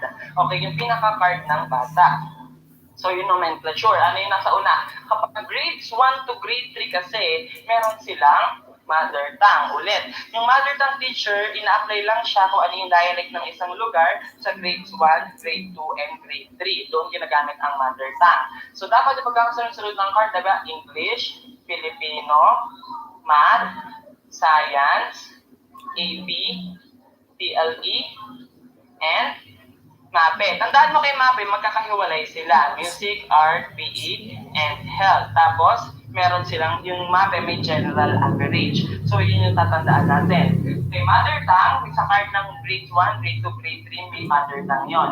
Pero pagdating ng grades 4, 5, 6, 7, 8, 9, 10, may English, Filipino, Math, Science, AP, CLE, music, art, physical education, and health, tapos huli ang ESP or kung ano pa yung dinadagdag na activity. Halimbawa, Boy Scout. So, nandun din yun sa card na yun. Okay, ulit. Mother tongue, English, Filipino, Math, Science, AP, CLE, music, art, PE, health, tapos ESP. Okay, next teachers, dapat familiar din tayo pagdating sa PPST. Okay, ang PPST teachers, meron tayo Philippine, professional standards for teachers. Okay, huwag kayong malilito teachers ha, kasi ang PRC minsan, inuhuli nila tayo sa mga letter S. Before may NCBTS, National Competency-Based Teacher Standards. So, nilito nila kami, letter A, National Competency-Based Teacher Standard. Letter B, National Competency-Based Teacher Standards. Inaalis nila yung letter S. Basta pag PPSC, tandaan mo is Philippine Professional Standards for Teachers. So, kahit lituin ka nila, tandaan mo, may letter S. Ngayon, tatandaan ko lang kay PPSP at NCBTS, almost same naman sila pagdating sa domain. Di ba meron tayong domain 7. So, 7 na domains yun. Sa number 1 ng NCBTS, ang domain 1 ay social regard for learning. Pero this time kay PPST, ang tatandaan mo sa domain 1 ay content, knowledge, and pedagogy. Ano po ulit? Content, knowledge, and pedagogy. So, yan ang pinaka-domain 1 ng PPST. Pero sa domain 2, 3, 4, 5, 6, 7, assist tayo dun sa pinaka-NCBTS. So, si number 2, ang ating learning environment. Number 3, domain number 3, diversity of learners. Ngayon, pag wala si diversity of learners, pwede rin si individual differences. Okay, si number 4, si curriculum planning. Number 5, assessment and reporting. Si number 6, community linkages. And number 7, professional and personal development. Ulitin natin. PPST, Philippine Professional Standards for Teachers. So, meron tayong domain 7. Domain 1, content, knowledge, and pedagogy. Number 2, learning environment. Number 3, diversity of learners. Pag wala si diversity of learners, individual differences. Number 4, curriculum and planning. Number 5, assessment and reporting. Number 6, community linkages. Number 7 is personal and professional growth and development. Okay, so next teachers, tandaan mo lang, meron din tayong tinatawag na MOOC. Ano yung MOOC? So, tandaan mo lang, meron tayong massive open online course. Pakiulit po. Massive Open Online Course. Tandaan mo lang si MOOC or si MOOC, ibig sabihin yan, marami silang kayang i-accommodate na learners through online. So, nag-o-offer sila ng mga short courses through online. So, pwede kang graduate ng online lang. May certificate sila and diploma rin. So, kaya nilang mag-accommodate ng malaking number ng learners. Basta, ang pinakakailangan lang is malaki ang storage at matakas ang connection ng internet. So, yun ang pinaka-idea ni Massive Open Online Course. Ngayon, may mga teacher, syempre, na gusto kong mag-ibang bansa, magtuturo doon. Kadalasan kasi English, SPED teacher, or science teacher. So, pwede silang makakuha ng mga short courses na pwede silang ma-qualify ng ibang bansa. So, tandaan mo lang, MOOC, Massive Open Online Course. Okay, next. Meron tayong features, dalawa, AQRF, tsaka PQF. Ulit, AQRF and PQF. Pag si AQRF features, ASEAN, Qualification, Reference Framework. Ulit. ASEAN Qualification Reference Framework. Okay, so ASEAN Qualification Reference Framework. While si PQF naman ang ating Philippine Qualification Framework. Okay, so Philippine Qualification Framework. So pag ASEAN Qualification Reference Framework, tsaka si Philippine Qualification Framework, ang kinalaman lang naman nito is about sa qualification ni teacher. Nagkakaroon tayo ng comparison sa mga iba't ibang bansa. So, ibig sabihin dapat is-standardize din yung pinaka-qualification natin. Before, maaaring dito sa Philippines, PhD ka or EDD ka, pero pagpunta mo sa ibang bansa is master teacher ka lang. Pero ngayon, iba na. So, mataas na rin yung level. Meron na rin tayong mga NC1, NC2, NC3, NC4 holder. Kaya dapat tayo teachers, medyo meron na rin tayong mga NC na kailangan natin makuha para mas mataas yung mga qualification natin. Okay, so next. So teachers, tandaan lang natin, kay curriculum, ang pinakatatandaan mo lang na ibigay ko yung mga basic concepts. Ngayon, ang tatandaan mo teachers is try mo siyang i-recall, try mo siyang gawin yung mga mnemonics based sa pinaka-style mo, kung paano ka mag-aral. Hanapin mo yung comfort zone mo, hanapin mo yung study habits mo, kung paano mo siya magagawa. Kasi si curriculum po, teachers, is may mga lumalabas din po dyan, especially ang grading system, ang PPST. So, kailangan teachers, ma-master natin siya. Okay po ba? So, and teachers, tandaan mo lang, meron tayong mga tips. So, una teachers, kailangan mo magdasal, okay? Magdasal ka teachers kasi walang ibang tutulong sa iyo at ang pinaka-powerful nating weapon ay yung pagdadasal. Number 2 teachers, make time to study. No excuse tayo. Kaya nagkaroon ng ganito na 24/7 is para mag-sacrifice tayong lahat. Kasi pag make time to study teachers, no excuse. May lesson plan ka, marami kang ginagawa, pero kailangan mo pa rin mag-aral. Naintindihan po? No excuse tayo. Make time to study. Yung cellphone nyo nga, nadadala nyo hanggang CR eh. Bakit yung libro hindi mo dalhin hanggang CR hanggang bago ka matulog? Number 3, teachers, always satisfy your cravings. Okay, kapag nag-crave ka sa isang pagkain, syempre, kailangan mo yun kunin. Kasi pag yung satisfaction, mataas na yung level, sabayan mo ng pag-aaral. So, kapag gusto mo ng french fries, milk tea, kung ano man yung gusto mo talaga na gusto ng tiyan mo, kunin mo siya, tapos sabayan mo ng aral. Okay? Number 4, teachers, ready your stomach. Sa araw ng board exam, teachers, kailangan may laman ng utak at may laman ng tiyan para mag-function ang ating utak. Kailangan mo lang po mag-ready. Basta tandaan mo, teachers, bago ka mag-prof ed, after mo mag-gen ed na exam, kumain ka na ng lunch mo. Huwag kang magpo-prof ed na set ng exam na bagong kain ka kasi aantukin ka. Okay, number 4, teachers, tandaan mo lang, unwind. Kapag feeling mo, teachers, sobrang overload na yung utak mo, punong-puno na information, it's about time na medyo laylo ka. Punta ka na isang lugar, comfort zone mo, kung saan yung gusto ng utak mo na peace of mind ka. Number 5, teachers, read. Okay? The more you read, the better you understand. Okay? Mas tumataas yung level ng comprehension natin kapag paulit-ulit nating binabasa, especially ang yellow book. at mga materials ni CBRC. Tandaan mo teachers, basahin mo siya paulit-ulit, practicein mo yung sarili mo.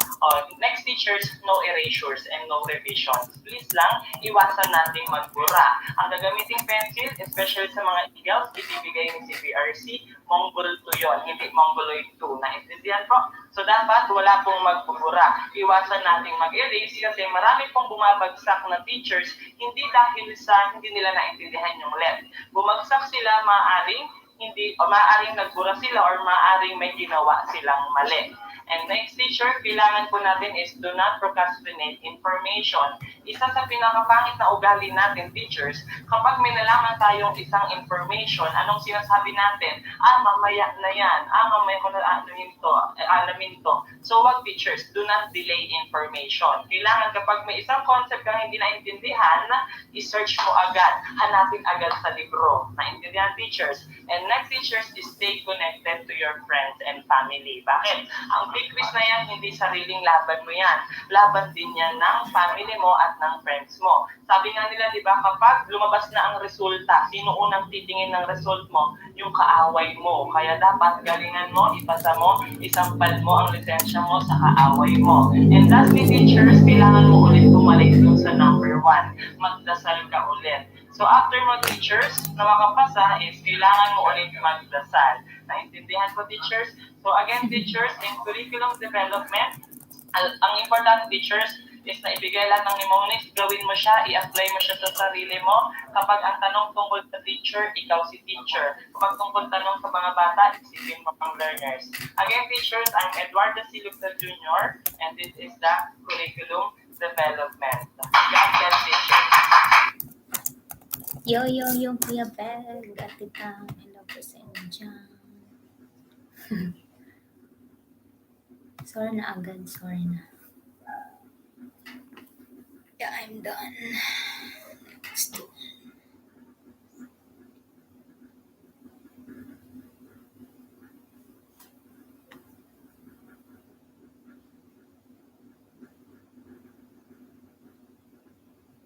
Yeah, I'm done sa isang subject.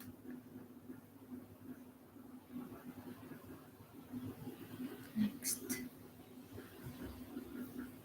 Hello, Auntie Miles. Good morning.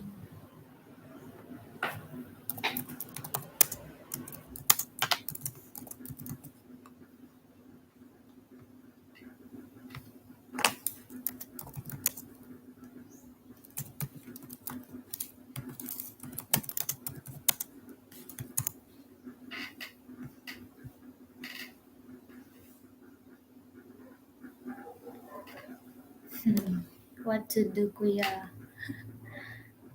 Peg? Kamusta ang girls natin? Patingin ako ng mga ngiting may lisensya kung talagang ready pang makinig ang mga eagles natin. Yan. So, maliwanag ba ang audio natin? Naririnig ng maayos? Patingin ako ng yes, okay. So, tonight, let's try to discuss the educational technology. So, focus tayo sa EdTech natin. Tingin sa akin lahat. Ang EdTech ang pinakamaiksing subject ng Prof. Ed, pero ang EdTech ang pinakamaraming item sa board exam. Bakit? Ang educational technology parehong lumalabas to sa Prof. Ed at meron din po ito sa Gen Ed. Kadalasan pa nga nasa last page pa yon. So ikaw na maghanap. So mag-start muna tayo sa ating concepts pagdating sa ating EdTech. I-send ko lang po itong aking PowerPoint para ready tayo lahat. Yan. Yan, nakikita na ba? Wait lang po. Yan. So, nakita na po ba ang PowerPoint natin, teachers? Tingin ako ng comment nyo kung nakikita. Okay, very good. So, let's start with the educational technology key terms, definition and concept. So, nandito sa akin ngayon ang mga favorite na definition and key terms ni board exam pagdating sa EdTech. Thank you. So, this time, tingin sa akin lahat, recall lang tayo. Alam ko naman, may mga nadaanan na ako dito, pero kailangan natin mag-review. Kaya nga, re-review means repeat, means again. Kaya ulit-ulitin natin. So, ipagdasal nyo na lang ako, medyo hindi sagrado yung talakayan natin. Review to, hindi fellowship, di ba? Review to, hindi fellowship. O ipag-pray nyo na lang ako. Para mas matandaan natin, ang matandaan natin dito sa ating EdTech key terms ay isang mahaba malaki at maligas na TP. Ano ulit? TT, ang hindi magsalita magiging para teacher. Ano ulit? TT, very good. Siyempre kulang yan, sabihin mo, ano ulit? Litan yung bibig, baka masyadong malaki. So, litan mo, tatanda mo ay TT, ano ulit? TT, very good. Ang hindi magsalita talaga, andyan ulitin ko. Let's start with letter T, technology. Ano ulit? Technology, very good. Pag sinabi natin yung technology, ang tinutukoy lang dyan ni PRC, these are the concrete equipment. These are the concrete objects. So, tandaan mo po, ang mga objects or technology tools. Meron kang laptop, meron kang keyboard, meron kang projector, speaker, lapel, lahat yan technology tools. Ano ulit? Technology tools. Masyadong mahaba. Titik na lang. Technology tools. Ano ulit? Technology tools. Ibig sabihin, itong halimbawang laptop na ginagamit ko, ito ay technology tools. Yung cellphone mo, technology tool yan. Ibig sabihin, these are planned and systematic methods. Ano ulit? Planned and systematic method. Meaning to say, these are all intended. Process data na, nakaprogram na, ready to use by the teachers to inject inside the classroom, inside the learning environment. Ready to use na, gagamitin mo na lang siya para makatulong sa teaching and learning process na gagawin mo sa loob ng classroom. Ibig sabihin, ready to inject, ready to use by the teachers. Tandaan mo, technology, titik lang, technology tools. These are the equipment itself. Next, meron kang instructional technology. Remember the first word, instructional, instructions. So sabi natin, di ba, the 21st century teachers are only facilitators. Tama ba? Very good. We facilitate learning. Ibig sabihin, we are just giving instructions. Ibig sabihin, si instructional technology concerned with instructions. First word, instructional. Your keyword is instructions. So, ibig sabihin, sa loob ng classroom, bata ang bida. Si teacher nagbibigay lang ng instructions. Kaya pagbalik mo sa school, dapat puro activity ka lang. You are just giving activity by giving instructions. Pag may co-teacher ka na pinakailaman ka at sinisiraan ka, sabi sa'yo, ay, si Teacher Eds, puro lang yan palaro.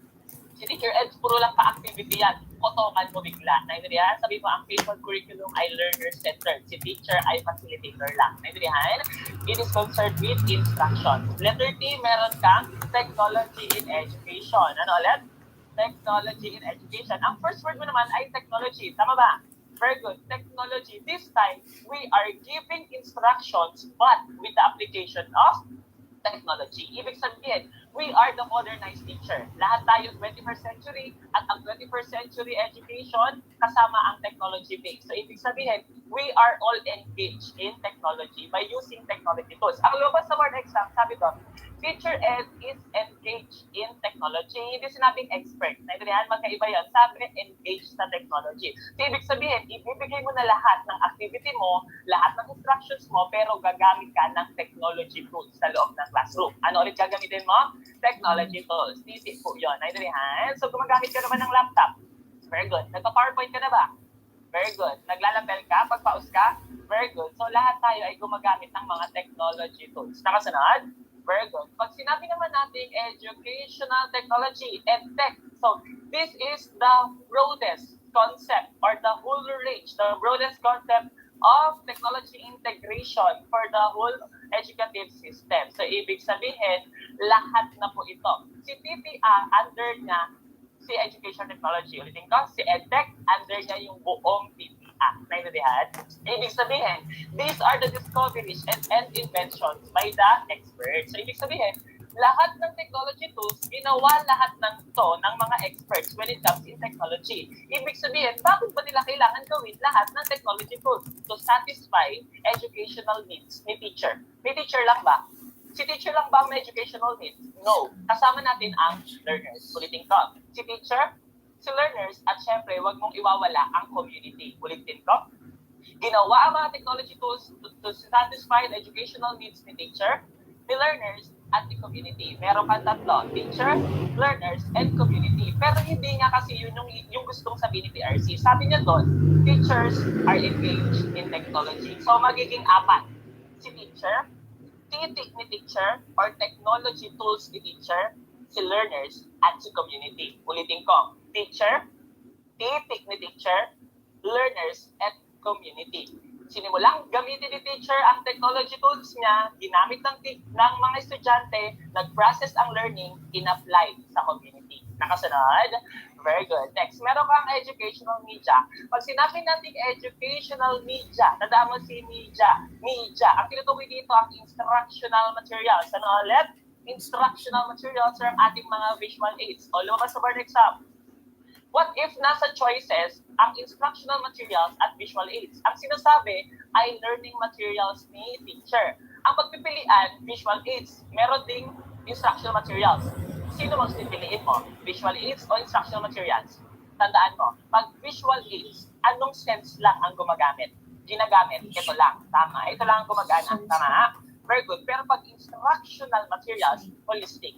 Lahat po ay gumagana. So ano mas pipiliin mo? Instructional materials. Very good. So, ibig sabihin, ang learning materials and instructional materials, it serves as the channels and avenues. Ano ulit? Channels and avenues. Ibig sabihin, these are the guiding path of education. These are the guiding path of education. Nagiging channel nating mga teacher for us to transmit or to impart the knowledge, lahat ng meron tayo para sa mga bata. What are those instruments? Of course, meron kang technology itself. Meron kang libro, meron kang radio, meron kang magazines, and so on and so forth. So, yan ang magiging channels and avenues mo. And lastly, meron kang yung audio-visual. Ano ulit? Very good. Audio-visual. So, audio-visual, meron kang three properties. Yung three properties, meron kang fixative. Ano ulit? Very good. Fixative, manipulative, and distributive. Ano yung tatlo? Fixative, manipulative, and distributive. So, remember the first word fixative from the word fix. Remember the word preservation. Ano ulit?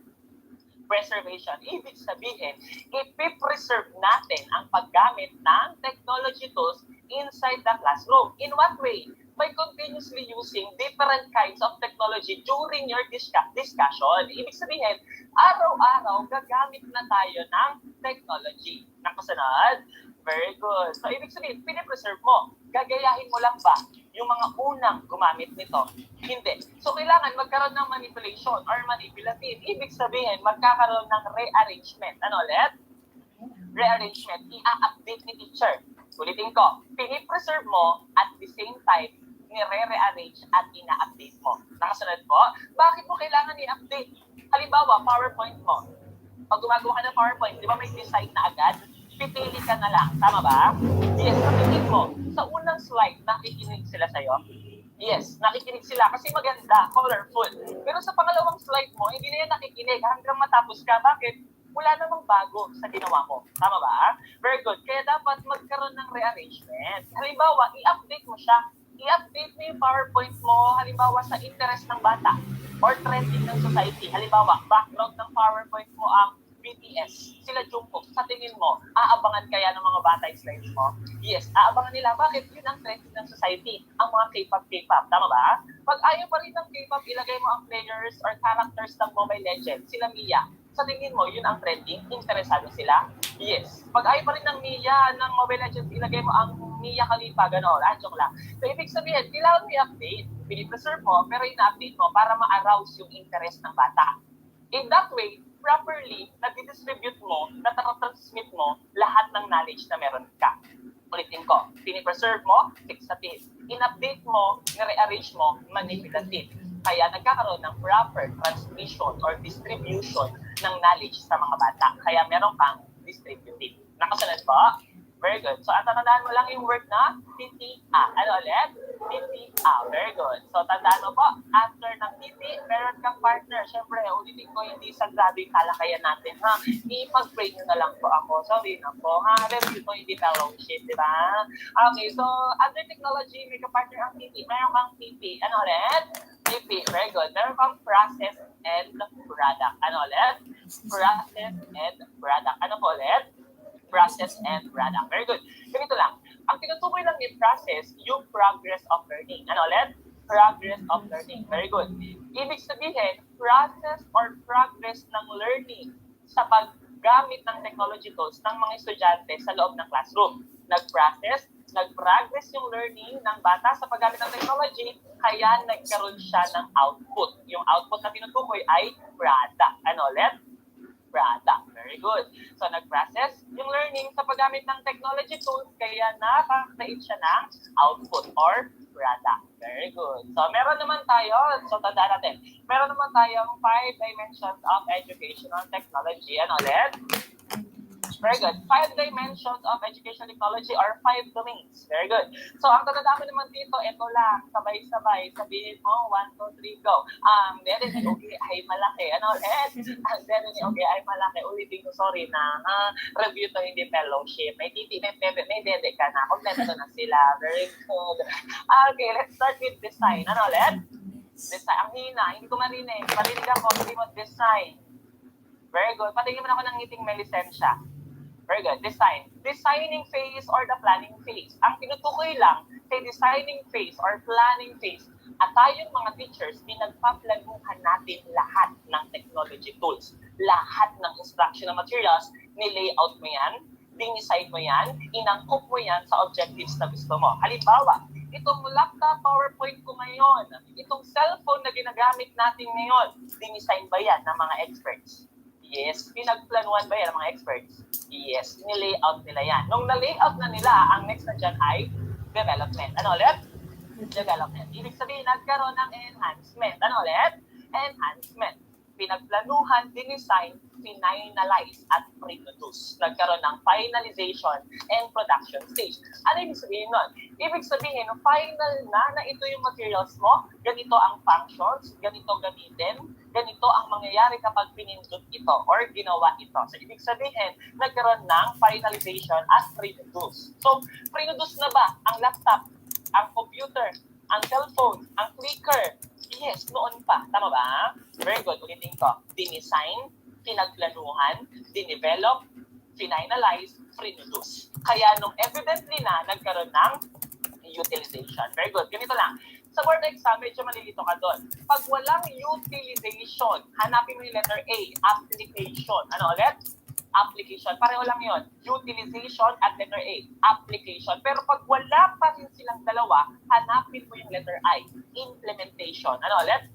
Implementation. Very good. Meron kang tatlo. Utilization, application, and implementation. Ibig sabihin, it is the action phase. Ginagamit ko na ba ang iba't ibang klase ng technology tools? Very good. Ibig sabihin, ginagamit mo na, ni-utilize mo, in-apply mo, in-implement mo sa loob ng classroom. Dinesign, pinagplanuhan, dinevelop, finalize, produce, at syempre, ginamit mo. Naintindihan? Nung ginamit mo na yung TT sa loob ng classroom, ano yung TT? Technology tools. Nung ginamit mo na, may natutunan ang mga bata. Tama ba? Nag-process yung learning. Tama ba? Naka-create ng output or product. Tama ba? That's why it's about time for you to conduct your evaluation. Very good. Evaluation. Letter E, evaluation. Pag wala, letter A, assessment. Ano ulit? Assessment. Evaluation, assessment. Pag wala pa rin, letter J, judgment. Ano ulit?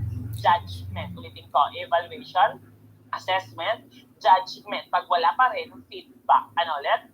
Feedback. Pag wala pa rin, effectiveness. Ano ulit? Effectiveness. So, yan lima na yan, basically, laging nasa board exam yan. Ikaw nang bahala kung paano mo intindihan using CAR method. Naintindihan? Naririnig ba ako ng malinaw? Natututo ba? Yes. Anong binigay niyo sa akin? Feedback. Tama ba? Very good. Anong ginawa natin sa laptop natin or sa ating mga Zoom application natin? In-assess natin. Ginudge natin, in-evaluate natin dahil effective sa pagkatuto natin. So, yun yung 5 words. Naintindihan? And lastly, may nawawala. That is management. Ano ulit? Management. Si management, basically, ano lang siya dyan? Extra lang siya dyan. Bakit? Si management ay tinawag na key player or linchpin. Ano ulit? Key player or linchpin. Ibig sabihin, si management ang responsible to bind it together, yung 4 dimensions. So, siya ang may responsibilidad para kontrolin kung nagpa-function or nagpa-process yung 4. Nakasunod? Very good. Ulitin ko, ang dede ni Uge ay malaki. Ano yung planning phase? Design. Very good. Ano yung production stage? Development. Very good. Ano yung action phase? Very good. Utilization. Pag wala, letter A. Application. Pag wala pa rin, letter I. Implementation. Ulitin ko, pag wala silang tatlo, uwi ka na. Kasi niloloko ka na lang ng left. Ay, joke lang ka, uwi. Pagka evaluation, assessment. Pag wala, judgment. Wala pa rin. feedback and effectiveness. Sino yung linchpin key player? Key management. Nakasunod po? Very good. So, tingin sa akin, focus dito. Ang next topic natin, medyo komplikado. Bago kasi siya, wala siya nung college natin. So, meron tayong feedback model. Ano ulit? Feedback model. Very good. So, meron kang pedagogy, meron kang content, meron kang technology. So, medyo hindi ko maituro yan, ikaw nang humintindi. Naintindihan? Okay, si feedback model, para mas maintindihan natin, ito ay makakatulong sa technology integration para sa teaching and learning process sa learning environment. Let's start with pedagogy. Pag sinabi natin pedagogy or pedagogical concept, ang tinutukoy dito, art of teaching. Ano ulit? The art of teaching. So remember the word maths. Ano ulit? Maths. Letter M, methods. Letter A, approaches. Letter T, techniques. Letter S, strategies. Methods, approaches, techniques, strategies. These are the teaching style by the teacher. Pag sinabi pedagogy, teaching style ni teacher para i-refer ang kanyang content. Ang tinutukoy sa content yung subject matter. Naintindihan? Ulitin ko. Methods, approaches, techniques, strategies, pedagogy. Style ni teacher para i-deliver ang kanyang content or subject matter. Pero hindi nga yun ang gusto ng 21st century education. Ang gusto niya ay may gagamitin tayong technology. Very good. Ulitin ko. Pedagogy, content, technology. Style ni teacher para i-deliver ang kanyang subject matter, that is content. Pero this time, gagamit na siya ng iba't ibang klaseng technology. Nakasunod, thumbs up nga kung naintindihan. Very good. Pedagogy is style ni teacher, dineliver yung subject matter, pero gumamit siya ng technology, kaya nakapag-provide siya sa bata ng letter K. Ano yung letter K? Knowledge. Ano yung letter K? Knowledge. Very good. So, ang tinutukoy lang ni feedback model ay style teacher, deliver of subject matter, pero gumamit ng technology kaya nakapag-provide ng knowledge. Nakasunod? Try natin. Sa board exam, hindi naman ibibigay sa'yo ng ganun kadalian. Tama ba? Yes. Try natin. Kung talagang naintindihan mo, magbibigay ako ng mga sample words sa board exam. Tignan natin kung talagang naintindihan. Ready na ba? Very good. Saan yung methods, approaches, techniques, strategies? Pedagogy. Subject matter. Content. Equipment. Technology, computer, technology, projector, technology, mathematics, science, content, direct, indirect, pedagogy, deductive, inductive, pedagogy, mother tongue, content, audiovisual room, AVR, technology, generalize, synthesize, pedagogy, role-playing dramatization, pedagogy, naintindihan? Makabayan kasi geography, content, subject matter yun swimming pool, technology, kasi facility yun. Tama ba?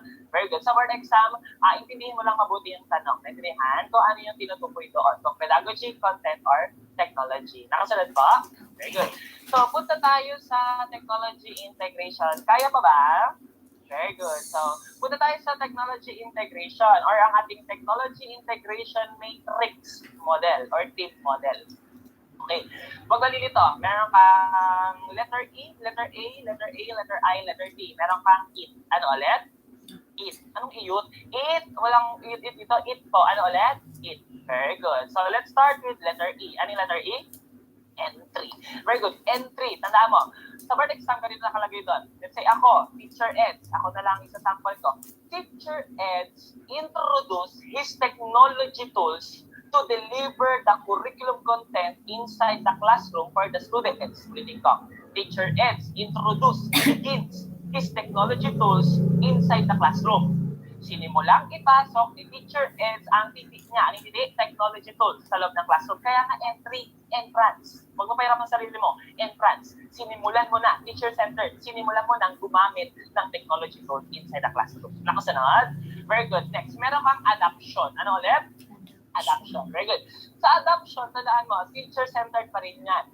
Sinimulan, teacher directs. Ibig sabihin, may direction, may instruction. Teacher-centered. Ginamit mo yung technology tools sa loob ng classroom, binigay mo sa mga bata, pero nagbigay ka pa sa kanila ng instructions. Procedural, step-by-step, ginagamit yung technology tools. Nagpo-provide ka sa kanila ng instructions. Ibig sabihin, engage si teacher at si bata sa paggamit ng technology. Pero mas marami pa rin engagement si teacher kasi nagbibigay siya ng instructions. Nakasunod?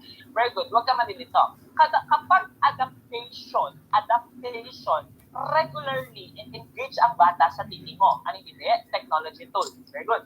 Ibig sabihin, without the teacher's instruction, kaya pa rin gamitin ng bata yung technology tools. In this time, independently ginagamit ang technology tools. Ano ulit yung word mo? Independently. Very good. This time, kahit wala na si teacher, kaya pa rin gumamit ng bata ng technology tools. Nakasunod?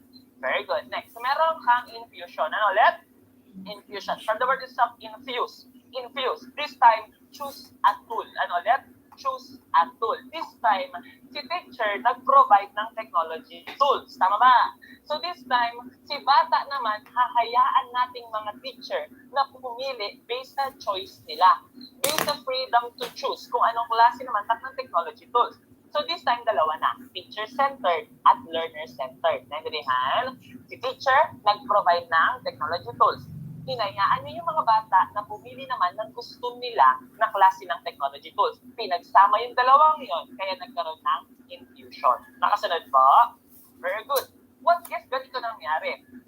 Kinabukasan, pagpasok ng mga teacher ulit sa classroom, pati ng mga estudyante, may nakitang panibagong technology tools si teacher. May nakita siyang kakaibang titik. Nagkaroon ng transformation. Halimbawa, yung technology tools ni teacher at nung bata, pinagsama, infusion. Kinabukasan, may nabuong kakaiba, nagkaroon ng innovation, nagkaroon ng transformation. Pinagsama yung sayo, na teacher at kay bata, nakabuo ng panibago. Naintindihan?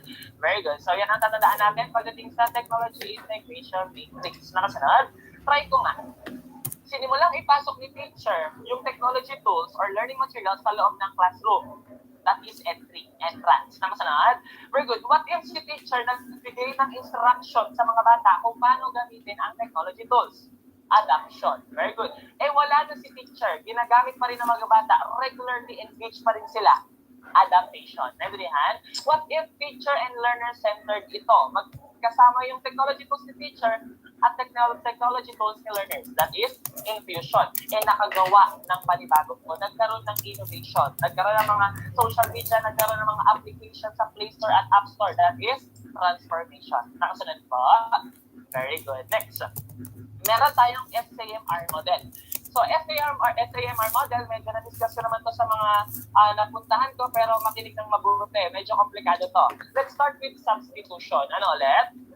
Substitution. Parang sa sports lang. Magpapalit yung dalawang players, pero same position. Tama ba?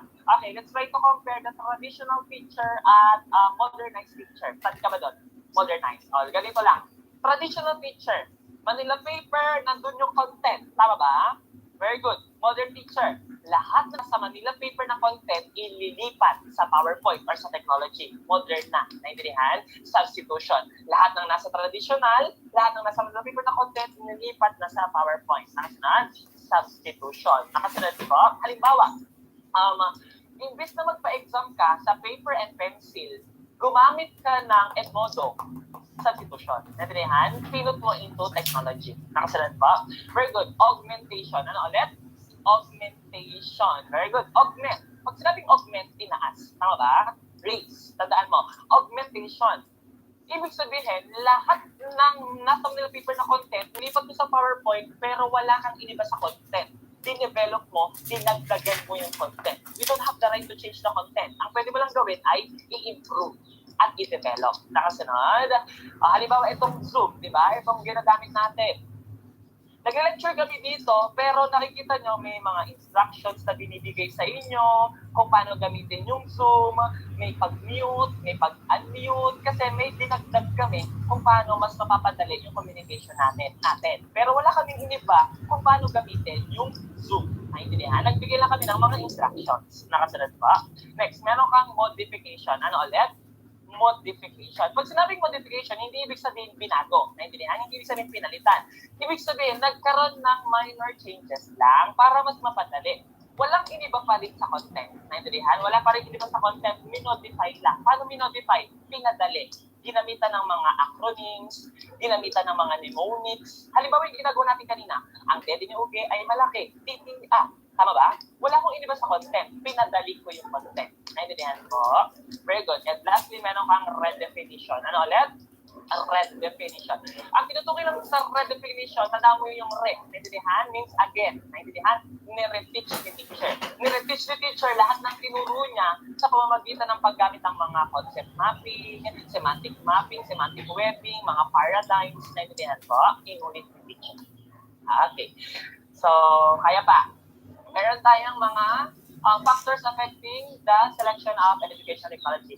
Alamin natin kung ano yung mga pwedeng maka-apekto sa pagpili natin ng technology tools. Okay? So, meron kang learner factors at meron pa rin teacher factors. Kung may learner, may teacher. Very good. Sa learner, sino tinutukoy? Estudyante. Very good.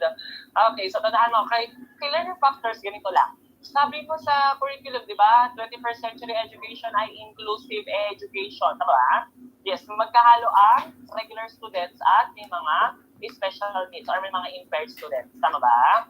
Very good. So, ganito lang. Wala akong iniba sa content, minotify ko. Tandaan mo lang yung pangalan ng bata ay Ian. Sino yung bata? Si Ian. Pero si Ian ay merong physical disability. Very good. Ian na may physical disability. Letter I, meron kang individual differences. Ano ulit? Very good. Isa sa makaka-apekto sa pagpili natin ng technology tools sa pagpili natin ng technology tools sa mga bata, yung diversity nila. Ibig sabihin, magkakaiba sila talaga ng learning style. Kaya sabihin mo, free from bias. Ano ulit? Very good. Bawal bias si teacher. Naintindihan? Kapag gumamit tayo ng technology tools, kailangan nasasakop ang multiple intelligences. Naintindihan? Okay, kanina ang multiple intelligences. Recall lang tayo. Kayo, Ward, Gardner. O, para mas maalala mo, ano natatandaan mo sa multiple intelligences, ano ang keyword mo? Invisible. Ano ulit? Invisible. Take note of this. Laging lumalabas sa board exam ang multiple intelligences. Invisible. Letter I, meron kang intrapersonal learners. Intrapersonal learners. Mga learners na natututo, mag-isa lang sila, ayaw nila ng sagabal, ayaw nila ng maingay. Naintindihan? Gusto nila sarili lang nila. Letter N, meron kang naturalist or naturalistic. Ano po ulit? Naturalist. Ang mga naturalist learners naman, mas natututo kapag based sa nature na ginagalawan nila. Nahawakan nila yung plants, nahawakan nila yung mga animals. Letter P, meron kang verbal and linguistic. Ang verbal and linguistic, ang tatandaan mo lang dito, involved naman ang bibig, involve ang words. Naintindihan? Minsan mas naalala ng bata kapag binigkas nila, binasa nila ng malakas, or involve ang writing. Naintindihan? Kung may intrapersonal, meron kang interpersonal. Ang interpersonal naman, natututo based sa peers nila, kasama ang barkada, kasama ang tropa, collaboration at group study. Letter S, meron kang spatial. Ano ulit? Spatial. Yung iba spatial. Kahit ano doon, wala namang pronunciation sa let. Naintindihan? Joke lang.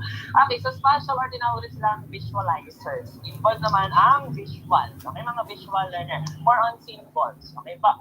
Letter B, parang ako lang. Bodily kinesthetic. Di ba kaya nga tayo yung Zumba? Bodily kinesthetic naman, involved ang movement, involved naman ang motor skills nila. Letter L, meron kang logical and mathematical. So, tinawag din silang critical thinkers. Okay po? Sila involved ang mga computation, involved ang mga solving. Okay po? And letter E, meron kang existentialist. Ang existentialist from the word itself, existence. Based sa freedom nila kung anong klaseng learning style meron sila. Naintindihan? Sa freedom to choose nila.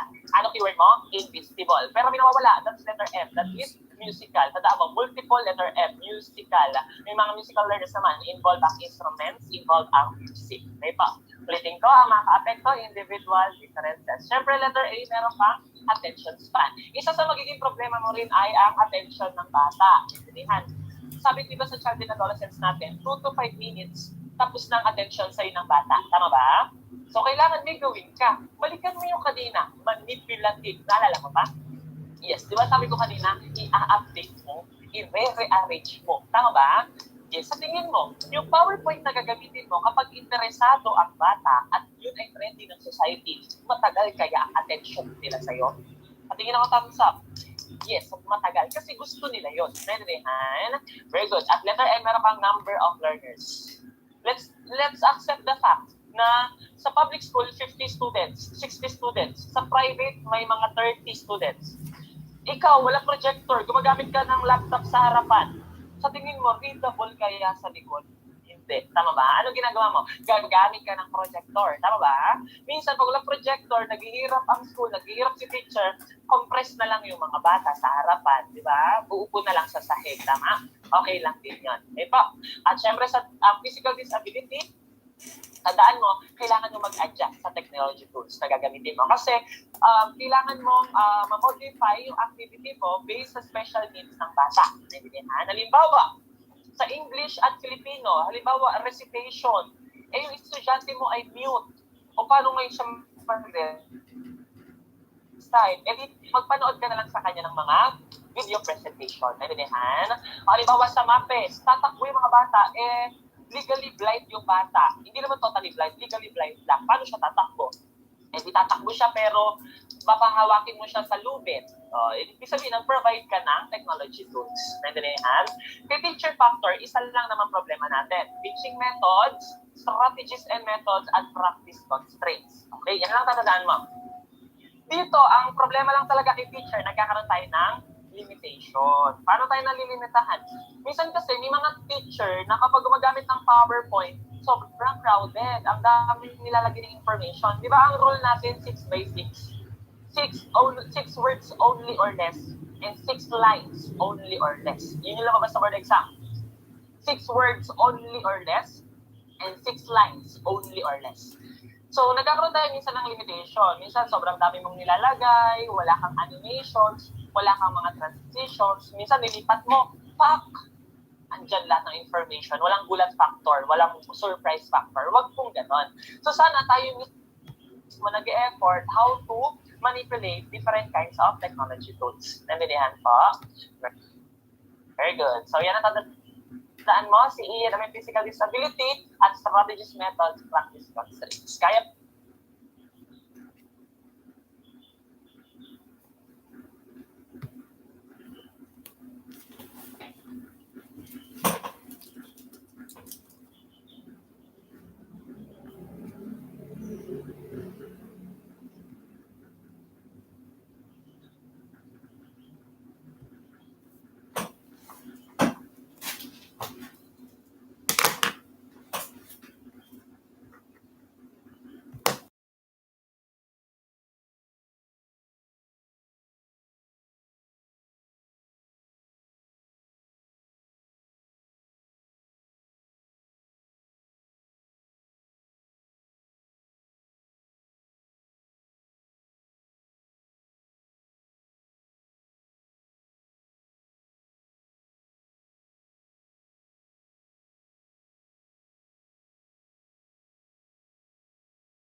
Kompleto ba? Very good. Konti na lang to. Ulitin ko, maraming lumalabas na EdTech pareho sa Prof Ed at sa Gen Ed. Kaya very good na kung inuulit-ulit mong panoorin ako. Sa teaching with media tools, ito yung mga favorite sa board exam na mga materials na dapat mong tandaan. Maintindihan? Siyempre, huwag mong kalimutan ang overhead transparencies, traditional. Overhead projector, ang modern. Ulitin ko, OHT and OHP. Ang logo sa board exam, ang OHT at OHP ay halimbawa ng blank. Tandaan mo, sila ay halimbawa, ito ay halimbawa ng mga projected material. Ano ulit? Projected material. Huwag ka magkakamali doon. Overhead transparencies, overhead projector are projected materials. O tanong sa'yo bigla, which of the following properly projected OHT and OHP? Ang tanong lang sa'yo, saan daw properly pino-project ang projector? Ang sagot mo doon ay widescreen. Ano ulit? Widescreen. Naintindihan? Lagi yung lumalabas for exam, widescreen. Tapos nagbago yun, in-edit nila, naging widescreen. Ano ulit? Widescreen. Pareho lang yun. Widescreen, widescreen. Pareho lang. Nagka-time lang sila para i-edit. Okay po? Next, meron kang chalkboard or traditional board. Ano ulit? Chalkboard or traditional board. Lagi rin yan lumalabas, pero sa Gen Ed yung lumalabas. Chalkboard and traditional board. Instantly, you can proceed in your teaching kahit wala kang materials. Basta meron kang chalkboard and traditional board. Next, computer. Tandaan mo si computer, remember the word intended program. Intended program. Ibig sabihin, si computer ay halimbawa ng technology. Ibig sabihin, ready to use by the teacher. Ibig sabihin, nakaprogram na. Na kapag pinindot mo ang enter, ito ang mangyayari. Pag pinindot mo itong keyboard, ito ang mangyayari. Next, meron kang mock-up. Ulitin ko, mock-up. Pag sinabing mock-up, detachable. Ulitin ko, detachable. Movable, immovable. Naintindihan ko? Movable, immovable. Tanda mo, detachable. Huwag ka malilito. Kapag ang material na binigay ni teacher, ganito yung tanong sa board exam, kapag si teacher nagbigay ng material, pero may naalis na parte, tapos may naibalik na parte, ang sagot mo ay mock-up. Ano ulit? Mock-up. Ulitin ko. Kapag may inaalis-alis, ang sagot mo ay mock-up. Pero pag walang inaalis-alis, nakapresent mo lang siya, pinakita mo lang, model yun. Ano ulit? Model. Huwag malilito. Kapag wala namang inaalis na parte, that is model. Pero pag may inalis-alis, that is mock-up. Huwag kayo nagkakamali dyan. Okay ba? Next, meron kang realia. Pag nagkamali ka dito, kulang ka sa pagmamahal ng mama mo. Joke lang. Realia, ito sino magkamali ka? Real life situation. Ano ulit? Real life situation. Very good. Real life situation. Ang realia ang pinakamadali para maituro mo ang topic mo. Realia. Pero ito rin ang pinakamahirap i-provide sa loob ng classroom. Naintindihan po? At syempre, meron kang replica. Ano ulit? Replica. Remember the word distinguishable. Ano ulit? Distinguishable. Halos kahawig ng original. Parang sapatos lang, di ba? Pag original, Adidas. Pag replica, Adinite. Ano, joke lang. So, may replica, distinguishable. Next, meron kang pantomime. Si pantomime, tandaan mo, can go from one place to another. Pantomime can go from one place to another. Magkaiba sila ni tableau. Si tableau naman, stationary. Naka-stay lang siya. Hindi siya alis sa pwesto niya. Huwag kayo malilito ha. Si pantomime, pwedeng umalis sa pwesto. Pero si tableau, mannequin challenge lang. Naka-stay lang. Pero pareho silang walang sound. Parehong may action. Parehong may situation. Nakasunod. Sino pwedeng umalis sa pwesto? Pantomime. Sino hindi alis sa pwesto? Tableau. Naintindihan po. Very good. Next, meron kang role-playing. Ang role-playing ay tinawag na informal dramatize. Ano ulit? Informal dramatize. Huwag ka malilito ha. Pag dramatization, pinapagawa ito either bukas pa, sa susunod na bukas, sa susunod na linggo. Kailangan ng preparation. That is dramatization. Pero kapag ura-urada, pwede ka na magpa-activity ng informal dramatize. Ang tawag doon ay role-playing. So right after you discuss a particular topic, ang pwede mong ipagawa na activity na involved ang maraming senses ay role-playing. Pero pag may practice pa, may preparation, ang sagot doon ay dramatization. Naintindihan? Fishbone, isa rin sa favorite ng board exam. Lagi lang nando ang fishbone, cause and effect. Ang function na ay cause and effect. Ito ay halimbawa ng graphic organizer. Naintindihan po? Cause and effect. Na favorite ng mga English and Filipino teachers. Siyempre, another organizer na ang Venn diagram. Ang Venn diagram, favorite niya ng board exam. Naintindihan? Compare and contrast. Ano ulit? compare and contrast. Pag nagkamali ka dyan, mag-shift ka ng course. Naintindihan po? Joke lang. Compare and contrast. Joke lang po. Okay, meron kang pie graph. Ang pie graph naman, parts of a whole. Letter P, parts of a whole. Pie graph, parts of a whole. Palatandaan dyan sa board exam, pag nakita mo na may mga percentage, naintindihan? 10% ng sahod ni teacher napunta sa ilaw, 20% ng sahod ni teacher napunta sa milk tea, ganon. 80% ng sahod ni teacher napunta sa sogo, mga ganon. May mga percent, naintindihan? At syempre, ang globe, naintindihan? Ang globe, lagi rin yan nasa Gen Ed. Ang tanong sa'yo doon, what is the three-dimensional representation of the Earth? What is the 3D of the Earth? Ang tinatanong, ano ang 3D ng mundo? Ang sagot mo ay globo. Kapag 2D ng mundo, ang sagot mo ay mapa. Naintindihan? Pag 3D ng mundo, globo. Kapag 2D ng mundo, mapa. Kapag 3D, may mga nakaumbok, may mga nakausli. Kapag 2D, parang ikaw, gano'n, flat. Naintindihan? Joke lang po. Pag 3D, globo. Kapag 2D, mapa. Okay. Punta tayo sa favorite ng board exam, ang ICT. Ano yung ICT? Information Communication Technology. Kaya pa ba? Yan. Patingin ako ng hindi may lisensya kung kaya pa. Yan. Very good. Selfie. Yan. Okay. So, para sa mga ICT natin sa Information Communication Technology, tip ko sa inyo, ang ICT, pinaghahalo minsan yan sa Prof Ed. Pero mas madalas to nasa Gen Ed. Kaya wala kang choice kundi mag-memorize. Bakit? Sir, ayaw ka natin ng memorize. Wala kang choice kasi walang ibang sagot. Dalawa lang pwede mong puntahan. Either alam mo yung sagot or mapapariwala ka. Kasi walang ibang sagot. Pag sinabing brain of computer, ano sagot mo? CPU. May ibang sagot ba? Wala. Tama ba? Very good. So wala kang ibang choice kung hindi mag-effort para alamin lahat. Okay. Pag ICT, Information Communication Technology, ibig sabihin, ito na yung kabuuan. Tapos na tayo sa EdTech, more on theories, more on terminologies tayo sa ICT. Ito ang Whole Range Technology Integration. Kasama na dito ang pag-receive ng message via email, pag-send ng message via email, kung paano gamitin ang computer, ano ba ang mga nasa computer. So, tandaan mo, pag sinabi natin computer, kung nakikinig kayo sa akin kanina, ano ulit computer? Technology yon, tama ba? Very good. Intended process data. Ulitin ko, computer, intended process data. Ibig sabihin, ready to use na, nakaprogram na siya, gagamitin na lang ni teacher. Okay ba? So, ang kaya i-perform ni computer, basically, mga logical and mathematical problems. Okay ba? Logical and mathematical problems.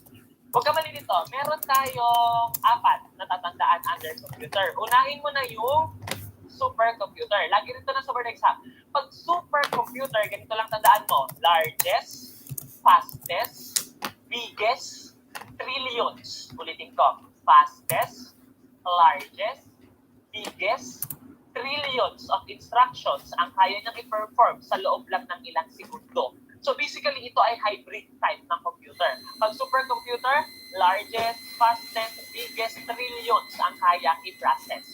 Ang pinababang level ng supercomputer ay mainframe. Ano ulit? Mainframe. Si mainframe, large pa rin, big pa rin, fast pa rin. Pero ang pinagkaibahan nila ng supercomputer, si mainframe ay millions na lang. Ulitin ko. Si supercomputer, trillions ng instructions ang kaya niya. Pero kapag si mainframe, millions na lang yung kaya niya. Naintindihan ko? Very good. Ulitin ko. Largest, fastest, biggest, trillions. Ano sagot mo? Supercomputer. Kapag millions na lang, mainframe. Very good. Ang pinababang level ng mainframe ay ang mini-computer. Ano ulit? Mini-computer. Ganito. Si mini-computer, mas less ang storage, mas less ang memory. But it doesn't mean na mabilis siyang pasukan ng virus. Kaya siya itinawag na not very sensitive computer. Kung not very sensitive computer, mabilis mo siyang pasukan ng virus. Hindi, kasi hindi naman siya sensitive. Naintindihan? Very good. Not very sensitive, mini computer. Nakasunod? Very good. Ulitin ko. Largest, fastest, biggest, trillions of instructions, supercomputer. Kapag millions na lang, mainframe. Kapag not very sensitive, mini computer. May huwag kang kakalimutan, lumabas sa board exam. Ano ang tinatawag na personal computer? Ano ulit? Personal computer, ang sagot mo ay desktop. Ano ulit? Desktop. Pag walang desktop, isagot mo na rin yung microcomputer. Naintindihan? Microcomputer, desktop. Naintindihan po? Huwag mong kalimutan. desktop, personal computer, microcomputer. Okay, huwag ka malilito. Meron tayong tinatawag na portable computers. Ano ulit? Portable computers. Pag portable computers, ibig sabihin easy to carry, hand carry. Tama ba? Very good. Ibig sabihin, mga madaling bitbitin, madaling buhatin. Naintindihan po. Halimbawa ng portable computers, of course, yung ginagamit natin ngayon, laptop. Ano pa? Netbook. Ano pa? Paltop. Ulitin ko yung tatlo. Laptop, netbook, and paltop. Ito ay mga portable computers. Naintindihan? Laptop, netbook, paltop. Pero pag tinanong lang sa'yo, which of the following is the most portable computer? Pag most portable, ang isasagot mo ay paltop. Ano ulit pag most portable? Paltop. Bakit? Ang paltop ay parang tablet. Pwedeng i-remove ang keyboard, pwedeng ibalik ang keyboard. Naintindihan mo? Very good. Okay. Next, punta tayo sa according to the type data handle. Meron kang tatlo, hybrid, analog, and digital. Hybrid, analog, digital. Huwag ka malito. Ang itatanong mong sa board exam, ano ang mga kayang i-process ni hybrid, analog, and digital? Unahin natin si analog para di ka malito. Pag analog, more on traditional yan. Pag analog, ang kayang i-process ni analog ay specific, scientific, engineering processes. Ulitin ko tatlo. SSE. Specific, Scientific, Engineering. Ang kayang i-process ni analog ay Specific, Scientific, Engineering. Kapag digital naman ang tinanong, from the word itself, digits. Ano tinutukoy sa digits? Numbers. Very good. Si digital, ang kayang i-process, meron kang mathematical and arithmetic. Ulitin ko, kapag digital, digits, numbers, mathematical and arithmetic. Very good. SSE, specific, scientific, engineering, that is analog. Kapag mathematical and arithmetic, digital. Pero pag pinagsamang analog and digital, ang isasagot mo naman ay hybrid. Ano ulit?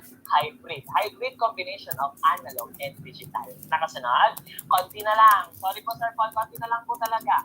Okay, meron tayong mga where. Familiar kayo sa mga where?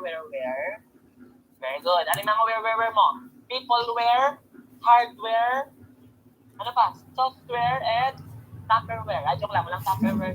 Joke lang. Okay, peopleware. Wag malito. Peopleware. From the word itself, people, human. It's about the interaction. Very good. It's about the process or the interaction between you as a user when you use a computer. Naintindihan? Ginamit ni user si computer, nagkaroon ng interaction, that's the process itself, that's the peopleware. The role play, the human interaction. Naintindihan? Just get the highlighted words. Naintindihan po? Peopleware, role play, human interaction. It's the communication interaction between you as a user when you use a computer. Very good. Last two na lang. Meron tayong hardware. Kapag interaction, human interaction, ano sagot mo? Peopleware. Pero pag these are the parts that one can touch. Very good. Hardware. These are the parts that one can touch. Hardware. Very good. So, wag malilito ha. Sa board exam, medyo magulo kasi paikot-ikot yung tanong doon. Sa hardware, meron kang mga input and output devices. Tama ba? Very good. Lagi yan favorite sa board exam. Input and output devices. Sa hardware, meron kang input devices. Kapag input devices, nag-a-accept ng data at instructions. Nag-a-accept ng data at instructions. So, itatanong sa'yo, ano-ano ang mga input devices? So, para di ka malito, tandaan mo dyan una ay KMJS. Ano ulit? KMJS. Kapag input devices, meron kang KMJS. Keyboard, mouse, joystick, stylus, sensor, scanner. Naintindihan? KMJS. Keyboard, mouse, joystick, stylus, sensor, scanner. Yan ang ating mga input devices. There's more. Meron kang PLDT. Ano ulit? PLDT. Very good.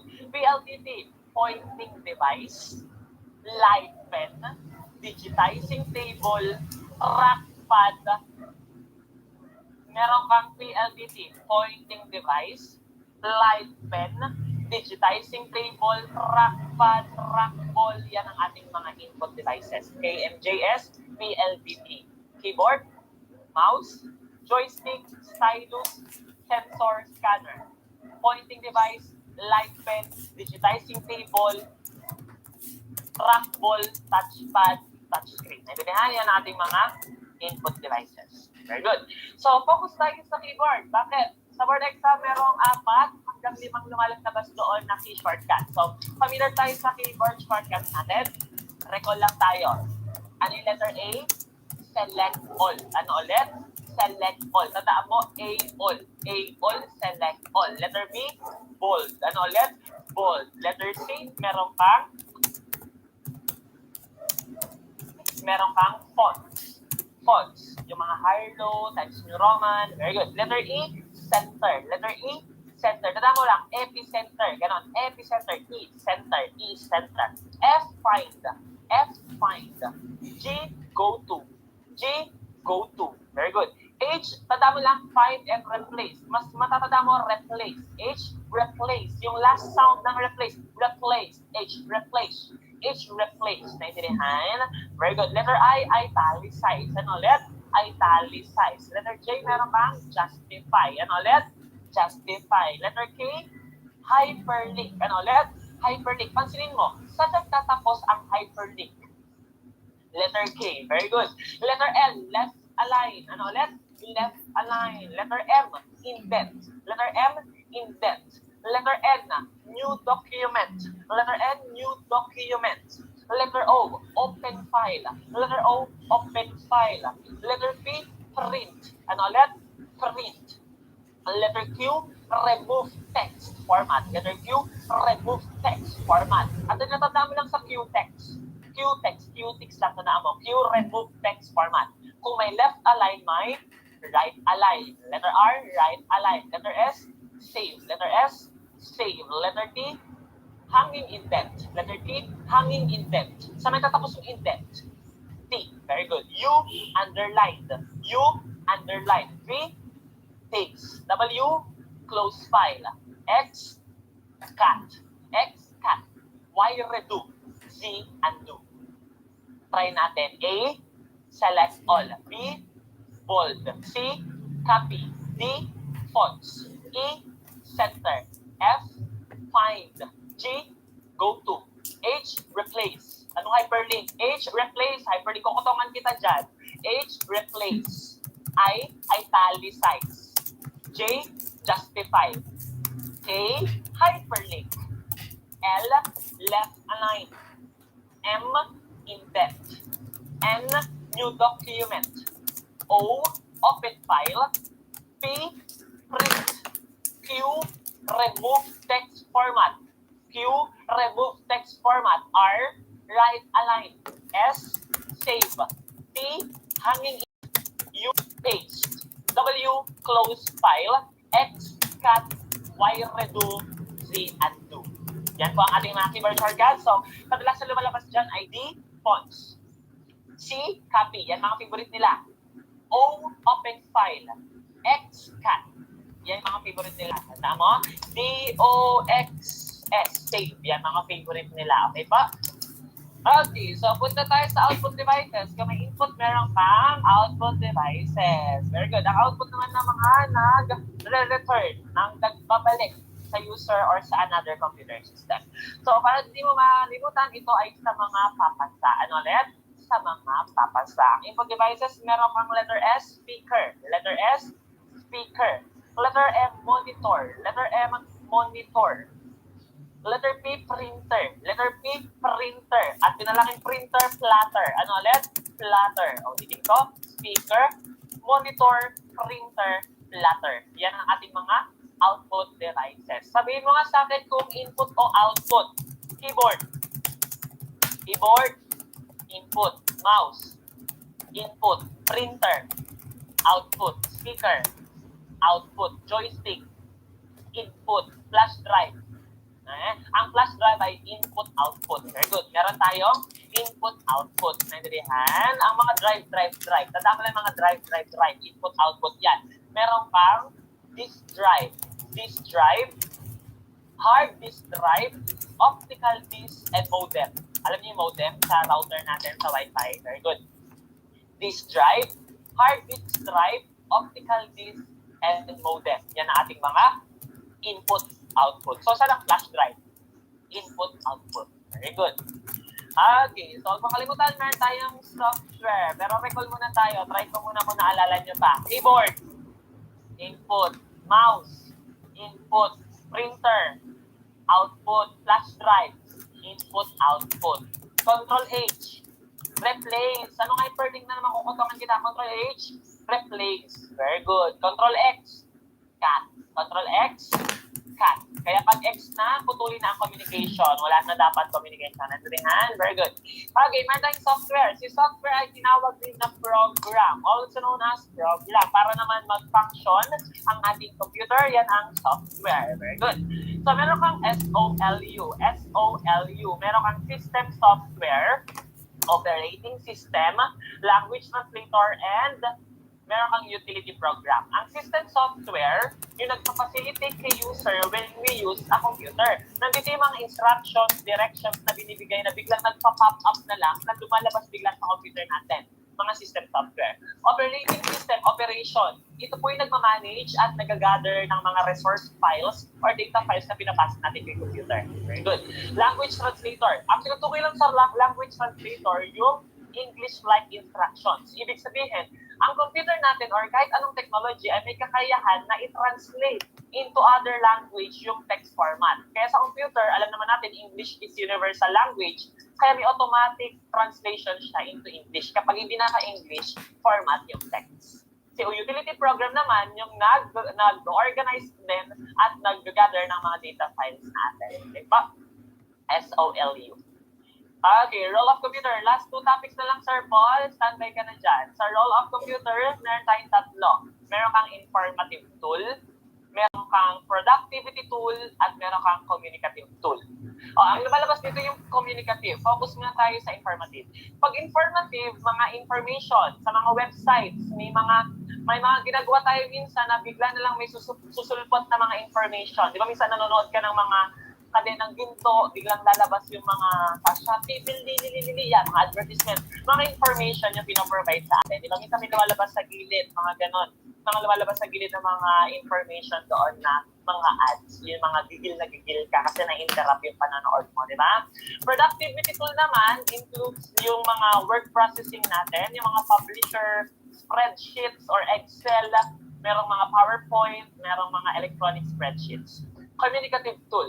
Ang lumalabas sa board exam, merong dalawa. Synchronous, asynchronous. Ulitin ko, synchronous, asynchronous communication. Huwag ka malilito. Lumabas sa board exam. Kapag ang binigay sa'yo ay communication face-to-face, halimbawa yung ginagawa natin, nakikita nyo ko, nakikita ko kayo, tama ba? Ibig sabihin, ito ay face-to-face interaction. Ang sagot mo ay synchronous. Ano ulit? Synchronous. Ganito tip ko. Kapag nagkakakitaan kayo, mukha sa mukha, that is synchronous, face-to-face. Pero kapag hindi kayo nagkakakitaan, more on email lang, mga Gmail, Yahoo, ang sagot mo ay asynchronous. Ano ulit? Asynchronous. Nakasunod? Self-paced naman po ito. Self-paced. Tingin sa akin, sabihin mo kung synchronous or asynchronous. Skype. Synchronous. Very good. Gmail. Asynchronous. Video call. Synchronous. Yahoo Mail. Asynchronous. Conference audio call. Asynchronous. Conference video call. Synchronous. Mamayang gabi nag-video call yung crush. Ay, video call yung crush mo sa'yo. Synchronous. Video call. Hindi tayo talaga kung ano iniisip nyo dyan. Video call. Synchronous yun. Nalilihan. Kaya nga kayo, di ba kayo siyang ani? Face to face. Face-to-face. So, nagkakakitaan, that is synchronous. Very good. Okay, last na lang. Ito yung mga dapat yung tandaan pagdating sa mga essential words natin. Okay, unahin na natin ang CPU. Very good. Ang CPU, Central Processing Unit, never na wala sa board exam. Kadalasan ng last page yan, ng Gen Ed. Kayo na maghanap. The brain of computer. Ano sagot mo? CPU. The brain of computer? CPU. Very good. Next, meron kang email. Ang sasabihin lang sa iyo doon, ano yung letter E sa email? That's electronic. Ano ulit? Electronic. Electronic mail. Okay ba? Yung mga Gmail, Yahoo Mail, Omega, Tinder, ganon, Grindr, ganon. Yung mga email natin, electronic mail. Very good. Meron ka ang HTML. Lumabas to ulit, 3 seasons nang lumalabas ang HTML. Hypertext Markup Language. Hypertext Markup Language. Ano yung letter L? Language. Yun yung tanong sa board exam. HTML blank. HTF lang. Isagot mo yung language. Letter A pa yun. Kaya na maghanap. Very good. Next, meron kang internet. Ano ulit? Internet. Isa rin yan sa favorite ng board exam. Panahon pa ng lolo, lola, tito, tita, ate, kuya natin na sa board exam na yan. Information superhighway. Information superhighway, internet. Very good. Siyempre, meron kang RAM and ROM. Huwag ka manilito. RAM and ROM. Kapag RAM, random access memory, ang tinutukoy sa random access memory ng technology, yung speed performance. Ano ulit? Speed performance. Kaya minsan, ang mga technology na binibili nyo, mga cellphone, laptop, sinasabi sa inyo ng mga nagsisales stock, ma'am, 5GB RAM po ito, sir, 5GB RAM po ito. Ibig sabihin, ito yung mga gadgets na hindi naglalag masyado, hindi naghahang masyado. Mga iPhone, Samsung, Huawei. Pero kapag mababa yung RAM, mga 2GB RAM, 1GB RAM, mga asahan mo na naglalag or nagpapagal yung performance. Kadalasan mga cherry momo, gano'n, mga iPhone, joke lang po. Yung mga mababa yung RAM, okay? ROM. Ang ROM naman ay read-only memory. Ano ulit? Read-only memory. Ito naman yung storage or yung memory card na pinapasok mo para mas lumaki yung mga bytes mo. Yung mga gigabyte, kilobyte, megabyte, gano'n. Diba? Of course, makalimutan ang spreadsheets. Ang tinutukoy lang spreadsheets yung Excel. Okay po? Dito tayo nag-align ng mga words alphabetically. Meron din itong auto-sum or auto-calculation na tinatawag. Diyan tayo nag-encode ng grades. Okay po? At syempre, huwag makalimutan ang URL. Ano yun ulit? Uniform Resource Locator. Uniform Resource Locator. Ito yung unique address file. Ito yung nasa taas ng iyong website, yung madalas mong i-copy-paste para manakaw yung music ng YouTube sa video to MP3. Tama? Lahat tayong magnanakaw. Naintindihan mo? Yan po yung URL. Tama ba? Very good. Next, meron kang USB. Ano yung USB? Universal Serial Bus. Universal Serial Bus. Ang USB, take note of this. Wag common error kasi natin eh. Ang USB yung portal na nasa loob ng computer. Yung sinasaksakan ng flash drive. Naintindihan? Minsan maraming katanga-tanga, di ba? Meron ako ng USB na ipapasa lang akong movie. Pag iniram sa yung USB, kunin mo yung laptop mo, isampal mo sa kanya. Naintindihan? Sabihin mo, hanapin mo dyan sa loob yung USB. Yung tandaan mo, yung device mo yung flash drive. Yung sinasaksakan mo yung USB. At syempre, www, meron kang the World Wide Web. www, the World Wide Web. Very good. Ano yung brain of computer? CPU. Ano yung HTML, Hypertext Markup Language? Ano yung portal sa loob ng computer na sinasaksakan ng flash drive? USB. Ano yung information superhighway? Internet. Control H, replace. Anong hyperlink ka na naman? Kotohan kita. Control H, replace. Very good. So, ito po yung mga dapat mong tandaan sa EdTech. Thank you so much for staying with me for 1 hour. Sir Paul, okay ka na ba dyan? Magpapaalam na ako sa mga eagles. Magkita-kita ulit tayo mamaya para sa closing. Patingin mo na ako ng meeting. May lisensya? Very good.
Uy, thank you so much, Ate Christy, sa lahat po ng andyan. Thank you so much po sa inyo.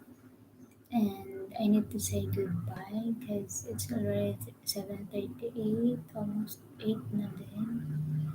And I have to eat first, tapos maligo, and then matulog. So I need to take rest na po. So I need to end this up na. Thank you so much everyone. Kuya Rami, I hope makapunta po ako. Super busy kasi schedule ko ng December, Kuya Rami, until January. And hopefully makapunta ako, Kuya Rami. Kasi parang fully loaded na ako by third week of December until January. So I don't know if I can still support. And thank you sa mga nag-support guys, sa mga andyan, sa mga sa akin today, I mean tonight. So, ayan, the reason why I'm doing LS while studying, because parang ano lang, tawag dito, para may update din yung bahay ko at the same time. And late at night talaga, so pasensya po sa mga Timba supporters if super late and yung aking LS. Hello Nanay Glory, good morning po. So, ayun. Kasi parang maganda kasi mag-study during the night compare sa araw, super mainit. And tawag dito, nocturnal ako. So, mas i-prefer ko yung gabi kasi like malamig and just malamig. Peaceful po yung area. Hindi masyadong maingay, so makapag-focus ako during the night talaga. So, ayan. Thank you sa lahat ng sumama. Hindi ko na kayo isa-isa dyan. I know, andyan din sila Tita Mitch at Tita. Thank you sa inyong lahat. Ate Rose, Ate Julian, Nanay Gloria, Ate Christy, Ate Gian. Sino po ba yun? Andyan. Kuya Rami, thank you. Kuya Chubbs. Sa lahat na hindi ko na-mention, thank you so much. Of course, sa mga nagpakulay, nagpa-members, maraming salamat pa rin because you're still there. Although, hindi ko na kayo maalagaan. Charot. Yun nga, babawi lang pa ako sa inyo soon. Maybe February because need natin mag-focus konti. And thank you po. Ingat po kayong lahat kasi I think may low pressure area ata. So, malamig na din po yung klima.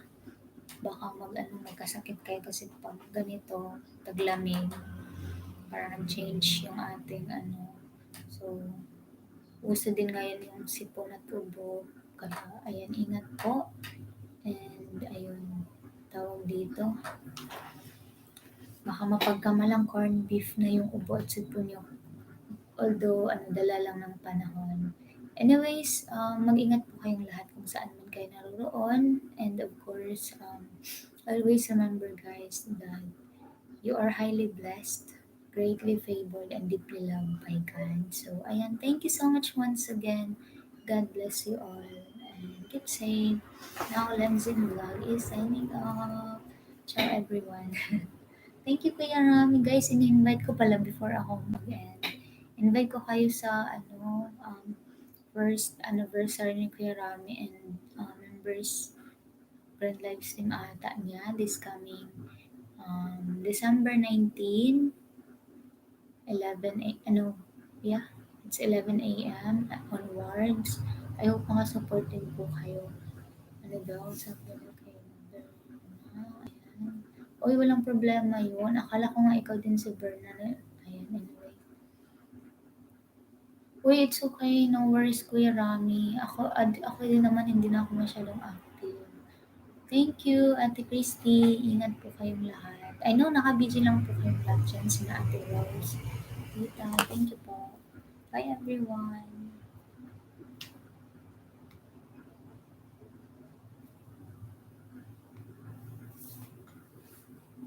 Yeah, God bless din po sa inyo. Ano ba yan? Bakit di na ako maka-end? Di na ako maka-end. Paano ba yan? Ano ba to? First time ko kasi mag-ano dito. LS sa Chromebook. Naka-direct ako ngayon. Naku po, hindi na mag-end. Ala off ko na lang kaya yung ano ba to? Ayaw mag-end. Ano number B? Yeah. Hindi siya mag-end.